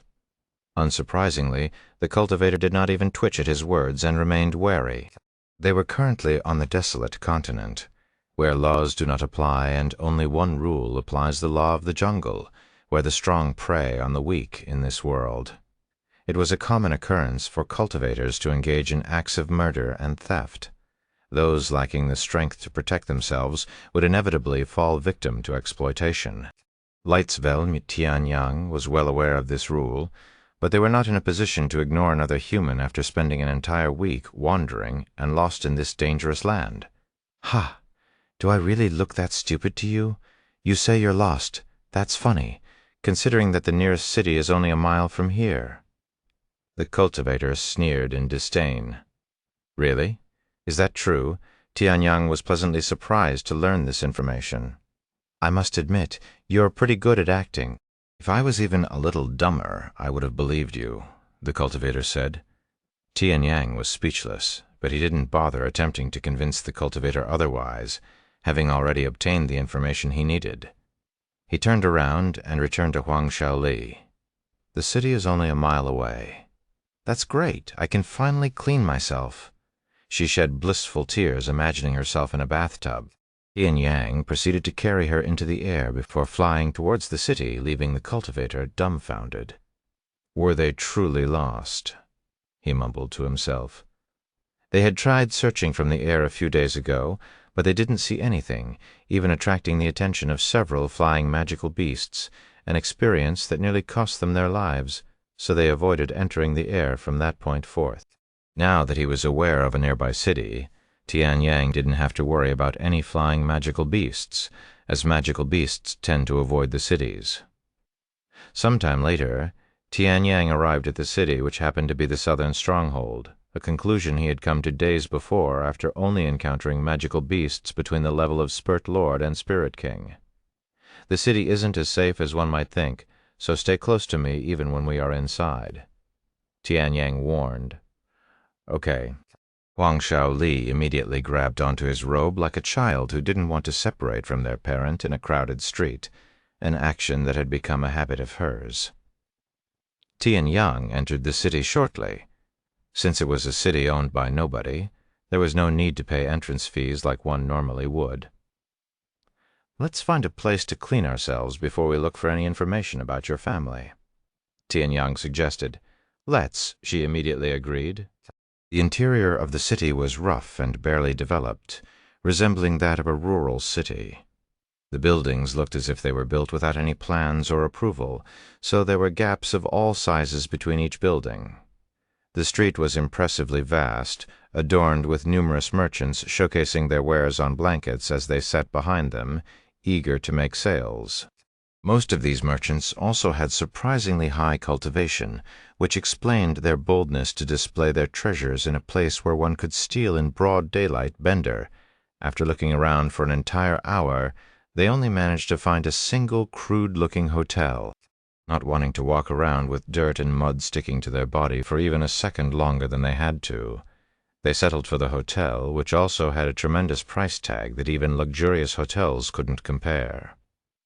Small rooms are 50 spirit stones, and the bigger rooms will cost 100 spirit stones with a time limit of 3 days. "Do your rooms have a bathtub?" Huang Xiaoli asked. "We have 2 rooms with bathtubs, but one of them is already occupied. The cost will be 200 spirit stones for 3 days. "I don't have that kind of money," Tianyang said to Huang Shaoli. Huang Shaoli suddenly realized that this was her chance to be helpful and immediately took out 200 spirit stones, placing them before the manager. "We'll take that room. Thank you for your business. Here is your key. We will notify you the day before your time is up. Let's go." Huang Shaoli grabbed Tianyang's hand and dragged him to their room. When they entered the room, they were shocked by how small it turned out to be. This is their most luxurious room? This isn't even worth a silver a night, much less 100 spirit stones? Huang Shaoli felt scammed. Upon opening the door to their room, they were greeted by a room that was twice as spacious as Tianyang's room in the Raging Serpent, but that doesn't say much when considering the size of his room. Moreover, there was only a single large bed in the room. Besides that, the bathroom was in a separate room, which was even smaller than Tianyang's room in the Raging Serpent, and only had enough room to fit a medium-sized bathtub. Compared to what she was normally used to, the hotel's room couldn't even compare to a pig pen. However, since they were mostly there for the bathtub, they didn't complain too much. Huang Shaoli entered the bathroom first, and she wouldn't come back out for 3 whole hours. Even scrubbing her entire body over 10 times wouldn't require that amount of time, so Tianyang couldn't imagine what she was doing inside. Naturally, he didn't actually spend any time doing such pointless acts. Instead, he focused on improving his cultivation. The most up-to-date novels are published on Chapter 1357, Searching for the Huang Family, 1357, Searching for the Huang Family. After spending 3 hours in the bathroom, Huang Shaoli came out looking like she'd experienced rebirth. Her brown skin had returned to its smooth, jade-like complexion. Her sticky and messy hair became as straight as a sword, with each strand shimmering like an ocean basked in sunlight. The worst part, her foul smell that was caused by her accident, was completely gone, replaced by a sweet fragrance. "Thank you for the fresh clothes. I washed the old one for you." Huang Shaoli handed him the first pair of uniforms he gave her in the very beginning. Rebret.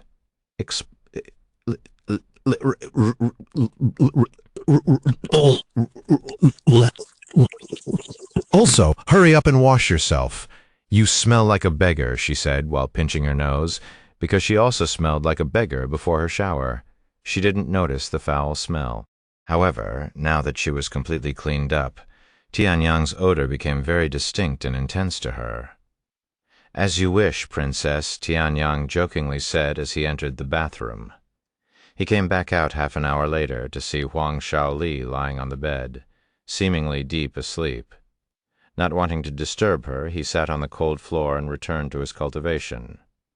Huang Shaoli would not wake up for another 2 days. "Ah, I fell asleep by accident," she exclaimed when she woke up. "Don't worry, it was only 2 days this time," he smiled. 2 days? I didn't try to wake you up this time, if you're wondering." "Bender, of course," she said as she jumped off the bed. "Wait, before we leave? I think you should disguise yourself a little, huh?" "What's wrong with my appearance?" She raised an eyebrow. "You will attract too much attention if you go out in that appearance," he explained. Huang Shaoli blushed after hearing his words. Does this mean he actually finds me attractive? He's not blind, after all. She felt relieved to know that Tianyang was not someone who couldn't see beauty. Lights-in-Viel, he'd been acting so normal around her that she'd begun to doubt her own beauty. "Give me a minute." Huang Shaoli retrieved a box of makeup and proceeded to apply it to her face. In mere minutes, Huang Shaoli changed her appearance from that of a peerless beauty to an extraordinarily handsome young man.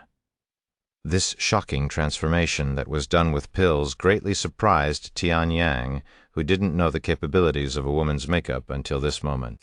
To make her disguise even more convincing, Huang Shaoli tied her hair into a ponytail just like Tianyang. "What do you think?"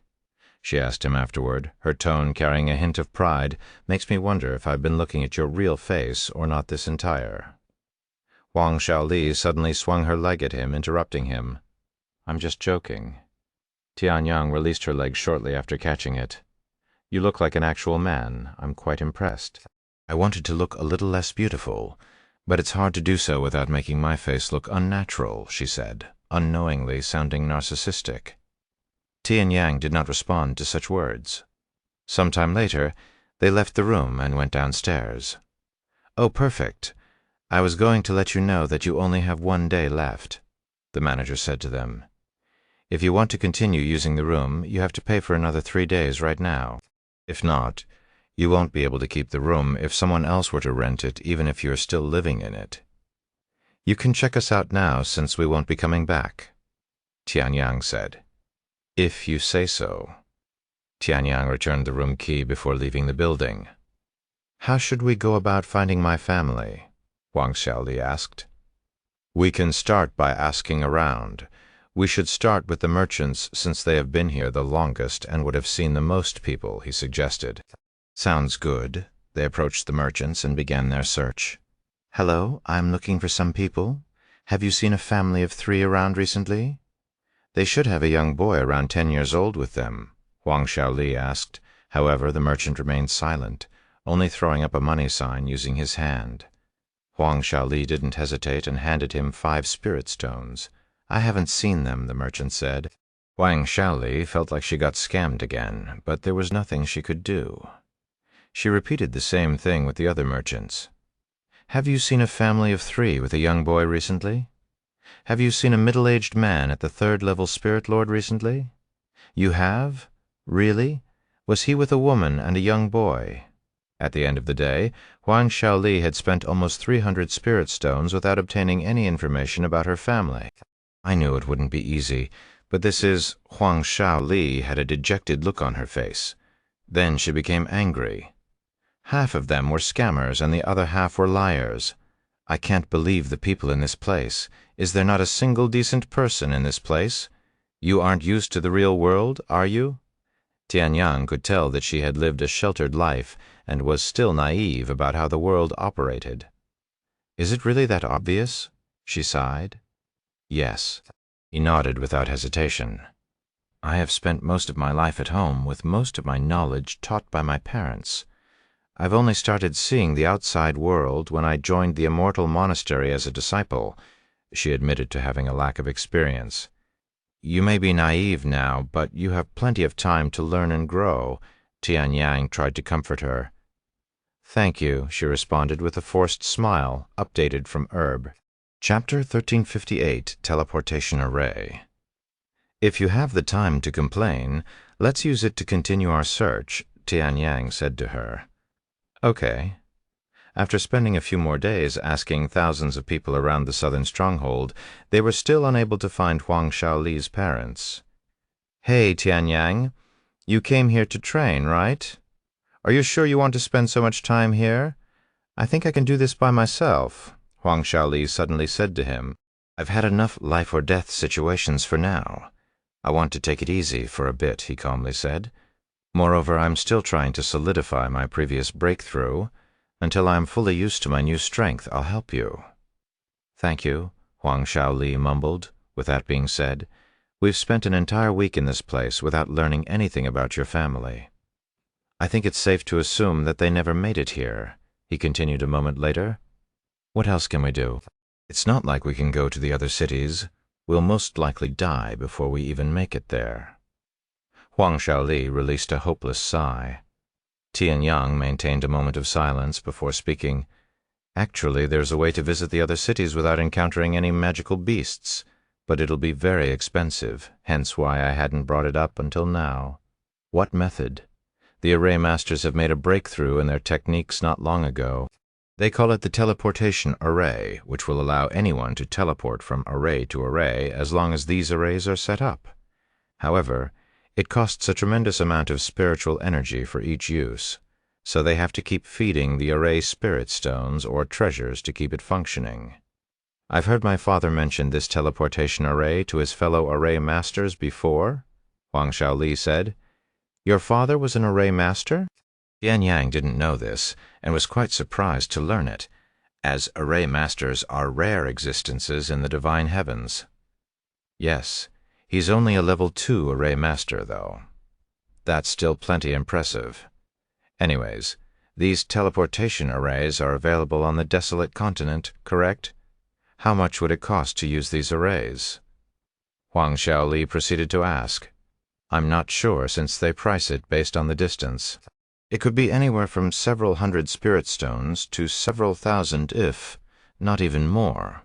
If it's just several thousand, it won't be a problem, she declared in a confident tone. Riria, Nuria, Uria,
Why are you even carrying around so much money?" Tian Yang exclaimed in a shocked voice.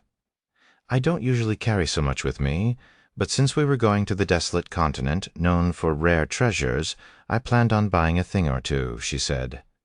"Just so you know, I always have less than 10 spirit stones in my possession, and it's not because I keep the rest somewhere else. I am simply broke," Tian Yang said in a somewhat prideful manner, leaving Huang Shaoli speechless. "How is it even possible to have so little when you are a spirit lord?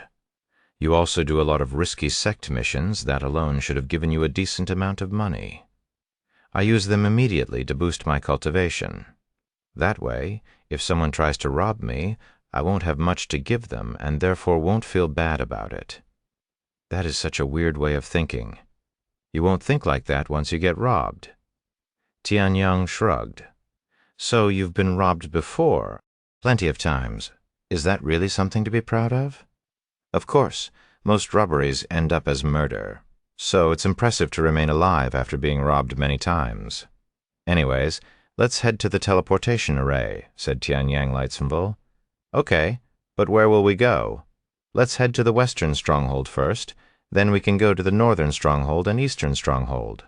We'll save the central stronghold for last."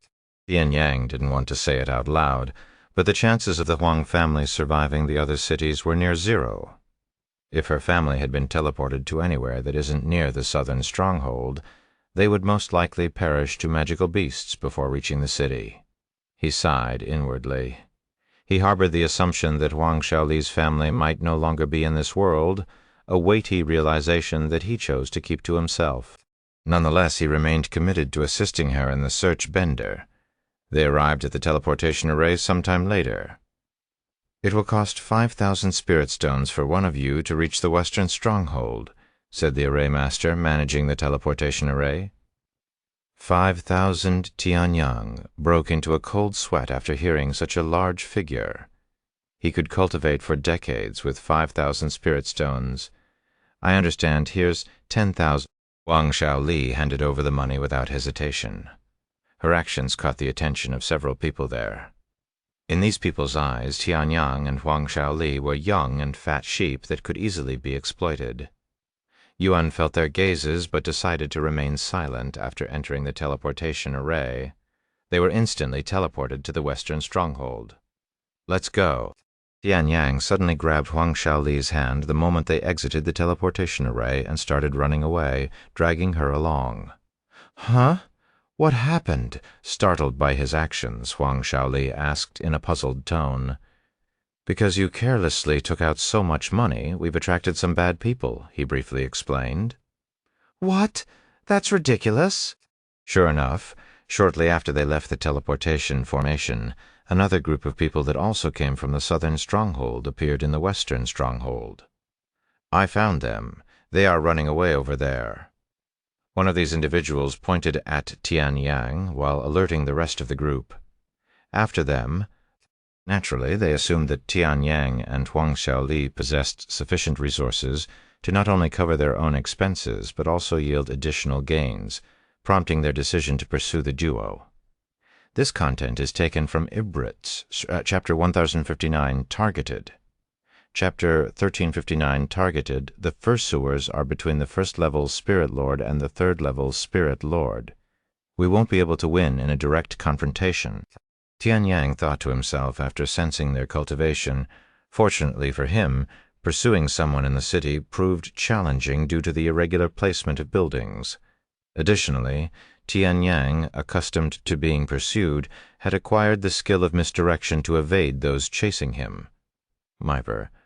Sometime later, Tian Yang managed to shake off his pursuers by hiding in an isolated alley. "We should be safe now. I'm sorry I was too careless." Huang Shaoli sighed. "No, as the one in charge, I am also responsible." Anyways, those guys all had the same tattoo on their body. Due to the desolate continent's lawless nature, fugitives and bandits started forming gangs to protect each other and bully the others. If I recall correctly, those guys belong to a gang called the Gold and Money Bandits. They are known for ganging up on the weak.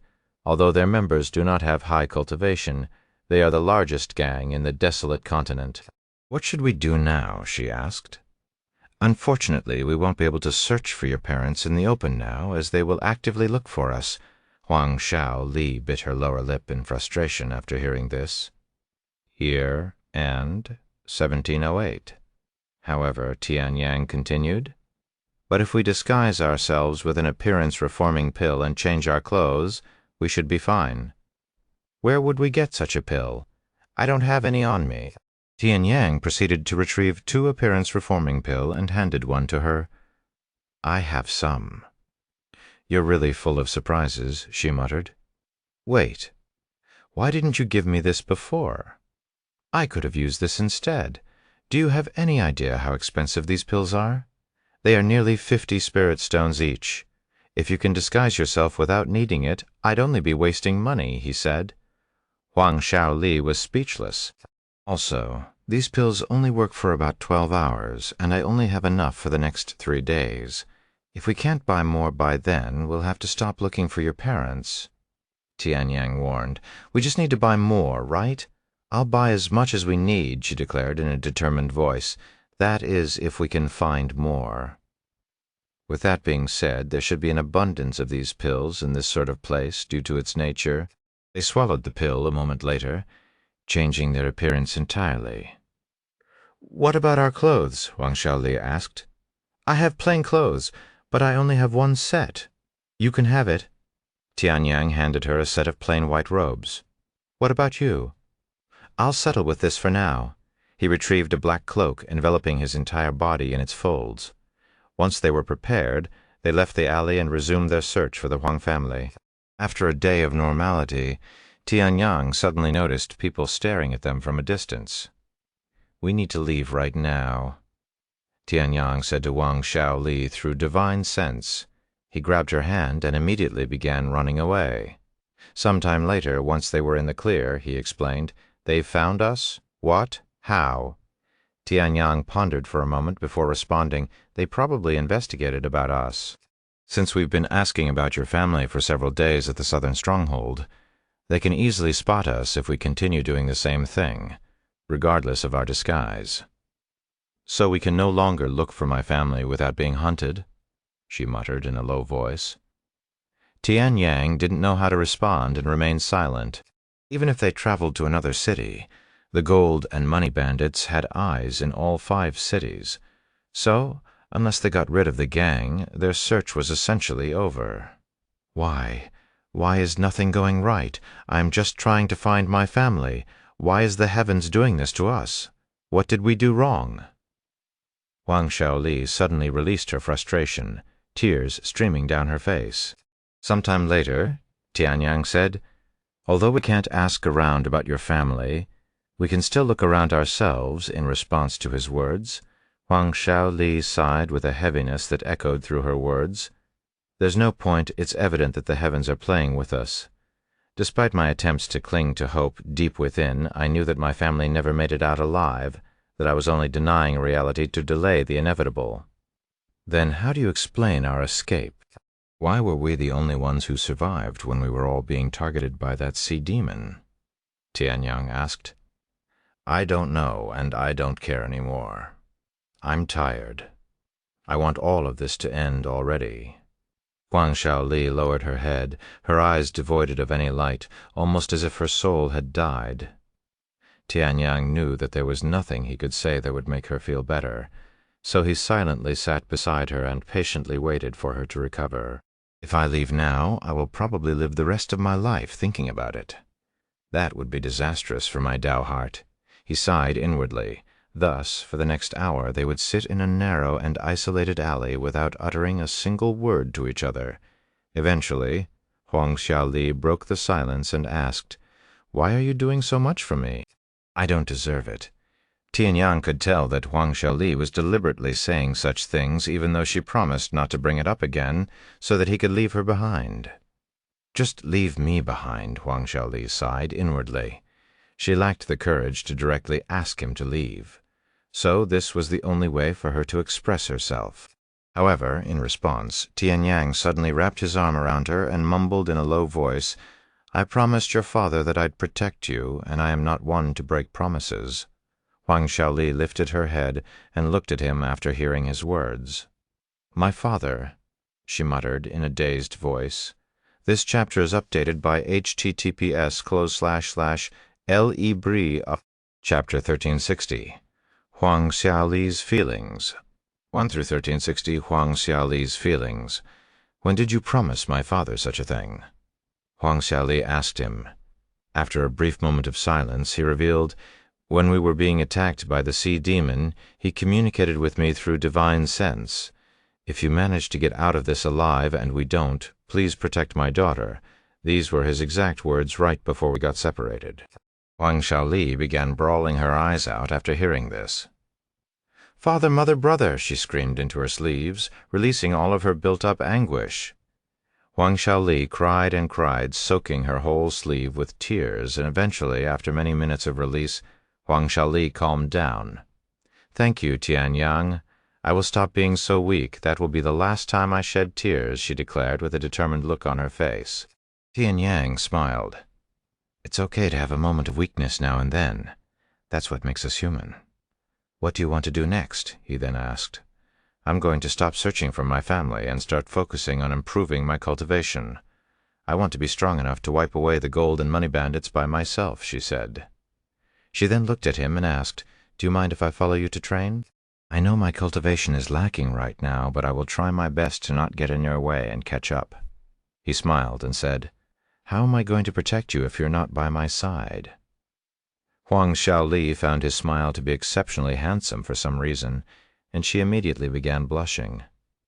"Let's get some rest before we begin our training," he suggested. "Okay." They proceeded to change their disguise with an appearance-reforming pill before looking for a hotel to stay at. Merp, merp, merp, murmur. Once. When they found a hotel, Huang Xiaoli asked for the largest room that had a bathtub. "It will cost 50 spirit stones per night. Checkout will be at noon," the manager said. Huang Xiaoli paid for 7 days in advance. "An entire week?" "That might be a little too much," Tianyang said as they entered their room, which was decently better than their stay at the previous hotel. "I want to make sure that we're fully rested before we begin our training," she said. "If you say so, not that I am complaining." He didn't have the right to complain since he was essentially leeching off Huang Xiaoli's money after removing their disguises. Huang Xiaoli entered the bathroom to wash herself first, followed by Tianyang. When Tianyang came out of the bathroom, Huang Xiaoli was sitting by the bed with a pondering expression on her face. "What's on your mind?" he asked. Huang Xiaoli turned towards him, and with a silent grace she rose from the bed, enveloping him in a sudden embrace. "What are you doing?" Tianyang asked in a startled voice. Instead of answering, she asked, "You don't like it?" Hearing no response from Tianyang, Huang Xiaoli released him just enough to where they could see each other's faces, revealing her flushed face. In the ensuing moment, she closed her eyes and advanced towards him, her lips subtly pressed forward, her intentions as unmistakable as daylight.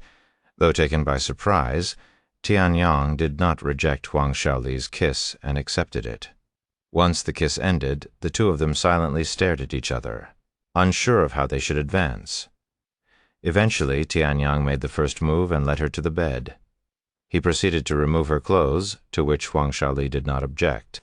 A few moments later, Huang Xiaoli's beautiful and slender body lay exposed on the bed, a sight for Tianyang's eyes to feast upon.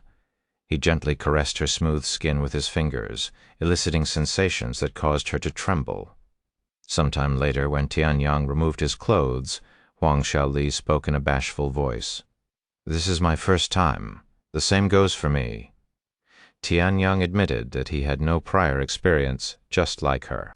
Soon, the room became filled with Huang Xiaoli's voice, resonating with pleasure. Their session would last for many hours until Huang Xiaoli fell asleep from exhaustion. When they woke up the following day, they would repeat it with increased intensity. Over the next few days, Tianyang and Huang Xiaoli would make love, sleep, wake up, and repeat, almost as if they didn't know how to do anything else. Very few words were shared between them during these sessions, but their actions and responses to said actions were more than enough for them to understand each other. On the 6th day, the day before their time at the hotel was up, They cleaned themselves and spent the rest of their time cultivating and recovering their stamina. They left the hotel on the morning of the 7th day and used the teleportation array to return to the southern stronghold, where they would spend the next few weeks training. Finally, they are gone. The manager signed in relief after seeing Tian Yang and Huang Shaoli leave his hotel. Since the walls were thin, all the sound they made during their fun session was overheard by the manager. However, in the manager's view, both Tian Yang and Huang Shaoli were men, so one could imagine what was going through his mind when he heard such noises.